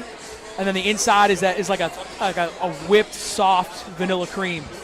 And we kind of have that one on the map too. That's more like central Maine, I would say. Okay. It's definitely Maine, but we claim to fame the blueberries, the lobsters, the whoopie pies, and sometimes the potatoes, depending on who you ask. Yeah. Well, that's more northern Maine. Indiana is also one of those states that we just deep fry everything. Yeah. So like deep fried Oreos, dude. Oh yeah. Oh my That's God. like you got to have a state fair every couple of weeks, right? It's pretty much. That's how that goes. Between like August and October, you can go to a fair like every weekend. Oh yeah, I bet. Somewhere close. I bet. Yeah, I got a friend who lives in Florida, and you can do that down there too. Oh yeah. All right, we're about halfway through game one. Let's see what we got for scores here. And my eyes are not very good with the contrast on these screens, so we're gonna zoom in on my device. Let's see, LOS is at 302 after Sunny D's most recent shot, and the oddballs are at 330. Puts us at about a 28-pin match, barring any marks on the way. Yeah, it's at in the way the bowling scoring works, it's actually a little bit closer than that because we got 3 guys on where Sunny D is. What team's that? That is LOS. LOS. So they have 2 more strikes. So him getting that spare really added some points into there and got him a little bit closer. But being on strikes is going to add up a little bit quicker than being on spares. Are you familiar with how the BoPo points work as far as how this match is actually going to be scored? No. Okay, let me explain that to you. That way the people can understand it too. Hold on, let's see. Smiths and Leverage coming in on YouTube. Oddball versus Bayside Tigers. Oddballs won that match in the semifinals, Smithson, and they're in the finals now against LOS. One whoopie pie equals 12.8 on the A1C coming from that. David Praise. That's funny. This is the finals, Smithson, for the A's. So Oddballs beat Bayside Tigers in the semifinals to get here, and LOS beat GOB to get here for the finals. So this is game 1 of the finals. And for those who don't understand, and I can explain to Mr. EJ Tackett here that's in the booth with me, how the scoring works for BoPo. So essentially, it's a race to 8 points. So we have 5 points available in each game. How it works is we don't have, as you notice, we don't have any handicap up there. So what's going on is that we will go top point against top point, bottom point against bottom point, and then in between we'll fill in as well. You don't know your individual opponent until the game is over. So whoever has the highest score on LOS will match up against whoever has the highest score on the oddballs. And the higher score of that will win that point. So there's 5 points available in each game, so the team total counts. So essentially, we don't really know how well it's going until we get sort of closer to the end of the score. Because when we get there, we're going to see who's, like, right now it kind of looks to me, if I had to say, right this second, I would say Twisted T is probably putting himself in good position for top point. And, who am I looking at? Who's on the other side here? Spare Me is in a good spot with a double right now for top point because of the double that she's got right now. So those two at the end will go up against each other. And then the top, number 1 spot, number 2 spot, number 3 spot, number 4 spot, as it breaks down, we'll match up against each other, and then we'll decide the points that way. Nice. And so it's a race to 8 points. And the reason I say that is because you have 15 available. When you get to 8, you have them shut out. So you can very well win in 2 games. So if we only have 2 games here, we'll call it. We won't even bowl a third game. I hope there's a third game. Well, I'll tell you, the semifinals match between the Oddballs and the Bayside Tigers over there on 11 and 12 was an absolute nail-biter. I'm not sure when you got here, but man, that was an 8-pin match at the end. Really? It literally came down to game 3, and it was 8 pins different in the team total. And Crazy Train, the guy you took the headset from, he missed winning top point by 2 pins. Oh. So it was that close, or we'd have the Bayside Tigers here in the finals instead of the Oddballs.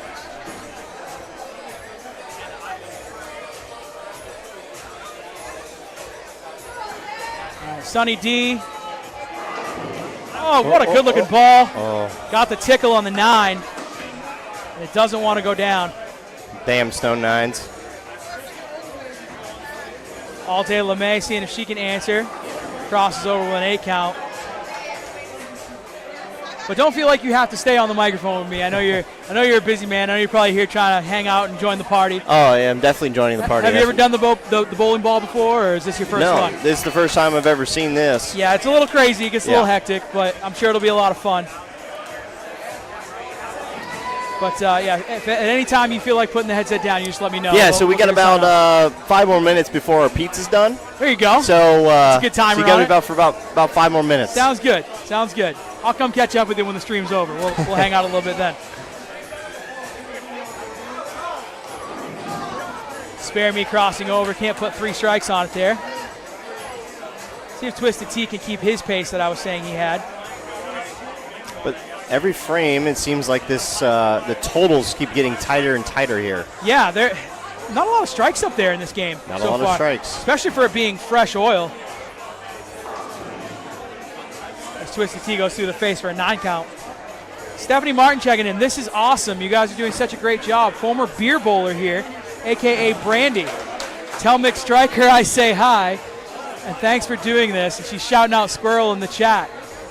And she's giving us a prediction of LOS going 8-7. Wow, that's a tight one. Thank you, Stephanie, for checking in. We appreciate it. Squirrel is on the mic with me. Thank you, Brandy.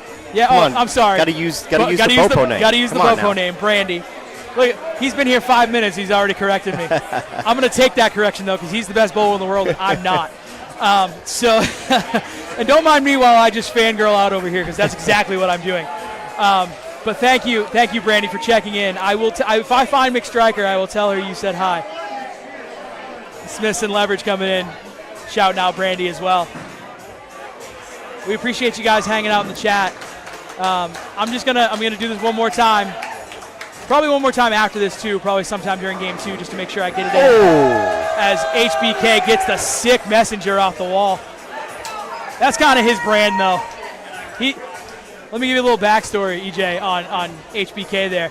I've known that guy since he's like 5 years old. He was our Belmo before we ever saw Belmo. He's been doing 2 hands since he was 5 years old. How old is he? He's probably... Hold on. HBK! How old are you? 31. So he's 31 now. And Well, Belmo started before he was born. no, we know that, but we didn't see him on TV. So I remember we were in the junior league on a Saturday morning. We used to have a TV up in the corner of that center, and we saw Belmo for the first time, and it was a novelty at that point because no one knew who he was. Yeah, like 2008, 2009, Yeah, somewhere around something that like time. that. Yeah. And we saw him throwing two hands, and HBK's name is Kenny, and we turned around and went, Kenny, it's you in 20 years, and we're not wrong. The dude is good. He's really, really good. Does Squirrel have a brick? He does. I do. I was actually, funny story about that. I was actually the first professional to get a brick here. Yes, sir. I remember when that happened. And because I wasn't bowling here at the time, and I remember the first time I came in here, the first brick I laid eyes on, it said Squirrel. And I was like, that's awesome. 3/30/2015. Yes, sir. Can we see it from here? I think it's on that wall over there, right? Yeah, I can see it from where I'm sitting. It's right over there on that wall, right next to the restrooms.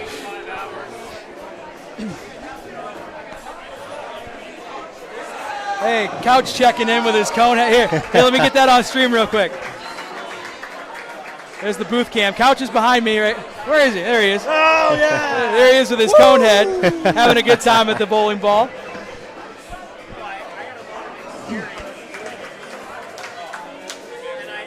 All right, glad you stuck around, man. Thank you.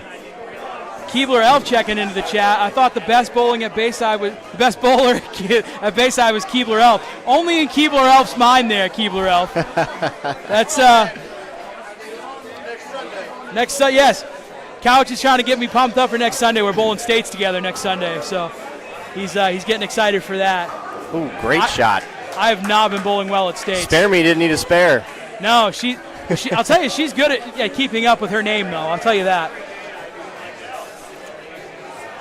All right, let's look at a score update here. You got to give a shout out to Putt Putt too. He helped us play some golf today.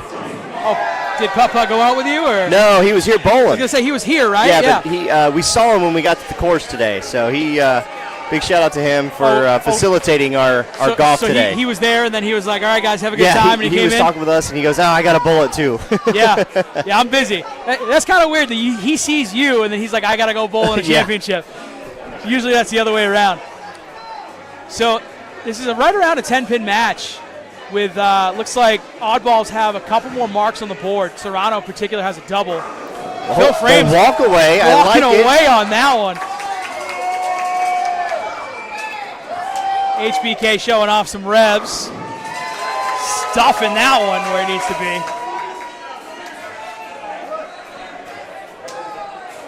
I'm not gonna lie. This league has to be the most fun league in the world. I'll tell you what. Let me be a little vulnerable with you right now. This game has literally driven me to therapy. I just actually finished up my therapy a couple days ago, or I think it was last week.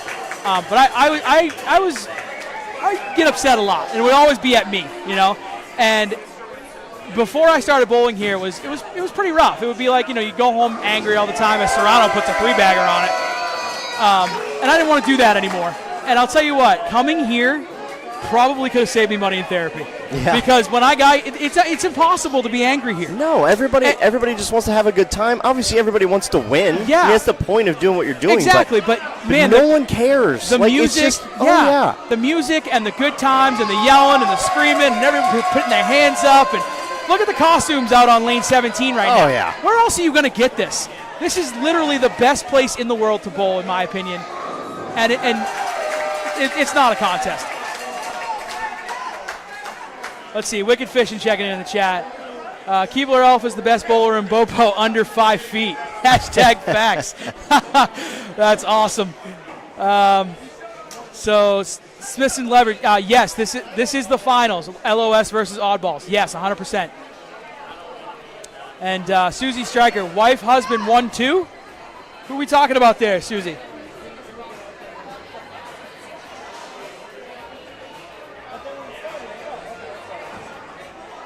Oh, Twisted T using that one board. Oh. That thing plays all the time here. This is game one, Smithson. Oh, this is Thunder. Dr. Thunder. Yes, Dr. Thunder. This is game 1 of the finals right now, and the bowlers are starting to find it here. As Spare Me gets a bad break, just leaves a 10.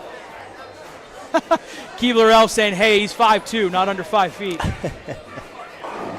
Ooh, that one didn't see the corner very well. Oh, the Spare Me Phil Frames. Yes, that is a good one, too. I got you there. Uh-oh. Spare Me did not spare. She did not live up to her namesake there.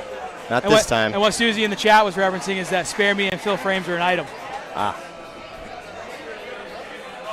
All right, so when I last checked the scores, they were pretty dang close. It's looking like Serrano is looking like he's trying to make a bid for top point here. HBK chops the 5. David Bray, do you have a BoPo name I can call you? He just checked in and said he almost quit bowling before he joined BoPo in 2016. Look at that. It saved a bowler in 2016. Yeah, this place is nuts, dude. I always tell everybody, if you've never been up here, like, it is worth the trip. They're like, oh, I want to go to a PBA show, and I want to go. I'm like, you need to come to Bayside.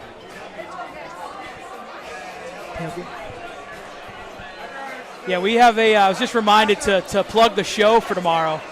The PBA Rolf Holman Doubles Finals is on tomorrow live at 4 o'clock. If you can catch it on the CW. But we are also, obviously we're going to have a crowd here, and we're going to be tailgating starting around 12:30 outside. So I don't. Is that open? Is that open to the public? The tailgating? So ish. Okay. So the tailgating is kind of open to the public. So if you guys want to come down to Bayside Bowl tomorrow around 12:30 and hang out, even if you're not coming inside to the show, even if you don't have a ticket, you guys can come hang out. Bob Farr, you absolutely should come down and join BoPo. You would have an absolute blast. I've been trying to get you down here for a couple weeks now. Every time I see you, I'm like, why don't you come down and bowl with us? And Keebler Elf saying, oh, David, okay, so you must have changed platforms there, Cleveland. Okay, so yeah, Cleveland almost quit bowling in 2016. And then he found BoPo, and here he is. And then Keebler Elf says he met his idol, Norm Duke, at the last BoPo team event. Norm's the best. Yeah. I haven't had the pleasure to meet Norm yet.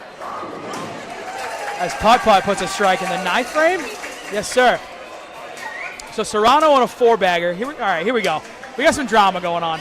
All right, well, we're going to be on the call for the end of this game, and then I'm going to head and get my pizza. That sounds like a great idea. All right, so oddballs have somewhere around a 30 or 40 pin lead. We'll give them 40 because they got a double and Serrano's 4-bagger up there. Oh. As Sonny D That's goes not gonna help. through the face and leaves the 6-7-10. Top point is looking like it's either going to be Serrano or Twisted T. Let's see who the contenders are for bottom point here. Looks like All Day LeMay with her 8 count in the 10th is contending for bottom point right now. She can get to 172 by the looks of things, I think, here, if she spares and then strikes. Yep. Putt-Putt still has a chance for top point as well, depending on what the other two do. He does. So Serrano has 234 out. And Putt-Putt's got 219 out. So Serrano kind of holds his own destiny here, as the two bottoms are probably going to be battling it out for top point. So now, where Sonny D finishes with 167, now we can start to see where the points are going to line up here. So really what it kind of looks like is 1 point is probably going to go to the oddballs right now. Wow, back-to-back splits for LOS there with Spare Me going through the face. Oddballs has the advantage in the team point right now, so give them 1 off the cuff right there. Yeah, and with that split from Spare Me, I mean, the oddballs have advantage in a lot of things going right now. And the big break there by LeMay. Because 172 is going to be the low game for the oddballs here. Yeah, so there's your low game, and that's higher than Sonny D right now. So that essentially locks up the low point, and it's going right? to be higher than Spare Me. That means, I'm not sure who the third. Phil Me. Phil Frames. Phil Frames. Yeah. Yep. Even if he strikes out, he can go 183. But their next lowest game is probably going to be higher than that. Yeah, so she finished with 161. Yeah. So right now, it's looking like that 161 is going to be their bottom point. and 172 is going to be the bottom point over there. So now you can give oddballs 2. The only hope that LOS has right now is now Twisted Tea is missed. Going to have Serrano miss to get that top point, to keep them in it, at least get a point this game. Hey, Bob, tell me what your nickname is. I don't know your BoPo nickname.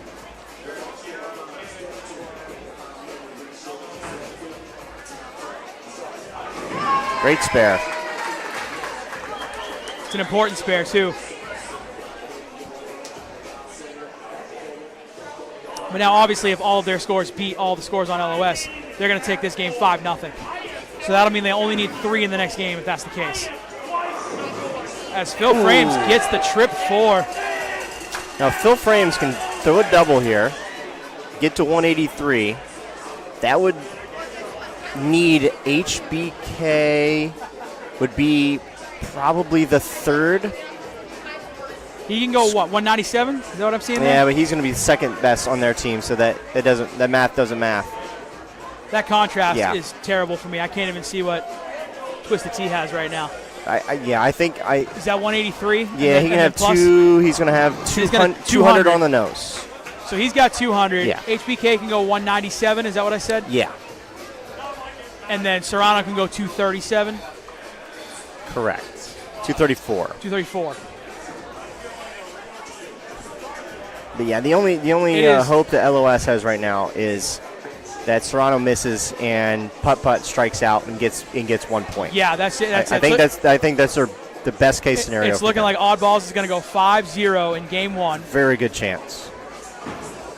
And as I like to say, nobody can win it in one. They have No, to they go at least 2 cannot. games. The next game could turn around and go exactly the opposite way. And the other rule in the playoffs here is that we all have a 6-person roster, at least 6-person roster, and everyone has to play in the first 2 games. Okay. So you're probably likely going to see a swap out of the ladies, and then whoever else is on the bench swap out with somebody else. So we'll have a couple of fresh faces coming in for game 2.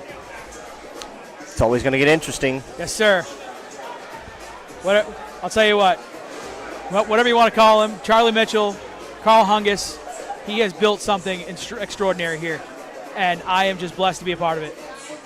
He most certainly has, and it's always fun to come here and see some new faces and see some faces that have been around here for a decade for us that we've been coming here. Yeah, it's great, and we love having you guys here. And I'll tell you what, I will absolutely be taking the week off next time because the last 2 days, Crazy Train in particular has been here as HBK puts 10 back in his 11th box.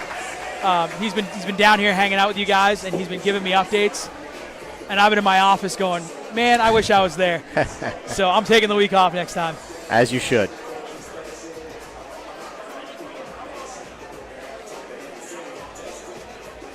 All right, so let's see if Putt-Putt can put some pressure on Serrano here. Because as we said, that's really the only hope that we have for points for LOS. Gets the first one. And he got one crumbler go. And Bob Farr checking in. His name is Footjoy because he hates feet. That's brutal. They got me drunk one night and made a bet with me, so it was given to me because of the loss. That is how some nicknames are born. Not how my nickname was born, but it is definitely how some nicknames were born. Crazy Train bestowed my nickname onto me. I'll tell you that story off stream because it's a long one, and you won't be around long enough for me to finish that. I may or may not tell it on stream depending on who asks. Keebler out. Oh boy. Putt-Putt knew he needed that one, and he made a good shot. Yeah, Week now 10. So Serrano only needs a spare now. So Keebler Elf is asking, EJ, is this the best place to come and bowl in a PBA event? It's definitely the best place to come party at a PBA event, that's for sure. That's good to hear. Oh, and Serrano whiffed it to the right. Yeah, he's going to have to make this. Did you guys ever see the BoPo yearbook from the 15th season? I have not seen that. I didn't know that existed. We'll have to see if Hungus can dig that out for us. Wicked fish into Bob Farr. They got you, quotes, they got you drunk. Same old victims. Gotta love it. All right, so Putt-Putt went 208. Serrano has to make it Yeah, Serrano needs the spare here. for the clean sweep. We can call it a queen sweep if you want. Queen sweep. You ever watch Good Mythical Morning? No. No, it's a YouTube show that I watch. They call it a queen sweep because they said it wrong one time and they just roll with it. That looks like a pretty good ball on that. Got it. And there's the spare. So oddballs are going to go 5-0 in game one. Now he still needs 8. Still needs 8. 6 is still a loser. All right, well we will hold that thought then because he just went 7 on the last ball. 7 would be a tie. So let's hold that thought and let him throw his 12th box here. Bob Farr says, EJ, we should hang out. Bob, Okay. where are you at? He's hanging out here with us. You can come down here and hang out.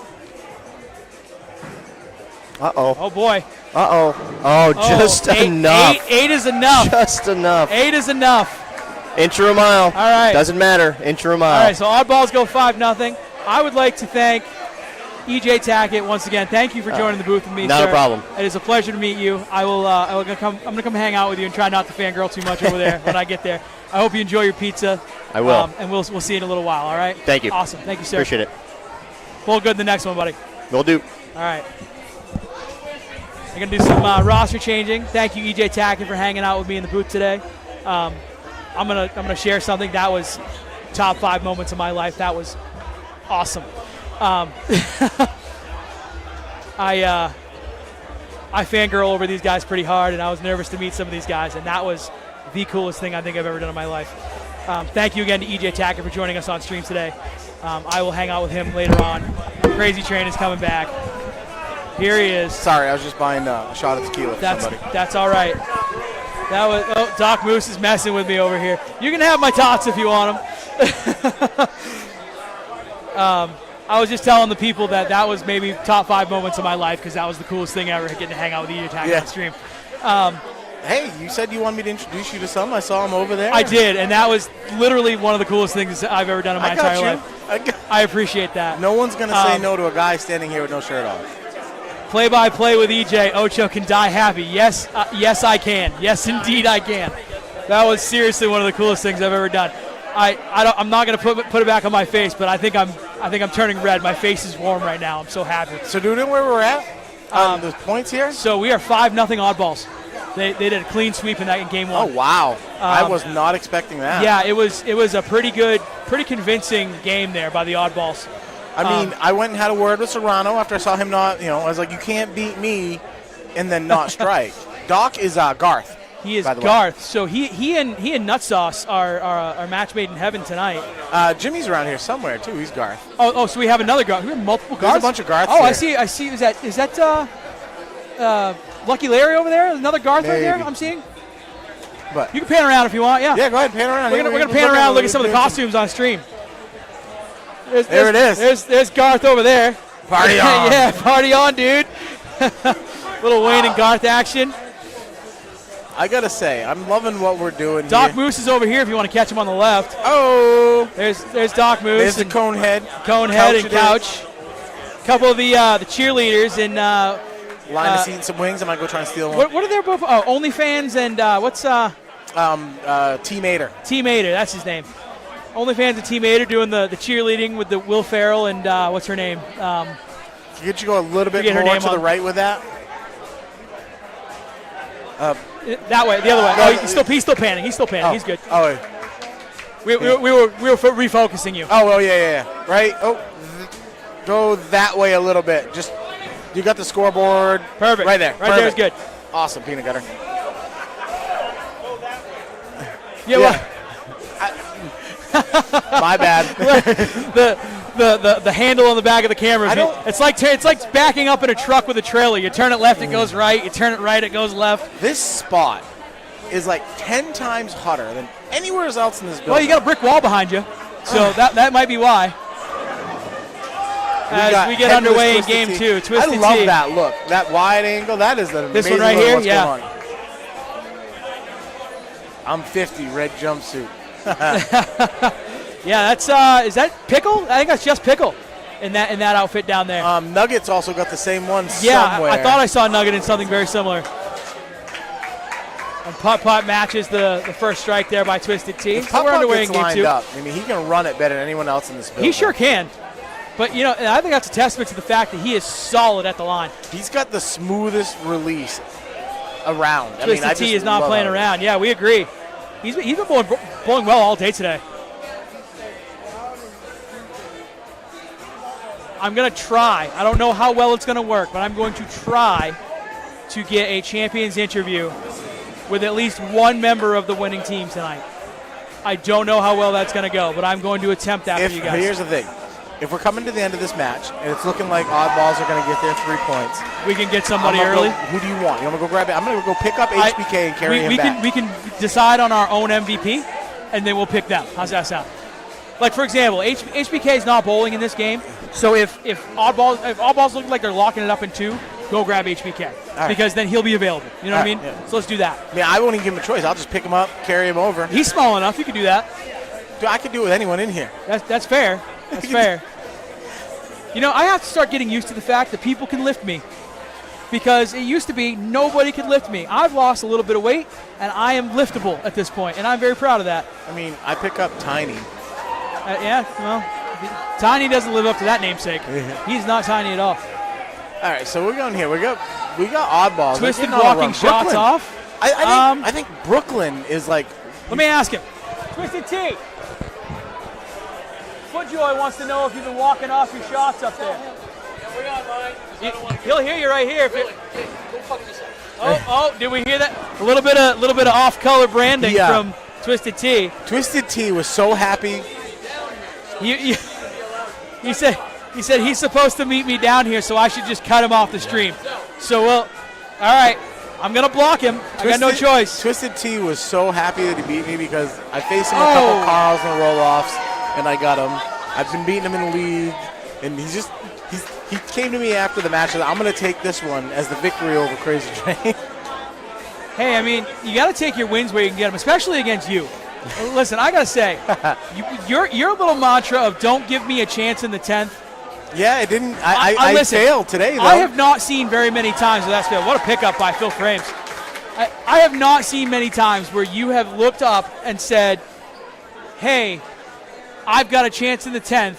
Watch this, and not absolutely just taking it off the sheet or done whatever you needed to do to win that game. It is incredible to me how often you were able to do that. I had a shot today. I failed today, so you were able to watch That's a rare miss for you, my friend.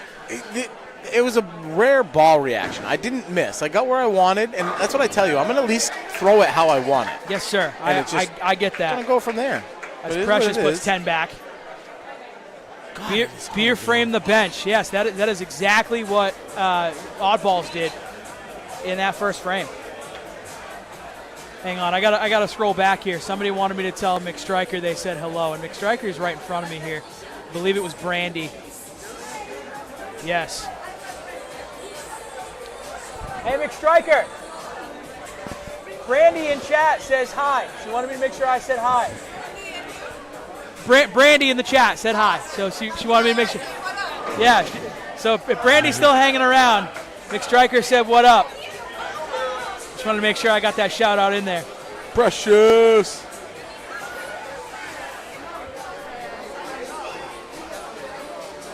All right, since we're in game 2, guys, and we got a little bit of a lull, thank you one more time, everybody, for hanging out and chat with us, hanging out, watching us. We are Bowler Builders Pro Shop. We are live here at Bayside Bowl, bringing you the BoPo Finals live. We are at the end of another incredibly fun season. I would like to thank Bowler Builders Pro Shop for taking me on recently and allowing me to be a part of this in any fashion. I am forever grateful just to be a part of this community and to be this much a part of this community where you guys are all kind of hanging around and coming to talk to me. I can't ask for anything better. And then the cherry on top, I got EJ Tackett to hang out with me in the booth for a little while. That was, again, one of the coolest things ever. But we are on 3 different channels. We are on YouTube, we are on Facebook, and we are on Twitch. I've been toying around a little bit with trying to get us on TikTok. We will see how that goes. I'm not sure if I'm going to be able to do that or not, but I'm gonna make an effort towards it. So we want to be on any platform that you guys are watching. And speaking of which, any platform you guys are on, if you don't mind hitting that like, hitting that subscribe, give us some love on the socials. The hard part about TikTok is I don't think we're going to be able to go live on it often because you need to have a special format. You need to have you need to have. We can make that work, but we need to have 1,000 followers minimum to go live on TikTok. Currently, we don't even have a channel yet, so we're minus 1,000 on that number right now. Yeah, but we're halfway there. But we just round up. We'll get there eventually if we do indeed end up opening that channel. McStriker with a very, very close miss. Sorry, folks, I did not mean to yell in your ear. That's all good. But again, hit that like, hit that subscribe, particularly on YouTube. If you're watching there and you want to be notified when we go live, that way you don't have to ask anybody, you don't have to go onto the Facebook page and say, hey, when are you guys going live? If you hit that notification bell on YouTube, you'll be notified via your cell phone notification of when we go live. So when I hit the button to go live, you guys will get that notification, and then you can tune in right there on your phone. So I'm going to say this. After bowling oddballs, when he bowled the first time Brooklyn wasn't here, he is – I feel he's like kind of underrated because when you talk oddballs, you hear Serrano, you hear HBK, you hear Twisted Tea, and no one, they don't really mention Brooklyn. He is very, very solid. He has a very, very simple game. He just likes to roll it out there and let it come back. That's really good. I agree with you. First off, I finished up some of the last business here. Susie, I will take you up on that. I will chat with you next time I see you. I appreciate that info. I agree with you on Brooklyn. When we were doing – great ball by Serrano there. When we were doing a test stream on the Bayside Bowl channel, I don't remember what date that was. I want to say – I do remember what date that was. It was my birthday. I think it was March 20th. If you guys want to go back on YouTube to the Bayside Bowl channel, we were doing sort of a test stream, and that's where Big Strong Polish Girl kind of jumped in halfway through to jump in with me on the stream, and that's how we got her involved. But when we were doing that stream, Brooklyn went 289 in that game on a Friday night crossover match, as Keebler Elf just alluded to in the chat. That's right. I remember watching that. I was driving home from Reno. Yeah, he had front 10, and we were all over. He wasn't in our premier match. We were looking at lanes 1 and 2. I think he was on 5 and 6, and we just said, you know what, we got a brick alert over there, so let's turn. And I had Peanut Gutter and Mike hanging out with me that night too, and we were testing all this stuff to make sure it looked good. And we went over there, and I got him in the booth. I got him on a headset, and I interviewed him. And I think he told me he's got 5 300s, all sanctioned, no bricks here yet. Nice. But if you've got 5 300s, I mean, you're a formidable opponent. You know what I mean? Oh yeah. So he's been there and he's done that. As he said in that interview that I had with him, he grew up in a bowling center. He's been around it, and like you said, he's underrated. But the thing is, he's not flashy. Yeah. Call him Tim Duncan. Bob, he's got all the fundamentals, and he just shows up and does his job. I never would have guessed his name was Jake. Not in a million years. I have no idea what I would have thought his name was. But I've known him since we were 10. So I knew his name. So it's Jordan's brother. That's Jake. Jordan who? LL Cool J. Oh! You didn't know that was his name either? I knew it was Jordan. I just didn't LL Cool J's name is Jordan. So they're brothers? Yes. Huh. All 3 of them with Kenny, with HBK. They're all brothers. You didn't know that? Wait. Whoa. They're all brothers? Yes. What the? Brooklyn, HBK, and LL Cool J are all brothers. How did I not know that? I'm going to say this. They don't look. I mean, I can kind of see Brooklyn and LL Cool J. So I'm fairly certain, if I'm not mistaken, and they can correct me later, I'm fairly certain LL Cool J and Brooklyn share both the same parents, and they share a mom with HBK. All right. But they are all brothers. I did not know that. Learn something new every Brooklyn day. is never underrated. The silent but scoreboard deadly. is blocking the pins. Oh, yep. Can you move view to the right a little bit? Yep, pull your handle this way. Keep her going. Keep her going. A little more. There we go, right there. Thank you for that little tidbit. I appreciate it. Get those pins back in there. But yeah, I agree. Brooklyn he's silent but deadly. I just called him Tim Duncan. Tim Duncan he's an all-time great. Never did anything flashy. Never, he's not the Steph Curry shooting threes all over the place. But man, if he didn't give you 20 and 10 every night. I am going to say this. I am looking at, we got 14 on YouTube, 11 on that, and we actually got 1 on Twitch. Maybe a bot, maybe not. It's probably a bot. I mean, I don't care. Hey, it counts on the numbers. Yeah, we got a bunch of people hanging out with us, and again, I appreciate everybody hanging out with us. I am absolutely grateful for everything that this has brought to us, to me, to you guys. We are really trying to put a product out there that you guys enjoy watching, and as I keep saying, as much as I am enjoying putting it out for you. Bob, we can't tell Roman he's correct. Goes right to his head. And I say I, but really I is Bowler Builders Pro Shop, and I'm going to give a shout out, even though he probably doesn't want me to. I did it once already. He didn't hear that because he wasn't over here, to Crazy Train. Because as he said earlier, I was in a little bit of a panic when we couldn't get some of the cameras to work earlier today when we were setting up. I get stressed out because I like this to work perfectly for you guys. There's been some things on this stream that I'm looking at and I'm going, man, I hate that happened. But I'm sure you guys are okay with it. I thrive in chaos. But for me, I want things to go perfectly smooth, and when that doesn't happen, I get a little angsty. Crazy Train here was very much calm, cool, and collected. He got half these things set up, probably more than half these things set up, so that I could bring this product to you guys today. It is a team effort, but he was MVP today for me in my book, and I just want to say thank you, Crazy Train. Hey, you're welcome, man. You're welcome anytime. I actually need to look at my phone real quick just in case my boss is watching, make sure I'm actually checking to make sure I'm not getting a call for work. Yes, sir. Let's see. Keebler Elf, I know for a fact that Jake, Tony, and Tony have a combined 12 300s. I think you're talking Twisted T and who's your other Tony?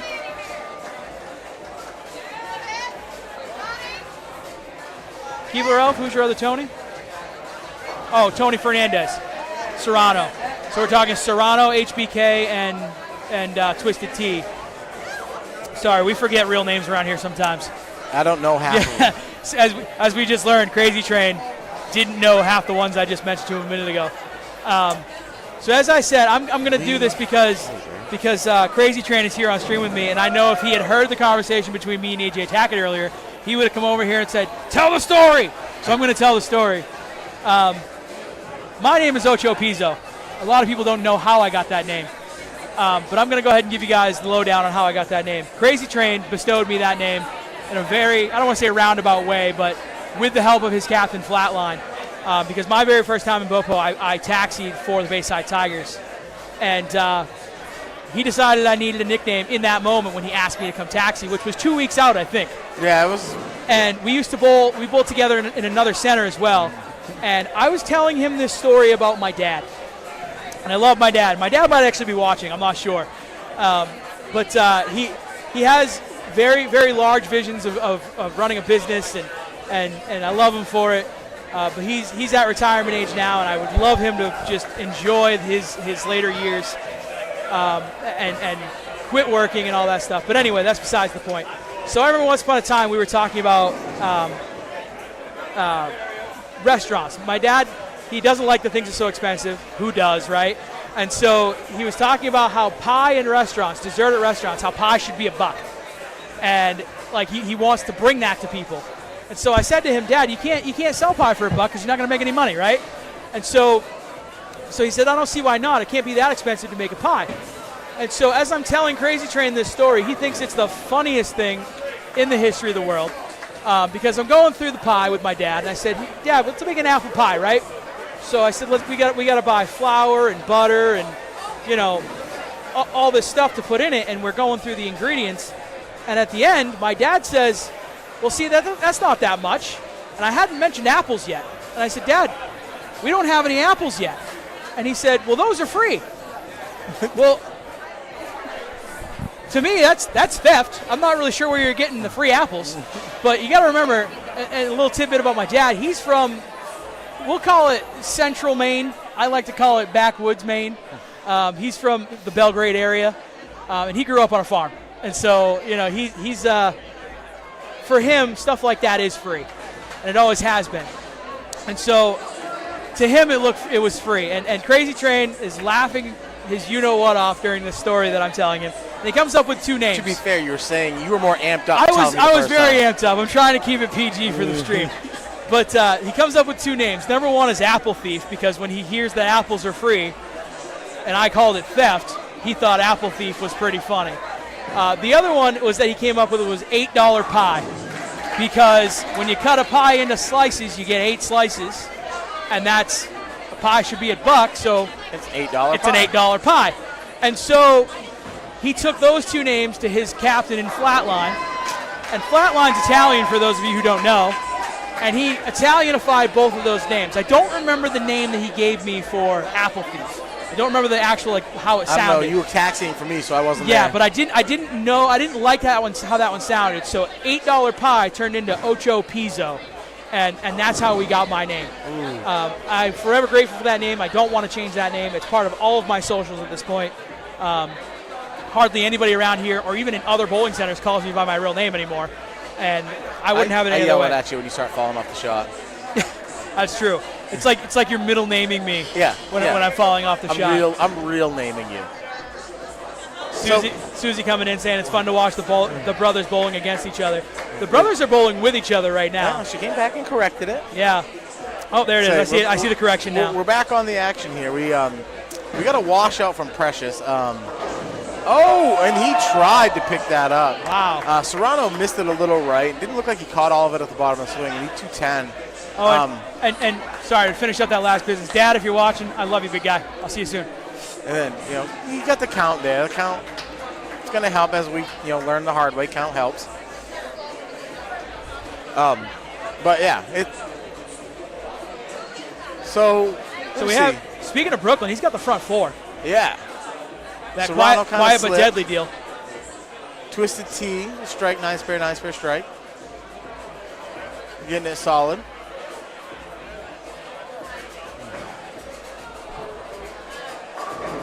Get it! Sends the messages. Comes up just a hair short. Message undelivered. Good ball, though. He was left on red. All right, we got Putt-Putt. I'm trying to see what Putt-Putt's throwing for Get that the ball. light Is that mixer an to eagle go. eye? I can't tell what ball's being thrown from up here. You're asking the wrong person. I'm gonna go do a little investigative Absolutely. reporting. Hold on. Do we have that roaming microphone available? No, it's fine. I don't need it. Okay. I'll come back up. All right. Crazy Train's going to get on the case and see what balls he's in the everybody's middle of a throwing. match. I don't want to get him distracted, Well, I mean, we got the He's party also going. Italian, so that anger can be there. We got the party going on. There's people everywhere on the Yeah. lane, so. Yeah, but I'm gonna focus. Oh, and Twisted T. All right, Puts that one in the gutter just before picking it up. Keebler Elf coming in. So if you add Mama D's, Sunny D's, HBK, Phil Frames 300s, you have 16 of them in this matchup. There's a lot of 300s here.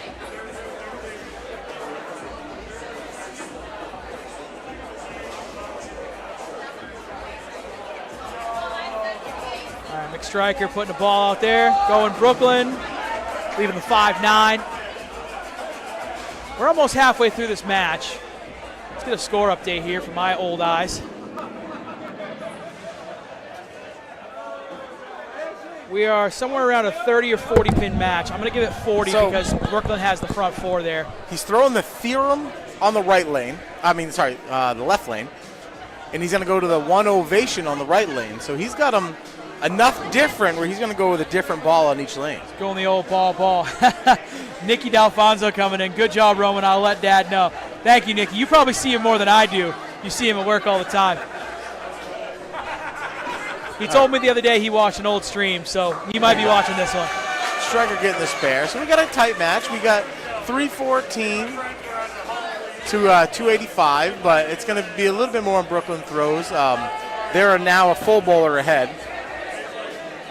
Phil Frames cleaning up the 3-6-10. Bob Farr coming in. If you add my 300s, you still have 16. All right, Bob, we'll add yours in.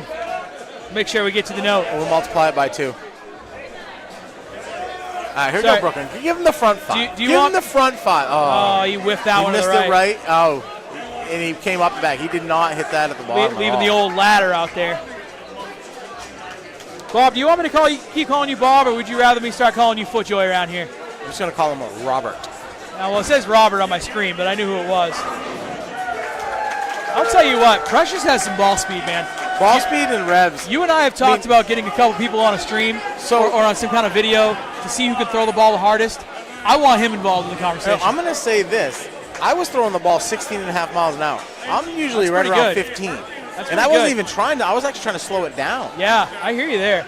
I had Ethan Fiore. I don't know how to say his last name. I think it's Fiore. Fiore. He came up and he's like, dude, you're leaving the 10 pin because the pins are flying in front of it. He's like, you're throwing it too hard. He's like, slow it down. But that's not my forte, trying to slow my ball down. You like to step right and throw it right. So- Step left and throw it So right I as hard as tried, you can. beginning of game 2, I tried to slow it down and I went crossover, because I just threw it like ass. And then I moved a little bit left and just hummed it. Serrano is feeling it today, man. He looks like he's calm, cool, and collected on every shot. And almost every time I look up, he's throwing strike. Where you headed? Say hi to Pooh Bear. All right, Pooh Bear's in the building. And Crazy Train's going to say hi to him. You guys can see right next to the scoreboard there in this shot, that's Master Splinter looking like Garth in that shot right there over Twisted T's shoulder.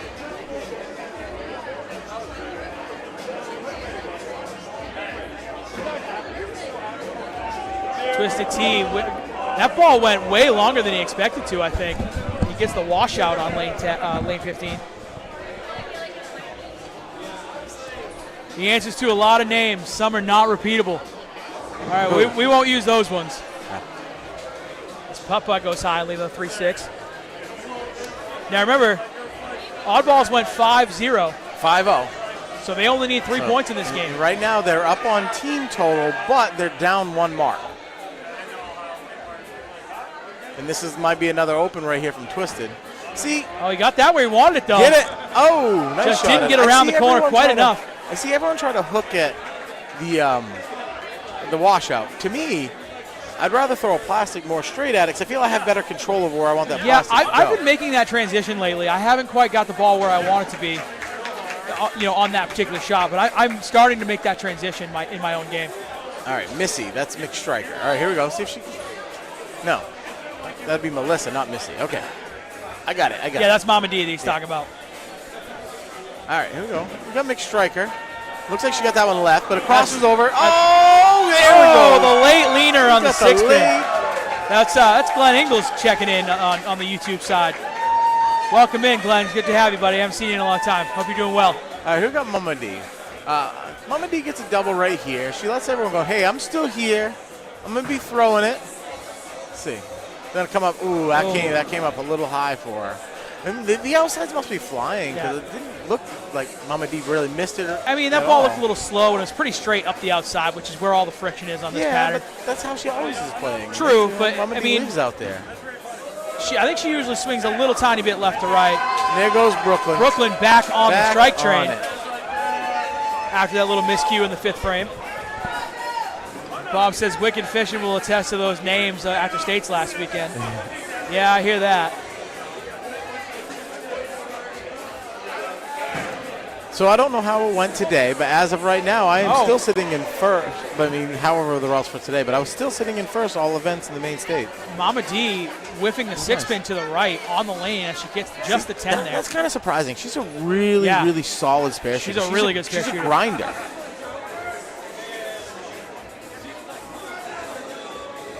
You want a Wicked Fishing checking in. You want a speedy ball. Anthony D'Alfonso can pipe it with the best of them. That's a good point.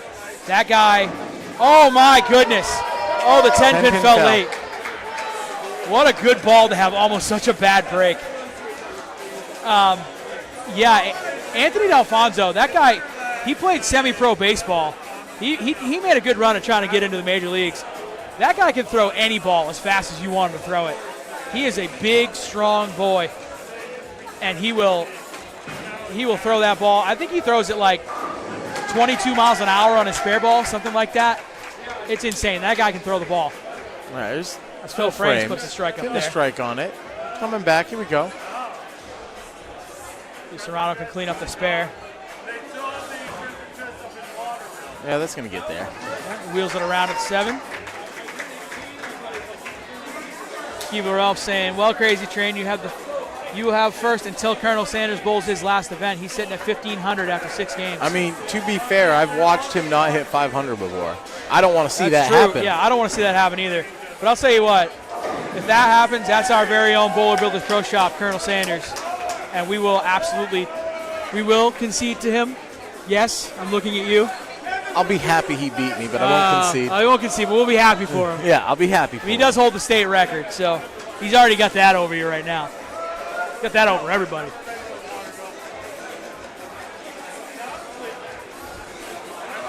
All right, we're going to pop up with the theorem. Putt. Absolutely liked that one. When that got to the break point, he could feel it. All right, nobody's really running away from anything with scores here.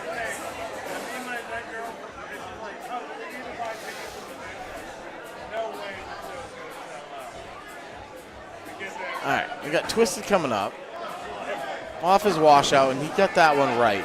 I almost said left, and I remember he's left. Biggest potential for score right now is Precious because he's on a double.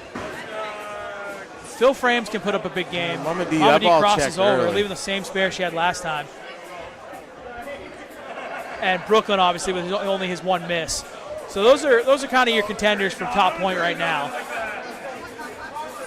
Subject to change with every ball that's thrown down the lane, obviously. Yeah. I mean, as Twisted T is by himself, so he can set that lane up however he needs to. All right, they need 3 points. See how we look. And Mama D, she covers them both that time. There we go.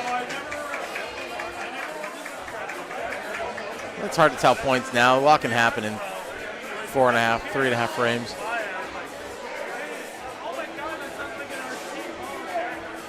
All right, here we go. Mixed striker. If she gets a strike here, that's going to be huge for total. Crossover. All right, Through not the bad. face and almost got lucky. That was left. That was definitely left.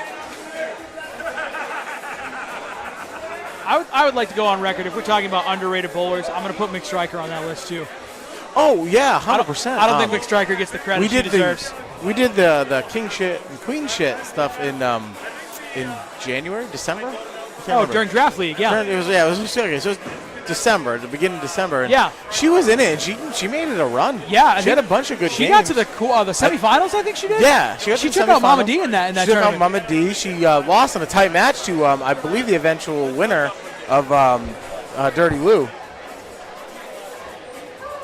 So she can forever say it took the champion to take her out. Oh, man. She missed one like that earlier in this game. So we got Master Splinter coming in super close. Hey, Master Splinter. Hey, let's get him on stream real quick. There he is. Party time, excellent. Roman, with your big Garth. head's in the way. I know, I'm in the middle. There's Master Splinter, the architect of everything that we're doing here. Building a great team. Absolutely. We appreciate everything he's doing so that we can. This is an awesome show. Yes, sir. It's not an awesome show. Hang on, sir. It's not an awesome show unless you help us put it together. Yeah. So I just want to shout out and say thank you very much. These views, you guys are killing it. Here, talking to the microphone. You guys are killing shit. It looks amazing. Yes, sir. I'm just happy to see what's going on. Yeah, we're happy to be putting it out. Yeah. We appreciate it. We had EJ Tackle on stream earlier. I like the costumes. The costumes are great. We panned around and looked at everybody for a little while. We're getting some comments on the costumes in the chat a little bit. I know I don't have a shirt on, but I still find it super hot right Are here. you warm? He's hot. He said he doesn't have a shirt on, but he's hot. It's definitely warm in here, that's for sure. I don't know. I've been sitting in the same spot for like 5 hours now, and my legs are cold. 4 hours, 45 minutes. Get it right. Oh, sorry. 4 hours, 45 minutes. Literally took a guess at 5 hours, but I'm way off. Yeah, 100%. You're a quarter of the way off. Yeah. You're a quarter. Yeah, you know me. All right, here we go. All right, see if Precious can pick up his spare here.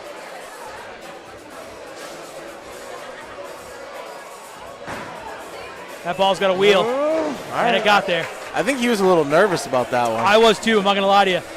So, Precious used to play baseball. He was a pitcher. Hurt himself, and but he's an athlete. Look at these guys, like Tony. Tony's another one. Yes, sir. Played baseball. He's just physically amazing. And we're going to add some beer to the mixture, and this is our party. Yes, sir. The bowling ball. I love that view. Hey, on that view, you can see us right here. There's my hand raising up. This is my laptop. This is how I'm seeing everything on stream. And there's Master Splinter giving you the old drumsticks. The old drumsticks. But that camera's up high above us, behind us on that brick wall that you see behind us when I go to the booth cam. Don't forget Peanut Gutter. Yeah, shout out for like the 4th time to Peanut Gutter and Mike. As Twisted T goes trip 6. Oh. Can a sister get a trip 6? Yeah, it's got to be sister on the other it can't side, be right? brother. Yeah, the trip 6 has got to be a sister. Yeah. Right? Can the sister get one? Nah, it's all about the guy that throws it. Who cares what it is? Right. Can the brother get a trip 6? And I think that's, Lefties can get it. sorry, my memory is poor. I think that's Cleveland coming in saying best regards to Master Splinter. I think that's Cleveland there talking to you. Thanks, Cleveland. We appreciate Master Splinter for everything. Oh, so that looks like a good ball. Mick Stryker Get it. getting the mix on the 5-7. So Cleveland's actually responsible for a lot of awesome photos for Bayside. He's got a hell of a photographer. He's got a lot. I think he made a photo album from one of the years. Oh, yeah. He mentioned a 15-year yearbook or something that I was going to ask if we could dig out. He asked if we had seen it. I had never even heard of it. So if we've got that laying around, we have to ask Charlie, right? I have it, but I bet we can find it. It'd be fun. Yeah, I bet we can find it. That'd be cool. Maybe we can make a video about that sometime. Pretty cool. Oh, Brooklyn missed left crossover. All right. Oh. Brooklyn living up to his name there. Trying. Going left side. Oh, and now he is on the chopping block for a beer frame. Oh, Mama D went through the face. Lucky to have just another 6'10". All right, how close are we here? We're in the 8th frame. In the 8th frame. They have a shot to shut him out, to take the 3 they need. Oh, Brooklyn with the head pin again. All right, so let's see. Let's look at low point. We got McStriker at 100 on a strike. Phil Frames, no, P. Precious is 112. No, it is Phil Frames. Is 116 in the 6th. So that's your bottom point matchup right now. McStriker gets up in double. She can take the lead on that one. But you know Phil Frames. He's going to get up. He's going to throw a good shot and hit the pocket. Spare. Susie coming in. Rock on Splinter. High point right Hell now. yeah. It's kind of in Serrano's hands if he can get 3 in a row here. Putt is a 133 in the 7th with a spare in the 8th. A double right here from Serrano, and he takes the driver's seat there. For top point, I'm guessing. Yes, for top point. Brooklyn's at 158. That's a solid look at number 2 because after that, the closest to him with a mark is Precious. So Mama D is 103 in the 7th with a spare in the 8th. So this is pretty much wide open. I mean, no one's really running away with it. Yeah, and keep at in mind, a turn of a hat. Keep in mind, they only need 3. It's not an all or nothing thing. Right. And right now they got the slight lead on the team. And for LOS, they need 2 to survive. No, they need 3 to survive. No, they need 3 to survive. I'm sorry. So really, this match is a race to 3 points. All right, Serrano, he got it in there. Beautiful ball. I literally watched the ball hit the 8 pin. Yeah, I watched the ball split the 8-9. I couldn't see the right because his head was in the way. I watched it split the 8-9. That was gorgeous. Time to move, Melissa. To move, yeah. Yeah, Glenn Engel saying Mama D's got to move. Yeah, she goes 6'10", 6'10", 6'10", 3 different ways. I agree. She probably should move just a hair left. I almost wonder if when she moves left, the ball doesn't quite see it. Well, she got it, according to Glenn, and I kind of agree with him. The first 6'10" on 16, I think the ball was a little slow on her. Okay, yeah. And so she goes that speed. She's got to move in a little bit so the ball can have a little more runway before it starts to turn. See if Precious can apply some pressure here. Oh, that's left. Crosses over with his. But it's fast enough. He's just got to hit the one in the front. He throws it really hard. Yes, sir. The old Tommy Jones advice. Hit the one in the front. So no matter what he does, Serrano's controlling the top point. Yeah, Serrano controls his own destiny with a double in the If he strikes out, he's got top point locked up, no matter what. Putt, that's hooking. Oh, boy. Ooh, lucky to get out of that with just a 10 pin. That could have easily done the 410. It looked like he really liked it off his hand, but it hooked early. You know, if Oddballs ends up taking this, I'm going to feel kind of bad for Sonny D, because you think about it. He's been in the last 3 finals. Yeah, and that's has a good lost the last 3 But finals. that's not true. His That's team, not true. He his wasn't team on. won draft league this year. But actually, I take that back. Last year, he wasn't on Trash Island's team, was he? No, he wasn't. I don't think so, no. No, that's right. He wasn't. He was on LOS last year. But if you're talking just BoPo, his team won the draft league final. So he's got a championship recently. So you can't feel that bad since he does have a championship in the last was 6 nervous. months. I wasn't. I knew he had that. All right, we're coming down to the wire here to see if we're going to have a game 3, guys. All right, if McStriker gets a double right here, that's going to be huge That is for going low to be point. big. Because her and Mama D are battling that out right now. Oh, is that going to Brooklyn. cross over? All right. Hey, All good right. 9. Very good 9. Count there is big, too. All right, here's Mama D. Let's see. See what she does. See if she made the move. She's definitely further left. She got that one right. Comes up. And it came around. Oh, Oh, man. It even tapped it. The tap didn't even work. That is crazy.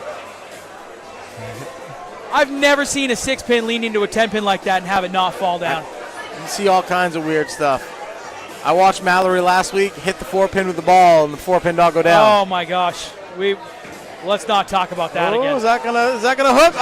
McStriker getting the 6-pin that time. Not afraid. Ride that one board all the way down. That one board plays everywhere you go. Here goes Mama D.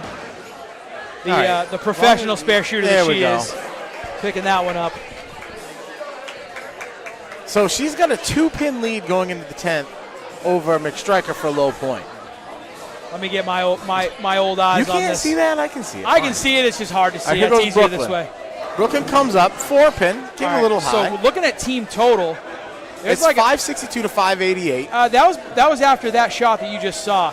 Right, so full frames. I would say it's about a 15-pin match right now. Well, you also got to remember Serrano's on a double. And so is Twisted Tea. I was about to say that. So you got to give him probably another 20 pins there at least. So let's call it a 40-pin match in favor of oddballs for the team total. All right, here's Phil Frames. He's on a spare. If he can strike right here, it's going to give him something to think about. Let him know that you just can't run it away. You're going to have to show up. It's almost a must-have here. Ooh, 4-pin. Didn't get the trip 4. It's starting to get dark early here for LOS. All right, there's Brooklyn. He's going to hook at it. Brooklyn, whoa! Missed it to the left. Flew right by that thing. Huge opening right now for LOS.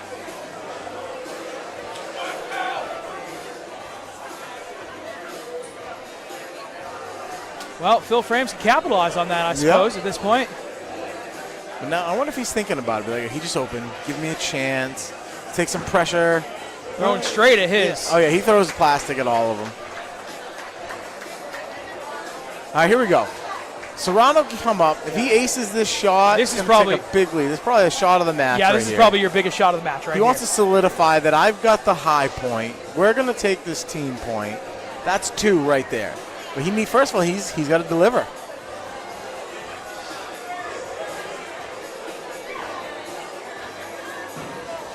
Looked like he was a little off balance there. He likes it. Oh, and gets the split. A little off balance. I think he got it further right than he wanted into some friction, and that thing just checked up on him. And Precious made him pay for it. That changes now things with a that, lot. Precious controls his own destiny. Yep, that changes a lot. Twisted Tea's got a big shot here in the 10th, though. He's on a double going into the 10th. All right. Well, he can only get to 06. Twisted Tea can get to 06 with 3 in the 10th. Precious, if he strikes out, he can get to 222. So up on that screen right now, it says 6-12 for oddballs. Oh, and Serrano, boy. huge, not picking that up. All right, now this is wide open, folks. Yeah, so we've got... So Serrano can get to 201. So on the board for totals right now, it says 614 oddballs, 601 LOS. That put team total back into play. If Twisted Tea, if he comes up and throws 2 more here. And LOS has a mark advantage, too. They do. This is basically an even match for team total. This is going to be close. This is a huge shot from Twisted. Does he get up? Oh, and he leaves the bucket. This is a very hard spare. Very hard spare. And in a tough spot, too. All right, here comes Putt Putt. Sitting at 152 in the 8th, spare in the 9th. See what he can do.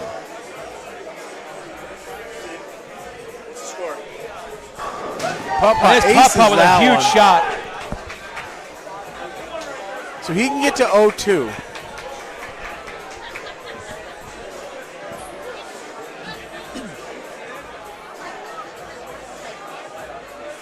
So second point, second low, or second high is pretty much locked up. That's going to be Putt Putt. Twisted Tea hooking at that spare, and it never got around. That's huge. That is that could be a 3-point swing right here. Yep, and that's the opening LOS needs. So LOS just got back-to-back opens, Back-to-back-to-back opens from Brooklyn, Serrano, and Twisted Tea. We got putt throwing this one. Putt. Comes up. Oh, came in just the a light pinch, mixer would not go. pinch late. So that's 82. 192. So Serrano will be the top point for his team. Serrano can only get to 201. Right, but he's going to be their high point. So second high is locked up. McStriker with a big ball. That's huge. That puts pressure on Mama D. And that's big for team totals right there. That is huge for team totals. So if she gets up and double, it forces Mama D to double.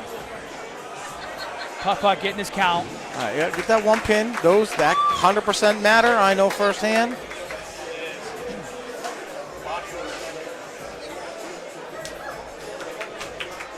So unless Precious opens, putt will be the second high on the tee.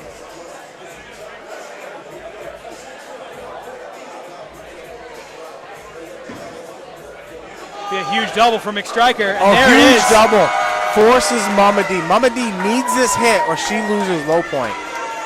She needs this hit.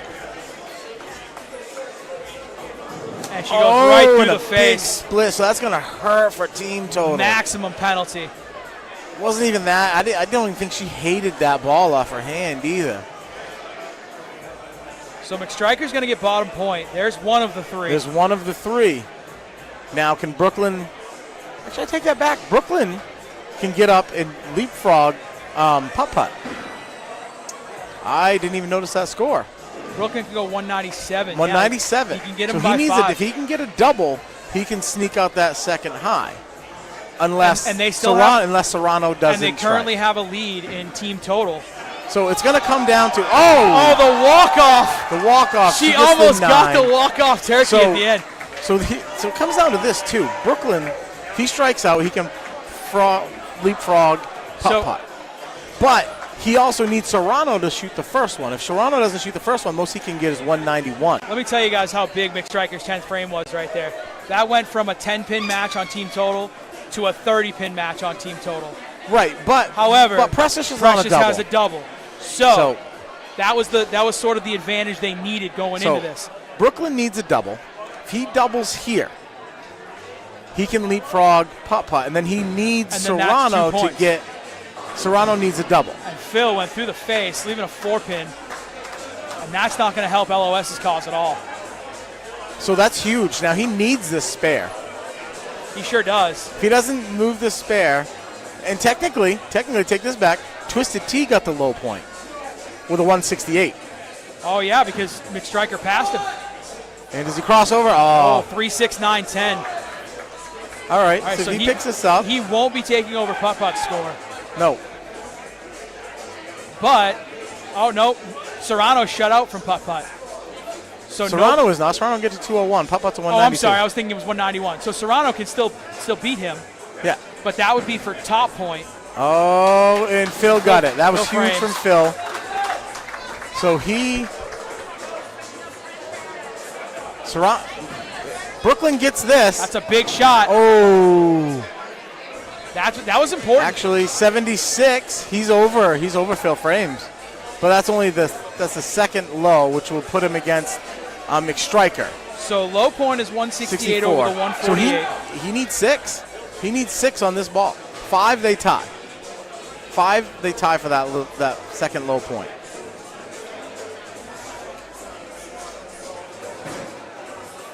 It's a good ball from Phil.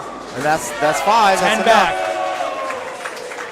All right, so here's the thing. That puts Phil Frames at 174. That is third point. And third point over here. Let's just give Serrano the 201. So, and I'll say, this is third point over here is the 169 for McStriker. So right now, Oddballs has bottom point and bottom point alone. Precious throws that one. Big shot for Precious. That gives them the lead on team total. I think we're going to see a game 3 here. Hey, guess what? 6-4. It's going to be 6-4 after 2, exactly like I said. Yeah, because that's total. Because now Precious, if he gets like 3 sticks on this, he has team total. What's that bottom total say for 706 right now? To what now? 684. So Serrano can add 32 to 714. Right. So count here. We'll do it. Like 3 sticks. All right, we're going to a game 3. Anybody want to ring the bell? No, it's not the bell. It's No? only a bell if they go to a roll-off. All right. I was just thinking it's the final. That came you know? at the right time. Yeah, that's. Oh, actually, hold on. No, it's 2:08. My bad. My math's awful. Let me take a look here. So he's at 2:08. He's high point, locked up, Yeah, and team total is locked up as well. and team total is locked up. So we are going to a game 3. It's going to be 6-4, like exactly how I predicted. 6-4 the first two games. oddballs. We got the maximum amount of bowling in today, folks. However, 6-4 is not a guaranteed win. Trust me, I know. Nothing's a guaranteed win until you get to 8, my friend. Serrano Serrano threw out the window. You know, I think that was a test shot. I want to give him. Yeah, I want to give him credit for his own check because he knows it's over. He wanted to see what was going on for Game 3. We know Serrano is going in Game 3. So now they're going to bring back in HBK, and probably all day. I don't know who they're going to sit though. They're probably going to sit Twisted. I would say McStriker. But here's the thing: with the shot Striker getting and wonky, Twisted's the only lefty. Yeah, that's where strategy comes into play. Do you But- play your lefty, but or here's do you the play a thing. guy that you know is going to be fundamental? They were saying they play their hot hands. It doesn't matter. Whoever has the look at that game, they sit there at the bottom too. That's fair enough. See, that was the right move And right there. I think he just said, he's pointed to Twisted Tea and said, that's the one. All right, guys. Here we go. 6-4. So Serrano's got one more. I don't think he knows that. I don't think he knows. Oddballs 6, LOS 4. We're going into Game 3 to decide it. What do we think, guys? That match is a race to let's call it 3, even though oddballs only need 2.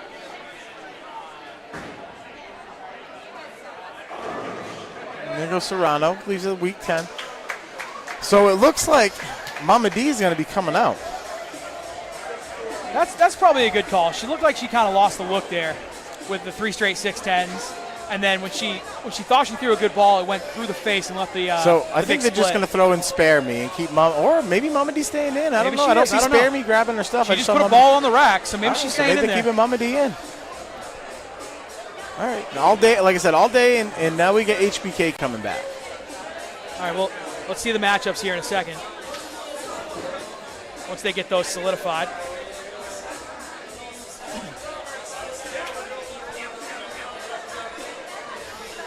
I'm going to go to the bathroom and Yes, walk sir. around for a second. I'll hold it down while you're gone. If I set this down right here, we'll be good. Yeah, set it right next to Roman over there.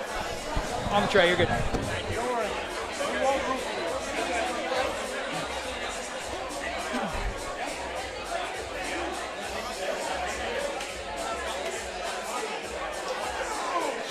Just got a message on my phone from Linus. It's just a picture of me and EJ Tackett and a shirtless Adam. I will cherish that photo forever, Linus. Thank you very much. Current score, oddball 6, LOS 4, going into Game 3. It's a race to 8. So 2 points for oddballs, and they win. 4 points for LOS, and they win in this deciding third game of the BoPo Finals. Here we are going into the last game of the night. I want to say thank you again, guys. We are Bowler Builders Pro Shop. You are watching either on YouTube, on Facebook, or on Twitch at BBPS TV on YouTube, at Bowler Builders Pro Shops on Facebook, or at Bowler Builders, all one word, on Twitch. My name is Ocho Pizzo. I am being joined in the booth right now by Crazy Train. He is taking a break just for a moment. Just want to say thank you for everybody hanging out with us today. Linus just showed me the picture. I just announced that he sent me. We're hanging out. Been hanging out here all day. Let's see if I can find the time on my stream here. It's not evidently right in front of my face, but we've been streaming for a little over 5 hours. I'm pretty sure. We have. Oh, no, that's not my time down there. I don't know. I don't see the time. But we've been streaming a little over 5 hours. Thank you guys for hanging out with us today. I appreciate it more than you'll ever know. The chat has been popping off today. You guys have been bringing the energy. We are here for the BoPo Finals as All Day LeMay starts off Game 3 with a big strike. This will decide your 2026 BoPo champions. If you missed it earlier, we had EJ Tackett hanging out here in the booth with me earlier. That was the highlight of my night, and probably my last year, to be honest with you. Right after this, we have the bowling ball. You can probably see some costumes hanging around on video. Tonight is a Saturday Night Live theme for the bowling ball, the little party we have here to end the season. Shout out to Peanut Gutter and Mike. They have been camera switching for us again today, acting as producers. I cannot tell you how clutch that is. For me, as someone, as we've talked about already, is a little high stress putting together this stream. I like to make sure everything is kind of top notch and put out pretty well for you guys if I can help that. And those guys have been paramount in basically acting like producers for me, switching these cameras back and forth, giving you guys these shots that you're seeing right now. Top-notch quality as far as I'm concerned. We've had a bunch of other stuff going on tonight. Let me know what if you guys like what we're putting out. If you guys are enjoying the show, if you wouldn't mind giving us a like and a subscribe on whatever platform you're watching on, particularly on YouTube. If you want to hit that notification button, you will be notified via your cell phone notifications when we go live, so you don't have to kind of fumble around and ask if we're going live or ask when we're going live, that kind of thing, and you'll never miss a stream that way. Again, my name is Ocho Pizzo. Crazy Train here with me in the booth. We're going to try to get an interview for the champion if we can make that possible. We don't know if we're going to be able to make that possible or not because it is kind of bonkers around here tonight. But we are having a good time, and we hope you're having a good time too. And I just wanted to thank you all for joining us tonight.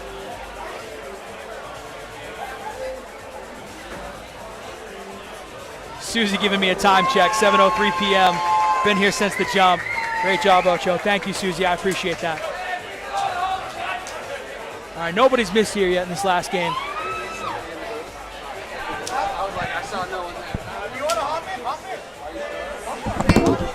All right, we're gonna have Jamaican Jerk hanging out with me for a couple of minutes.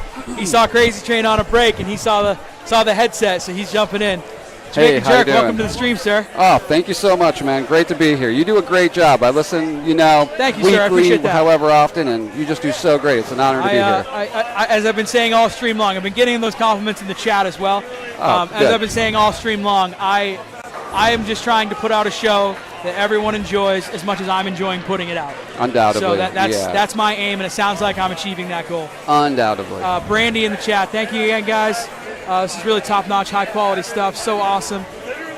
Do you film the award ceremony as well, or just the bowling? That's a great question. If you take a look around that way, if you turned that camera around, don't do it now, but if you did, could you get the stage from that angle, you think? Okay, so that's Brandy. That might be possible. We might be able to stream that. Oh no. We'll see if we can get a camera on the awards. And we'll see if we can get that going. We'll stay live as long as we can and see if we can get the awards going. And because we have multiple cameras here, and we might be able to put one over there and just change to it. That would be great. We should really try to do that. We'll see if we can do that. And I appreciate all the compliments on the stream. Like I said, we're really trying to put out a good product, and all the feedback tells us that we are. Oh, and hey, Mike. Hey, Mike. Mike. Can you turn that camera to the right? The other way.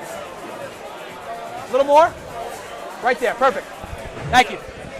Sorry about that. The camera got bumped. I was just trying to get the score out of the red pins for you. Serrano almost leaving a 7-10. So it's 6-4 right now. It is 6-4 oddballs right now. Oddballs. Classic. It's been a great match all night. Like all the matches tonight have been so close and such good bowling. I will tell you, the nail biter on 11 and 12 between the oddballs and the Bayside Tigers. Mm-hmm. That must have been fun to call. That was the funnest call I've had so far, man. I bet. That one was a trip. And of course, here at the Pro Shop, we're rooting on our guy Crazy Train, but it ended up being the oddballs by like 8 sticks, man. It was so close. And they're a tough team to beat. They got that alligator blood where like you think they're out, and yet they find a way to come back. Yes, sir. Yeah, Brandy, we'll do our best. We'll try. Christian Hiscock. I don't know that name. Do we have a BoPo name on that? What are you asking? Where are they bowling tonight? We're at Bayside Bowl here on lanes 15 and 16. Yes, Bowl Portland Finals now. Yeah, BoPo Finals. Bayside Bowl is the home of... Okay, I actually just got word. I'm guessing that's coming from Charlie. Okay, so Hungus actually said we're not going to be streaming the awards. He doesn't want that on camera, apparently. So we will not be doing that, Brandy. I'm sorry. I got overruled by the big guy. But yeah, here at Bayside Bowl, tomorrow, not my stream. If I had my way about it would be my stream. But live on the CW at 4 o'clock tomorrow will be the finals for the Roth-Holman doubles for the PBA show. They will be live streaming that on the CW and not me. If they ask, I'll join the broadcast, but I don't think they're asking. They should be, though. They should be. Like, I listen a lot to that, too, and you know what I mean? They could use some help. Thank you, sir. I appreciate it. But Kyle Sherman does a great job. Yes, he does. He's an amazing addition. Yeah, I think that I agree. He's going to grow into being absolutely phenomenal because I like him now, but he's only going to get better. Christian Hiscock coming in. Word. Yeah, I figured you'd tune in. Yeah, I appreciate you joining the chat, man. I'm assuming you don't have a BoPo name where you said you haven't bowled a competition since you were a kid at spare time. Yeah, my name is Ocho Pizzo. Nice to meet you. If I haven't already met you, I don't think I have. I don't recognize your name. But yeah, all are welcome here in the bowling community, man. If you want to get back into bowling, jump in with us, man. BoPo is the place to be. And there's Casco Bay, there's Restaurant League, there's so many other leagues. Yeah, there's so many different ways to bowl here.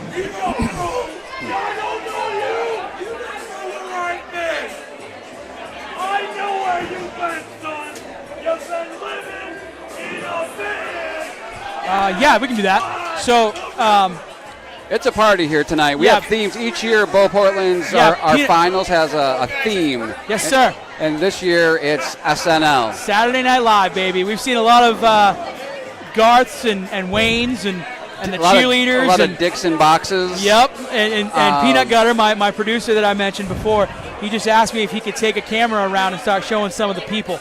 And that's what he's going to do. So we're going to start kind of seeing more of the crowd here for a little bit. Since this game's going to take a while to decide. So we're gonna kind of fade back and forth between the shots and the crowd, and we'll keep you apprised of what's going on. As Phil Frames throws a good strike there on lane 15.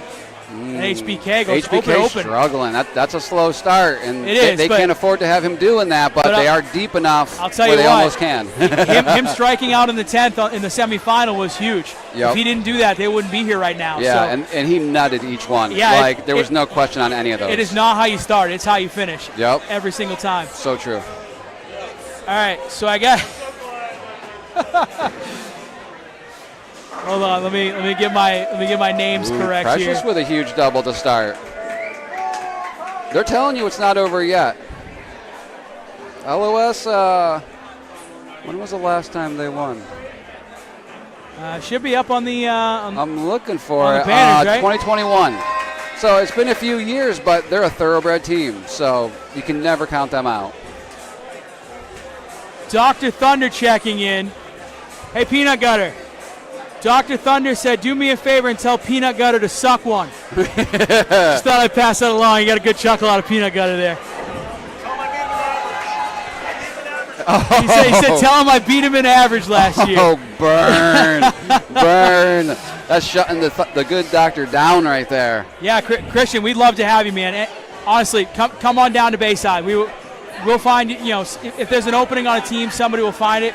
Honestly, actually, you know what? Let me take a minute to plug that real quick, because that's part of how I got on a team, part of how I've seen other people get on a team. If you go to the Bayside Bowl website and you're looking to get on a team at Bayside, there is a tab called Pinder, kind of like Tinder. Yep. Pinder. If you go on there, you can make a post and say, hey, this is my name, this is who I am, I'm trying to get into a league, trying to get in and have some fun with you guys. Somebody that's looking for a teammate may just reach out, and you might get picked up from that. So if you've never been in BoPo, you've never been on draft is a little bit of a different beast, because it's kind of first come, first serve. You kind of come in and pay, and whoever's on the roster gets in. That's a great entry point in. Like, it is, Casco Bay and draft are a great way to get in. So CascoBaySports.com is where you get on the Casco Bay Sports Leagues. And then, Pinder is where you can kind of get into BoPo if you're trying to get into BoPo that way. And then Draft League, it starts in like late August. So if you're looking to get in here, the easiest way, honestly, I think that's how I got in initially, is you come in and you pay for Draft League. And once you pay for Draft League, you're on a roster, because everybody on that list gets drafted. Now you're going to have a kind of a luck of the draw on who your team is, but that's part of the fun. So when you get here, you're going to meet new people, and they're going to see how you bowl, see how you interact, see how you have fun, and then other people are going to see that and go, man, I'm looking for a BoPo teammate. And then come January, all of a sudden you got yourself on a BoPo team, and now you're here all year round. So it's a great. There's tons of ways to get in, and I'm telling you, this is the best bowling on the planet. I love Draft League. Draft League is Me so too, man. enjoyable. Just a short stint of bowling with new people is just it's just amazing. Yeah, I really love it. This past draft, so my first draft league, I was actually drafted by my good friend Crazy Train. Nice. If people haven't figured it out, Crazy Train is one of my very, very good friends in life, and we do a lot of things together. And he kind of got me into the fold, into the fray here at not only Bayside Bowl, but also into the Bowl Builders Pro Shop. Awesome. And I owe a lot to him, and he's a good guy and an amazing bowler as well. He really is, and very talented. And that first draft league, he went to his captain and said, "Hey, draft him because we'll be a good team if you do."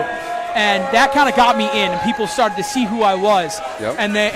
And since that draft league, I've been top 15 in average since I've been here. And people notice that. Yep. And I've been asked to be on multiple teams since then, which is great. And then this past draft, I think I went 10th overall.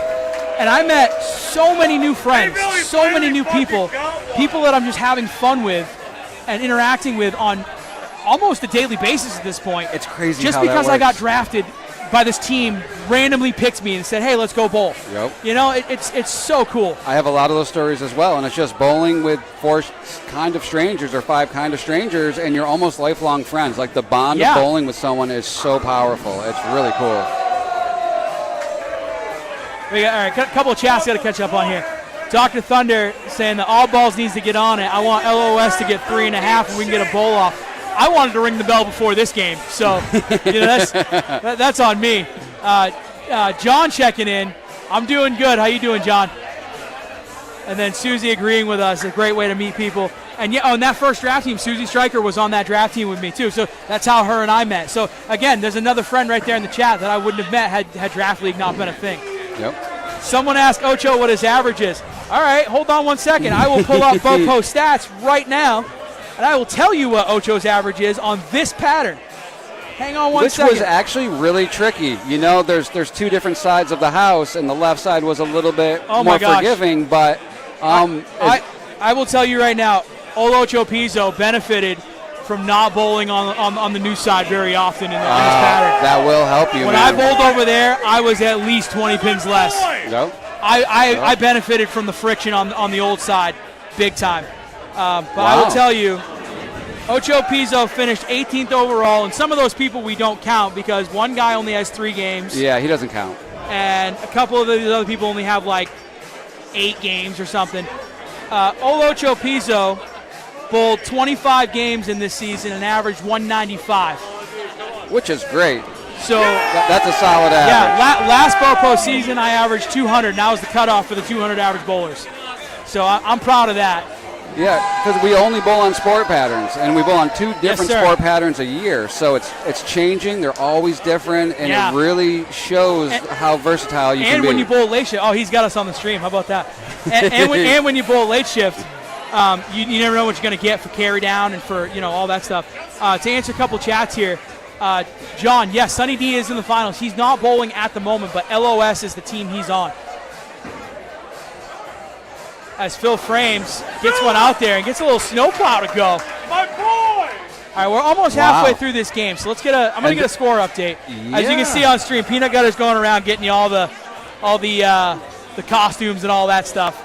It's such a great vibe here, and that's where the award ceremony will be. Yeah, and that's where the band's playing. Yep. If you guys have been here the whole time, that you probably heard that band warming up, kind of getting in tune over there.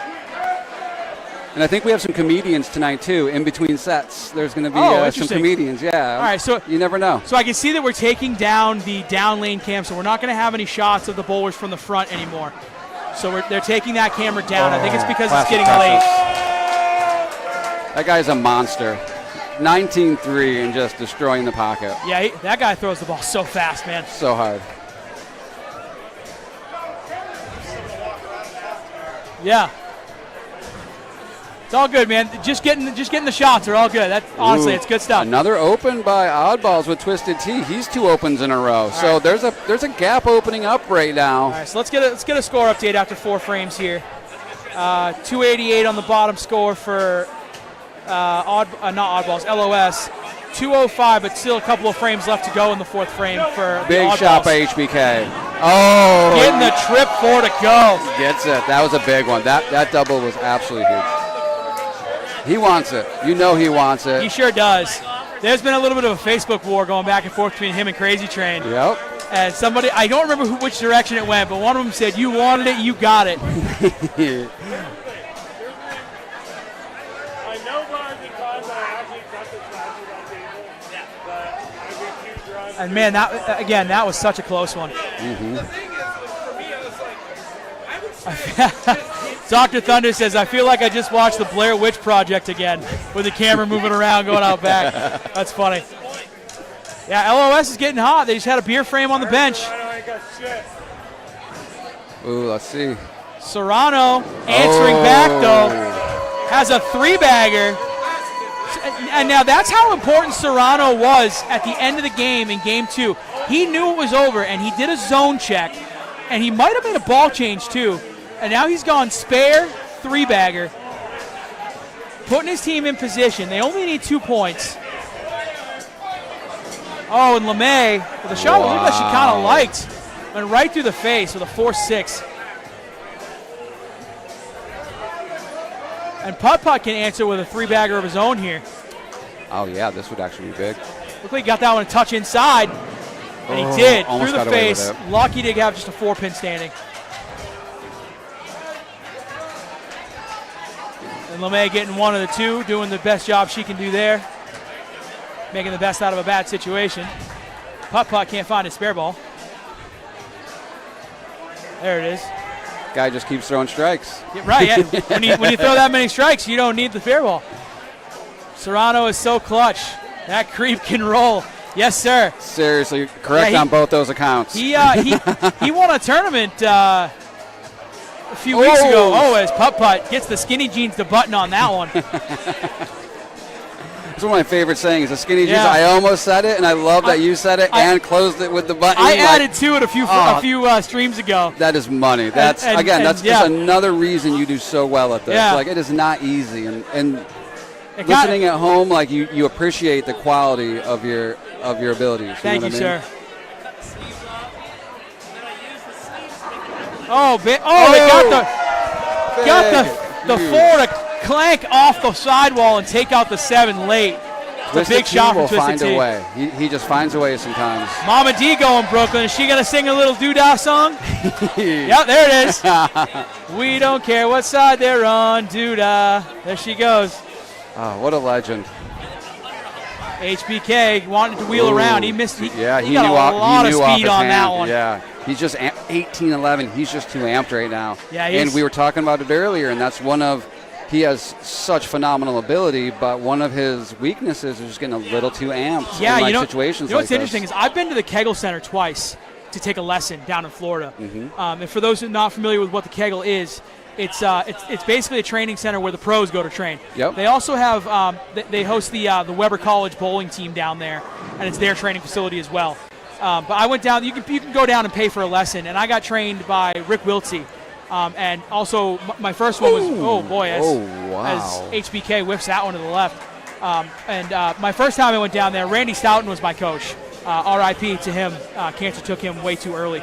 But when I was down there, I think it was Randy Stoughton actually was showing me some of the Weber students. There was a student a couple lanes down from where I was doing my lesson, and he was telling me that his biggest issue when he got there to train for college was that he didn't know how to slow the ball down.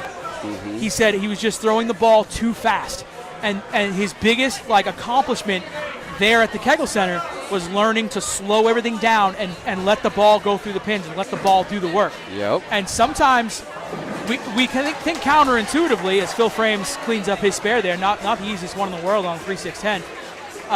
We think counterintuitively we want to throw it as fast and as hard as we can to really blow those pins up. But as Crazy Train said earlier, as we'll watch Serrano here, put a 4-bagger on the board. So clutch. Ethan Fiore gave him a tip earlier, and he said he kept going 10 pin, 10 pin, 10 pin, and he said your ball is going too fast out through the pins. He said slow it down because the pins are flying in front of your 10 pin. So speed, yes, you want to throw it fast, but you have to have the right speed. The right speed with the right revs. And the right angle. And the right angle and the right motion. All that stuff has to match up to really have, quote unquote, the perfect ball. And I'm going to use another saying that I learned down there from Randy Stoughton. I said something about literally wanting to be perfect, and he said, hang on a second. He turned around to that same Weber student. He said, hey, what does perfect get you? And without missing a beat, that student said 9. Wow. Because perfect will get you 9 in this game. You'll leave a 10 pin, you'll blow by the 8 pin, you'll blow by the 9 pin. If you throw a perfect shot, you are not going to get paid off for it.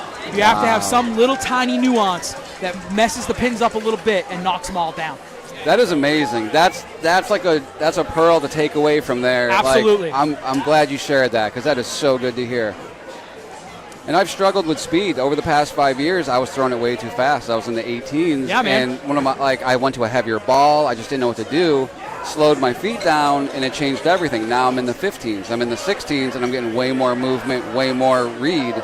And it's just made all the difference. And it's just like you said, it's not a speed game. You don't want to try and throw it as hard as you can. You can build it up, but you know what I mean? Yes, It's that base of 100%. angle and rev. So let's catch up on some chat here. Dr. Thunder says all day used to throw 16 miles an hour. Cleveland says all day used to throw 16 miles an hour. I think she had a shoulder injury that prevented that. I know that she threw lefty for a little while over at spare time in league over there. So I think she was letting her right arm heal. And I think that's why she doesn't throw it that fast anymore. Let's see. Brooklyn in the house from Dr. Thunder. Vintage Clutch Precious entered the chat. Yes, sir. Precious is putting together a good game up there. Double, 9 spare, double. He's kind of keeping pace with Serrano. Serrano's got a spare and a 4-bagger. It looks like those two are your top point contenders right now. And everything else is pretty close as far as I can see up there on the board. Yep. Oddballs just need to squeeze out too. Keebler Elf saying what? You can't hit the 1-3 pocket and carry a strike each time? The answer to that is no. No, you can't. Many a time today you've probably seen a lot of good pocket shots that didn't go. And then shots that weren't exactly in the pocket, like that one from Phil Frames, carrying the junk. Yep. We take that every time. I enjoy a light mixer. I feel like I get such great carry with a light mixer. You know, a light mixer is pretty satisfying. I agree. Sure, that's fine. Yeah, we're going to be walking around with that camera again, and we're gonna go. I can't hear you, just so you know. I can't hear you. Okay. So we're going to be doing some camera switching. In a couple of frames, though, I do want to bring it back to the bowling action because we're getting down to the wire here. But we are going to be kind of checking around. Score check. Let me get the score check for Susie. Cleveland came in and said Serrano made a 10-board move. I agree with that, and I think he made that 10-board move off of what he saw in the 10th frame of Game 2. Let's get the score check in here for Susie. So it looks like LOS on the board right now has 471 for the team total, and Oddballs have 372 up there. However, Serrano's got the 4-bagger, which adds to that 372. And it looks like Precious is going to spare there. So that puts, and they're a couple frames back on the oddball side. 1 frame back now after HBK just cleaned up his spare. So 373 there, 473 for LOS. But again, a 4-bagger for Serrano, and he can add to that right now. Yep, they need all these. And they absolutely need it because LOS is putting up a big fight here. Yeah, they are. Everybody is over 100 in the 5th with a mark in the 6th on LOS. And it is not looking like that on the other side. And it does not look like that at all for the oddballs, with Serrano the exception of Serrano putting up a 5-bagger. Now remember, oddballs only need 2. So, I mean, he can lock up top. He can get top, but that's only 1 point. Yes, sir. So, like, everyone else has to really start doing some work. With that strike, it gave oddballs 403 to 473 on the bottom of the screen for the team total. However, let me look at this. In the 5th frame, LOS, 109 with a strike, 106 with a spare, 100 with a strike, 118 with a spare. And all day starting off that 7th frame with a beautiful strike. Yeah, and then in the 6th frame over here on the oddball side, 96 for all day with the strike in the 7th. Twisted T with 77 in the 5th with a spare in the 6th. Ooh, putt-putt, huge Putt-putt doubles on a ice cold. absolutely ice cold. HBK 70 with a spare in the 6th. Excuse me, 70 in the 5th with a spare in the 6th. So it's looking like a 30-pin deficit-ish for each of the other bowlers other than Serrano going against Precious right now. And they're running out of time. And really, Serrano's you got going a little against bit of everybody. Time, but yeah, pretty. Whoa, the classic. And Twisted T. He does it almost every round. You're going to see it once. Once He in a just- while. He just plays with that one board and He it will works. put it in there, but and that's going to hurt because it's that on is- a spare. That is horrible timing right now because they were saying they're running out of time. And Mama D puts a 9 count on her spare, so that's huge. Yeah, that is. Yeah, and Dr. Thunder cheering on Thursday. No Thursday teams here right now. Thursday team won the the B division earlier. Yep, and Gob sniffed it, man. GOB They was the freaking last sniffed it, Thursday man. team remaining Like, in this. They had a shot. And they did have a shot against LOS. And now Mama D, she's a very good spare shooter. AKA Mama THC. We've seen her have, oh boy, Oh no. and she missed it. No, that's a very out of character miss from Mama THC. She's had a few miscues today, and that one might cost. We're gonna find out. Yep. I mean, they still have room on everybody, but I mean they got to capitalize when you see Twisted T gutter once. And Twisted T wow. got He it out to still the got gutter too far again, and he goes 7 count. All right. Well, we got a match.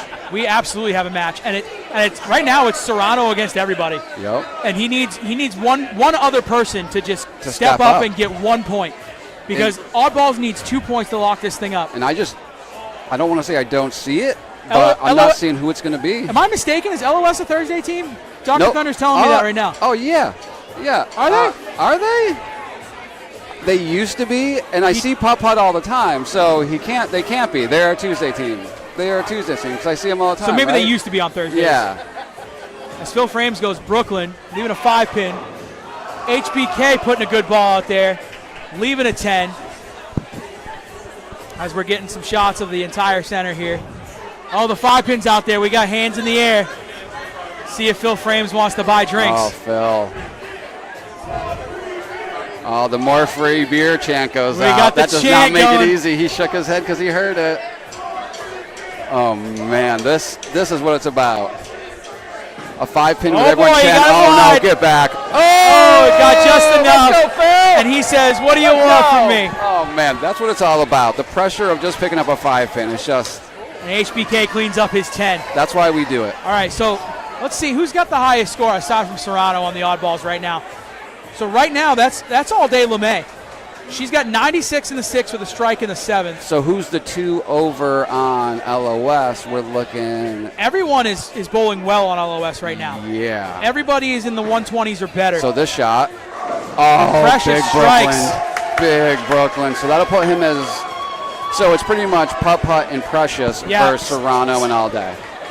And I think the other all- points might be a little far somebody away. needs to start striking for, Yeah, for the oddballs, or it's getting dark. Overall's it's not gone quite And yet. Serrano, gets it. Oh, is that rolling? Is that rolling? No. Oh man, it tapped it, but it didn't go. Goes back to that perfect shot, gets you a 9. Yeah, that I mean, looks beautiful. That was a great ball, and he just got unlucky with the 10-pin there. But he's still in control of his own destiny for top point. Yep. If he can just stay on the the train and clean up this spare, and then sheet the thing throw the ball like he's been doing. Serrano's going to be okay. He's going to need somebody else to help him out.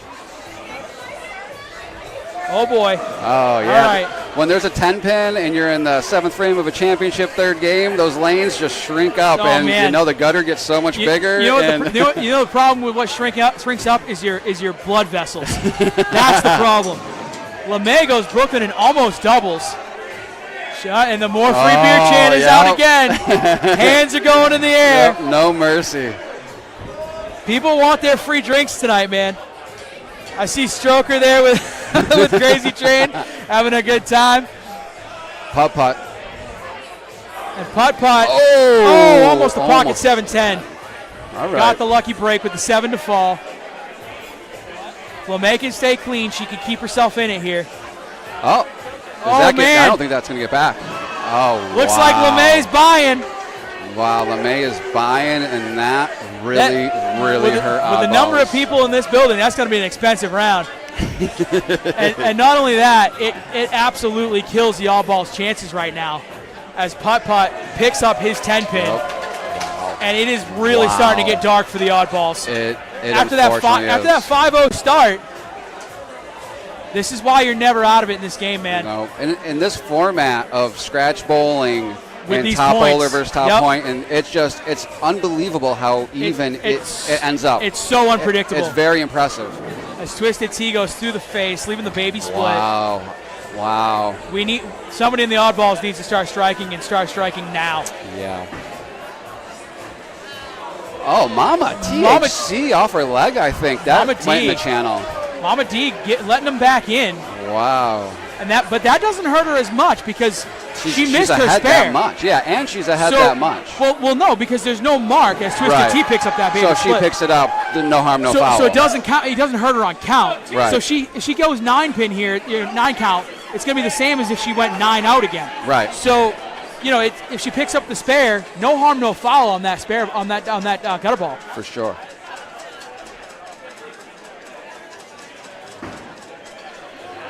She's giving it a ride, going Brooklyn. Wow, classic gutter Brooklyn. And she picked it up. You're a little worried about doing it again, and you tug it a little bit, and sometimes it works. And listen, if you're going to miss by enough, and she did.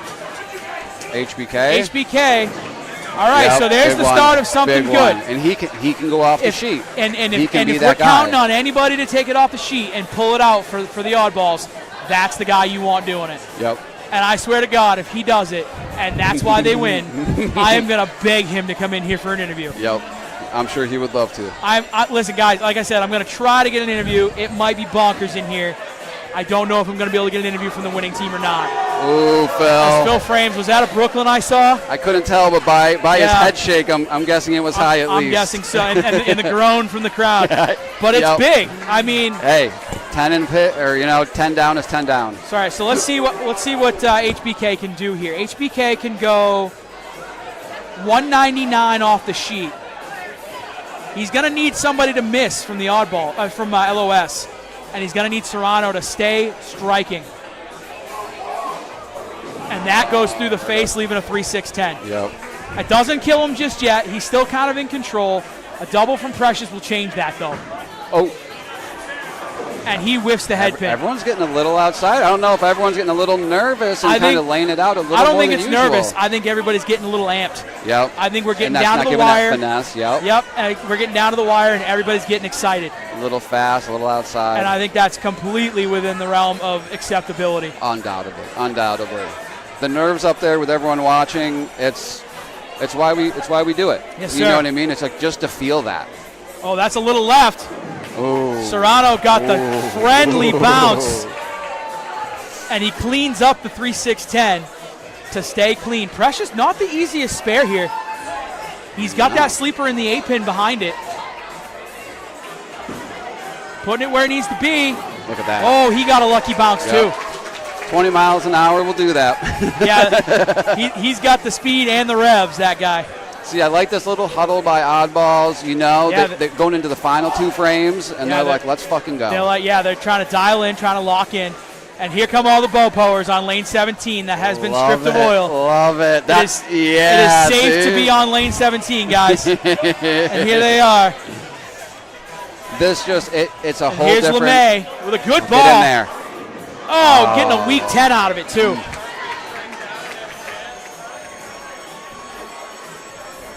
Couple 3 Spartans and Garth out on the lanes right now. Yeah, that's our own Master Splinter out there is Garth. All right, so if Putt-Putt. Putt-Putt goes through the face, not the easiest spare in the world, as we keep saying, that 3-6-9-10. All right, so if LeMay picks this up, she can go 44. She can go 174 if she picks this up. That looks good. So if she strikes out in the 10th, she can go 174. And again, she might need a little help to get a point out of that because Putt-Putt's got 174 in the 8th. It's looking like Putt-Putt is making a case for top point right now. Mm-hmm. He and Precious are basically tied. barring Precious's next shot. Oh, and Putt chops the 3-9 out of there. That is a bad That is time. going to be huge. Yep.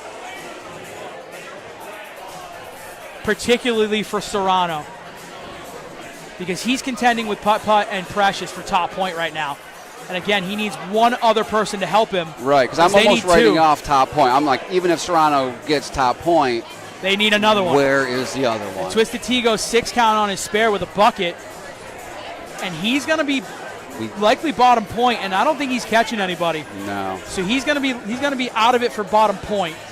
As Mama D goes Brooklyn Crossing again over. Oh. and gets the lucky bounce. Wow, she will take it.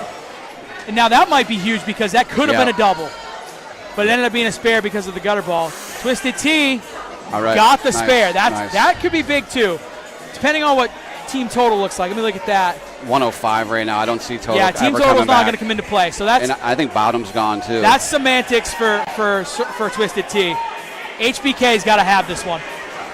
I think this is really coming down to HBK getting second. Yeah, and And he's I gonna need some help I don't out know of if that's somebody gonna on the other happen. side. Yeah. And Phil Wow. Frames gave him a little help there. So HBK's got to have this one. He's got a wheel. Oh, rolled the two-pin. Rolled the two-pin. Gives a us the shot. crotch chop What a shot. to celebrate it all the way. Wow, what a big shot. Yep. He said not yet. Not yet. Wow, this is coming right down to it, guys. I don't give nothing back, he says.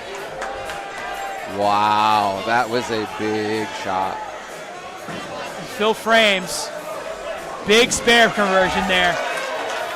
So I'm kind of seeing HBK So that- and Serrano versus the world. So and that's they're big the because 2 points. Yes, sir. Because Phil Frames can go 210 off the sheet. Putt can go 212 off the sheet. Mama D can go 214 off the sheet. Wow. Wow. And yeah. Precious can go 78 and 60 is 38 off the 238 off the sheet. And what's HBK looking like right now? off He the can only sheet? go 199. Yeah. So HBK needs to strike out and needs a little help from somebody. Wow. And really, he needs help from multiple somebodies because he has to get to second point. And to think this was almost over in 2. Yeah. Like, this is just absolutely amazing. And Precious said, we are Huge. not going away quietly. Huge.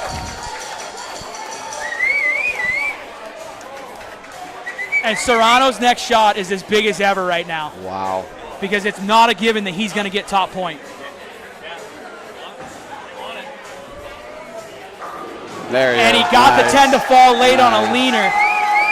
And that puts Serrano at 256 out. So if Serrano is in control of top point, but HBK needs to sheet this thing and Yep. get some help. Yeah, he's Serrano's done it before with a turkey in the 10th a couple Yeah. years. He's done it numerous times, but this year And he needs and more. he needs help from He needs multiple help. people. Yeah. And the thing is, one of them's up right now.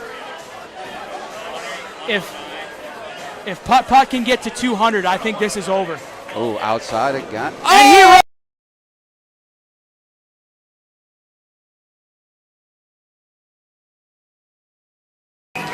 Oh. I think the noise in here just took out the audio, and I think that's going to do it. I think LOS is going to win Yeah, I think that just on locked that it up. shot right there. Yep. And who better? Papa is such a solid he- bowler, an he- amazing captain, amazing dude. And he is one of the pillars of BoPo for me. Yep. I remember when I first came in and I was introduced to who he is. He's just always here. Yep. And he's always nice, and he's always kind, and he's always willing to lend a helping hand. Doesn't matter. And he's a great bowler Yep. on top of that. Yep. And I think we're at semantics at this point. Yep. Right because now it's just Putt people. is over 200. HBK can't get to 200. There's no points to be had. And there's no other points to be had. Yep. As Tommy Gunn said earlier, they're out of wood. Yep. And your BoPo champions in the A division are going to be LOS and an improbable come from behind win after starting 0-5 in game 1 of this match. They took it to 3, and they got the victory. And that's why you never give up. No matter how far behind you feel, no matter what the score is, you just got to keep on it and stay focused. 100%.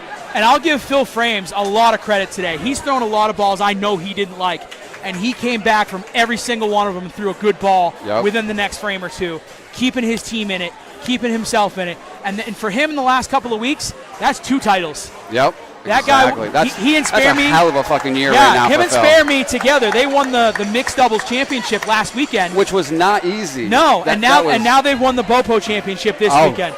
Wow, they really did. That's really special. I really like to see that. That is insane. I'm going to see if I can get those guys in here for an interview. Yep, that gives me the chills. That's some quality shit right there. Yeah, I agree, Dr. Thunder. Congrats to LOS. What a comeback. Cheers to the Oddballs. Another great season. We will enjoy the bowling ball. Thank you guys for tuning in today. I'm going to try to get at least an interview with Phil Frames and Spare Me, because they're big champions over the last 2 weeks. I'm going to try to get Putt Putt in here too. I'm going to see if I can get anybody in here for an interview. I'm gonna go silent, well, kind of silent. I'm going to take my headset off, and I'm going to see if I can get one of those guys up here. I'll be right back with you guys. I'll keep you guys company while he goes look around. This was a great year.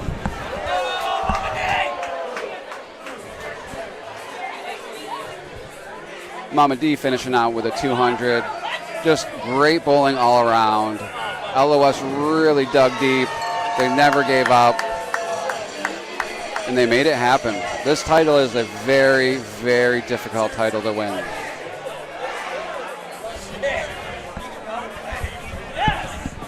All right, I think I got an interview locked up, so we'll see. Brandy says she's called it. What a game. Amazing bowling, amazing job, Ocho, and all the guests. Next best thing to being there. Thank you very much, Brandy. I appreciate that. That is a very big compliment. Huge shout out to Brandy. Love you. When you can't be at one of these bowling events and being able to watch this and listen to it all, like, seriously, it means the world. As someone who does tune in when I'm not here, like, it really is special. Thank you, sir. And once again, I am grateful to be able to do this. I wouldn't be able to do this without Bowler Builders Pro Shop. So give those guys some love. Way to go, Phil. Hit likes, hit subscribe on the stream. Go buy a bowling ball. Go buy some shoes. Exactly. Get in there. We'll help you out no matter how, get a lesson, whatever you guys need. Yep. Just have fun. Roll a ball and have some fun with friends. Yeah, come down to Bayside. Find some, if you don't have friends here already, meet some new friends like we were talking about earlier. This is the best bowling in the world. We are so grateful to be able to do this, and I'm very happy that I can give this show to you guys, because let me tell you, I'm having a great time just sitting here watching this. I know. And I can't imagine being out there. And Phil Frames, I know he didn't like that shot, but man, he has been paramount today. He should try to throw the 2. Yeah. If he could just get 2 and just get everyone to a 202. Yeah. That'd be a great way to see finish. if he can punch out the 6'9".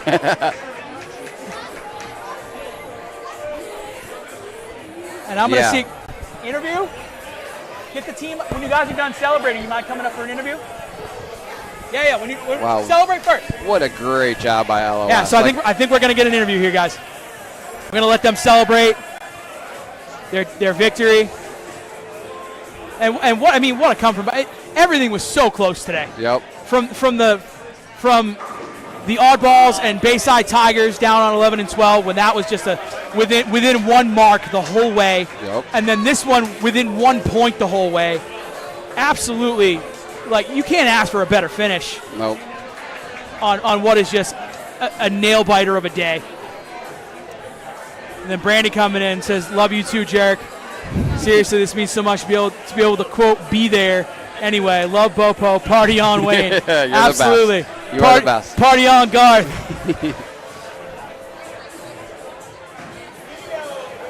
See if Serrano can finish up his big game here. Oh, the 9-pin just doesn't want to go down.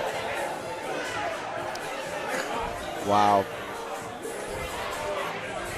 I'm not really sure what Garth is doing down there on lane 17, but Master Splinter is... I'm just hoping there's no gutter balls thrown, because he's going to lose his fingers. Serrano's got to keep it on the lane here. Only in Bowl Portland do you have a Spartan cheerleader and Garth halfway down the lane staring at you as you pick up a You don't get that anywhere else. I don't think that's a 5-pin, but they do have their fingers up. No, that is a 5-pin. That is? Not for Serrano. Oh, over here. Over here on 15. I haven't been drinking. No, Precious left a 5-pin, and there's all kinds of hands up right now. What a finish to BoPo 26, guys. Yep. This has been an absolute pleasure. Thank you for tuning in. Thank you for allowing me into your homes, into your cell phones, on your TVs. I've had an absolute pleasure doing this. The fun don't stop, though. We are going to be streaming again on May 3rd for the match play finals of the Bowl of the Year tournament for the Carl's Tournament Series. I'll be bowling in that. I'm bowling in that as well. Awesome. I'm hoping to not be on stream in that one because I want to make that cut and I want to Yes, be sir. bowling. I want to be on your camera and not in your ears for that one. But if I don't make that cut, I will be here giving you guys the commentary. It's a good win-win. That's the best of a bad seems situation. like you guys are enjoying my commentary. I'm enjoying doing it. We love BoPo. We love Bayside. Big shout out to Charlie Mitchell Carhungus for just creating what is the absolute best environment to bowl in the world. It's the community is like no other. It really and it's is indescribable how good it is. And if I haven't Precious caps off fucking the monster season with an absolute beautiful shot. with a 20-mile-an-hour strike and get their And 831 to win. And if I haven't given you guys, enough that I've been so grateful, my gratitude here, please understand how grateful I am to be able to do this. As we watch LOS celebrate their victory here. Well earned. We're gonna watch them celebrate, fucking earned. and then I'm gonna turn to the booth cam when they're done celebrating and see if I can get those guys up here for an interview for Awesome. the champs. I'll sign off, but thank you man. for having me. It's Absolutely. been an honor to share this booth with you, man. Like, seriously. Listen, like, it was great.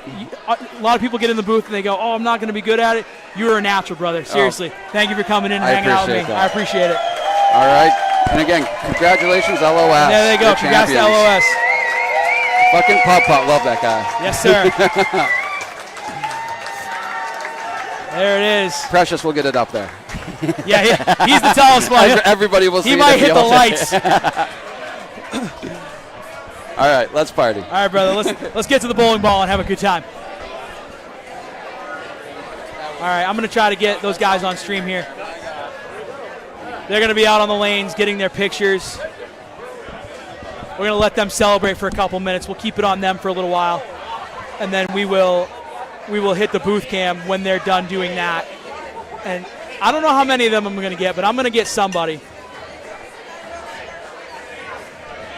And we're going to chat for a little bit, and we're going to talk. I'm going to get a headset on somebody, or maybe one of them will hold the other headset because the microphone's on that. Actually, does our portable mic work? Is our portable mic working? Is our portable microphone working?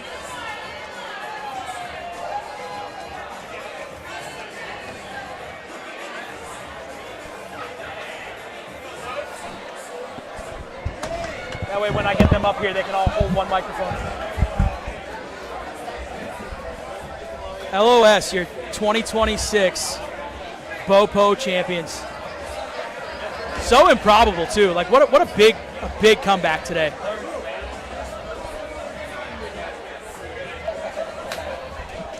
Whenever you guys are ready, however many of you guys, doesn't matter how many, I just want somebody.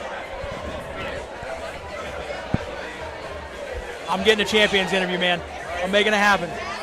We're trying to get the portable mic going.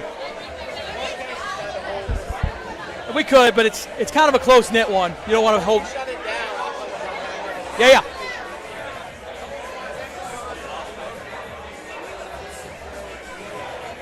Can anybody hear the check 1-2 there? Can someone confirm you're hearing check 1-2?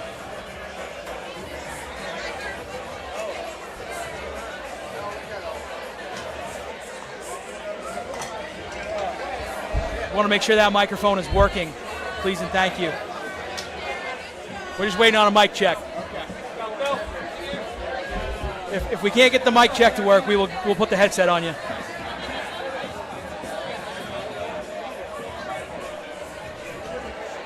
Nobody in chat is confirming with me yet. Let me see if I can confirm myself.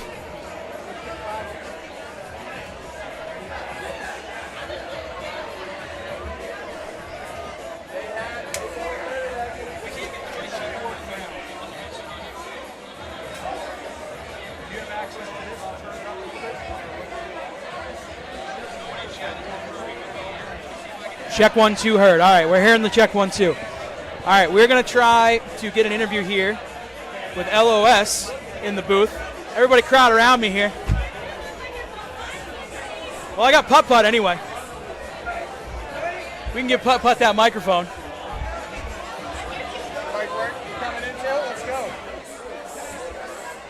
All right, guys, a little hazy on the camera here. Sorry about that. I got 2 microphones in my face too. I can hear that echo. So I'm gonna go ahead and give Putt-Putt the mic. Let's see. I've got Putt-Putt. I've got Spare Me. Keep that away from my mic because it'll mess things up. keep it near you guys' faces. All right. So I got Spare Me and I got Putt-Putt. I'm hoping to get more. But you guys, tell me what you were seeing out there. You guys went down 5-0 after game 1 and just had an improbable comeback to win that thing. Tell me what was going on. Tell me what you're seeing on the lanes. Tell me what was happening. Well, even though we went down 5, we were right there with like 8th or 9th frame in that first game, and then we hit the skids. We got some splits. We got some.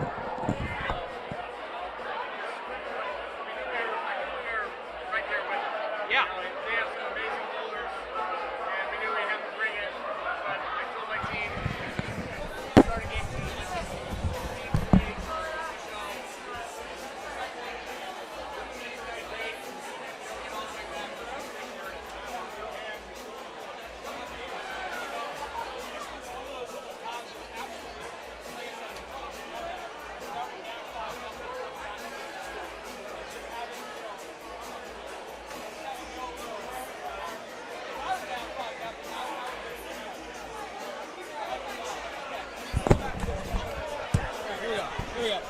Here we go. This mic will work, and then you guys. You already did. Sorry, I got this one. we got this. So this mic will work. We'll just use this guy right here. We got a cowbell from Crazy Train over here. So Putt-Putt was just saying that they got a lot of bad breaks game 1, came back game 2, kind of kept it close, and I asked, we're working on the audio stuff. The audio stuff is more computer stuff. We'll get there. But yeah, so they fought back, started down 5-0. Like I said, I would be, if I was down 5-0, I'd be so discouraged and think, we're out of it. You see it all the time, though. Like, yeah. We've been up 5-0 in playoffs the last couple of years and lost them. Anything's possible. You just have to keep going and keep trying. And, we caught a little bit of luck. They kind of struggled at the end of game 2. I mean, it was looking like we were going to not get enough to make it to game 3. Yeah, absolutely. And sometimes when you just get the opportunity, you got to go. And for Precious, 4 years ago, I was at my golf tournament, couldn't be here. I was watching on the stream and watched him lose in the 10th frame when he bowled like a 750. So it's kind of fitting that he gets to throw the final strike tonight and get revenge for when he, what a night he threw a couple years ago. So just so happy for the team. Absolutely. Our captain came through. Yeah, Spare Me. I was coming to you next. So.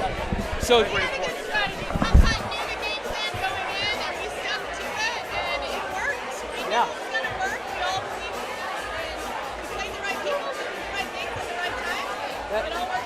That's what it comes down to. We've been saying all day. It's a team game, and everybody's got to contribute. And you guys, you said it yourself. You all believed in it, and that is probably the most important piece of it. So when you all believe in it, and you all come together and do the same thing, like it turned into magic out there. So congratulations. Yeah, absolutely. We got Mama D here. Mama D, what do you got to say? Congratulations.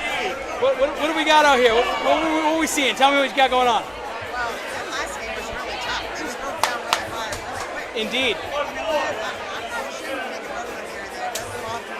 No, No, I even sang your song up here when you were singing it. That was a good time. Yes. Hell yeah. Yeah, absolutely. And I was saying the same thing. And actually, I should have said that to Spare Me. Congrats to them one more time. Spare Me and Phil Frames won the mixed doubles last week, and now you guys capped that off with a BoPo victory. You won draft, and then you won BoPo. That's a clean sweep for you. There's like a preseason Baker thing, and we got that right on those lanes. Oh, so I remember that, yeah. We both tied the year. LOS is just winning all over the place. All right, guys, congratulations again. Thank you for the interview. Of course. Appreciate it, guys. All right. Well, I'm going to put the headset on. give you guys one last sign off. Yeah, the mic was a little weird. Sorry about that. Is it the handheld mic wasn't working, so I had to go back to this one. That's this side. That's Crazy Train. I'm Ocho Pizzo. Thank you guys again for tuning in. We're going to be signing off here in just a second. Our next stream is going to be on at least our next stream. Something might happen in between there, but our next stream is guaranteed to be on May 3rd. We'll be streaming the match play finals of the Bowl of the Year tournament for the Carl's Tournament Series, and that'll be somewhere around, if I had to guess, somewhere around 1 o'clock, 2 o'clock. Pooh Bear checking in over here, messing with me. We love you, Pooh Bear. Anyway, thank you guys for tuning in so much. We appreciate it. For Bowl Builders Pro Shop, that's Crazy Train. I'm Ocho Pizzo. We'll catch you next time.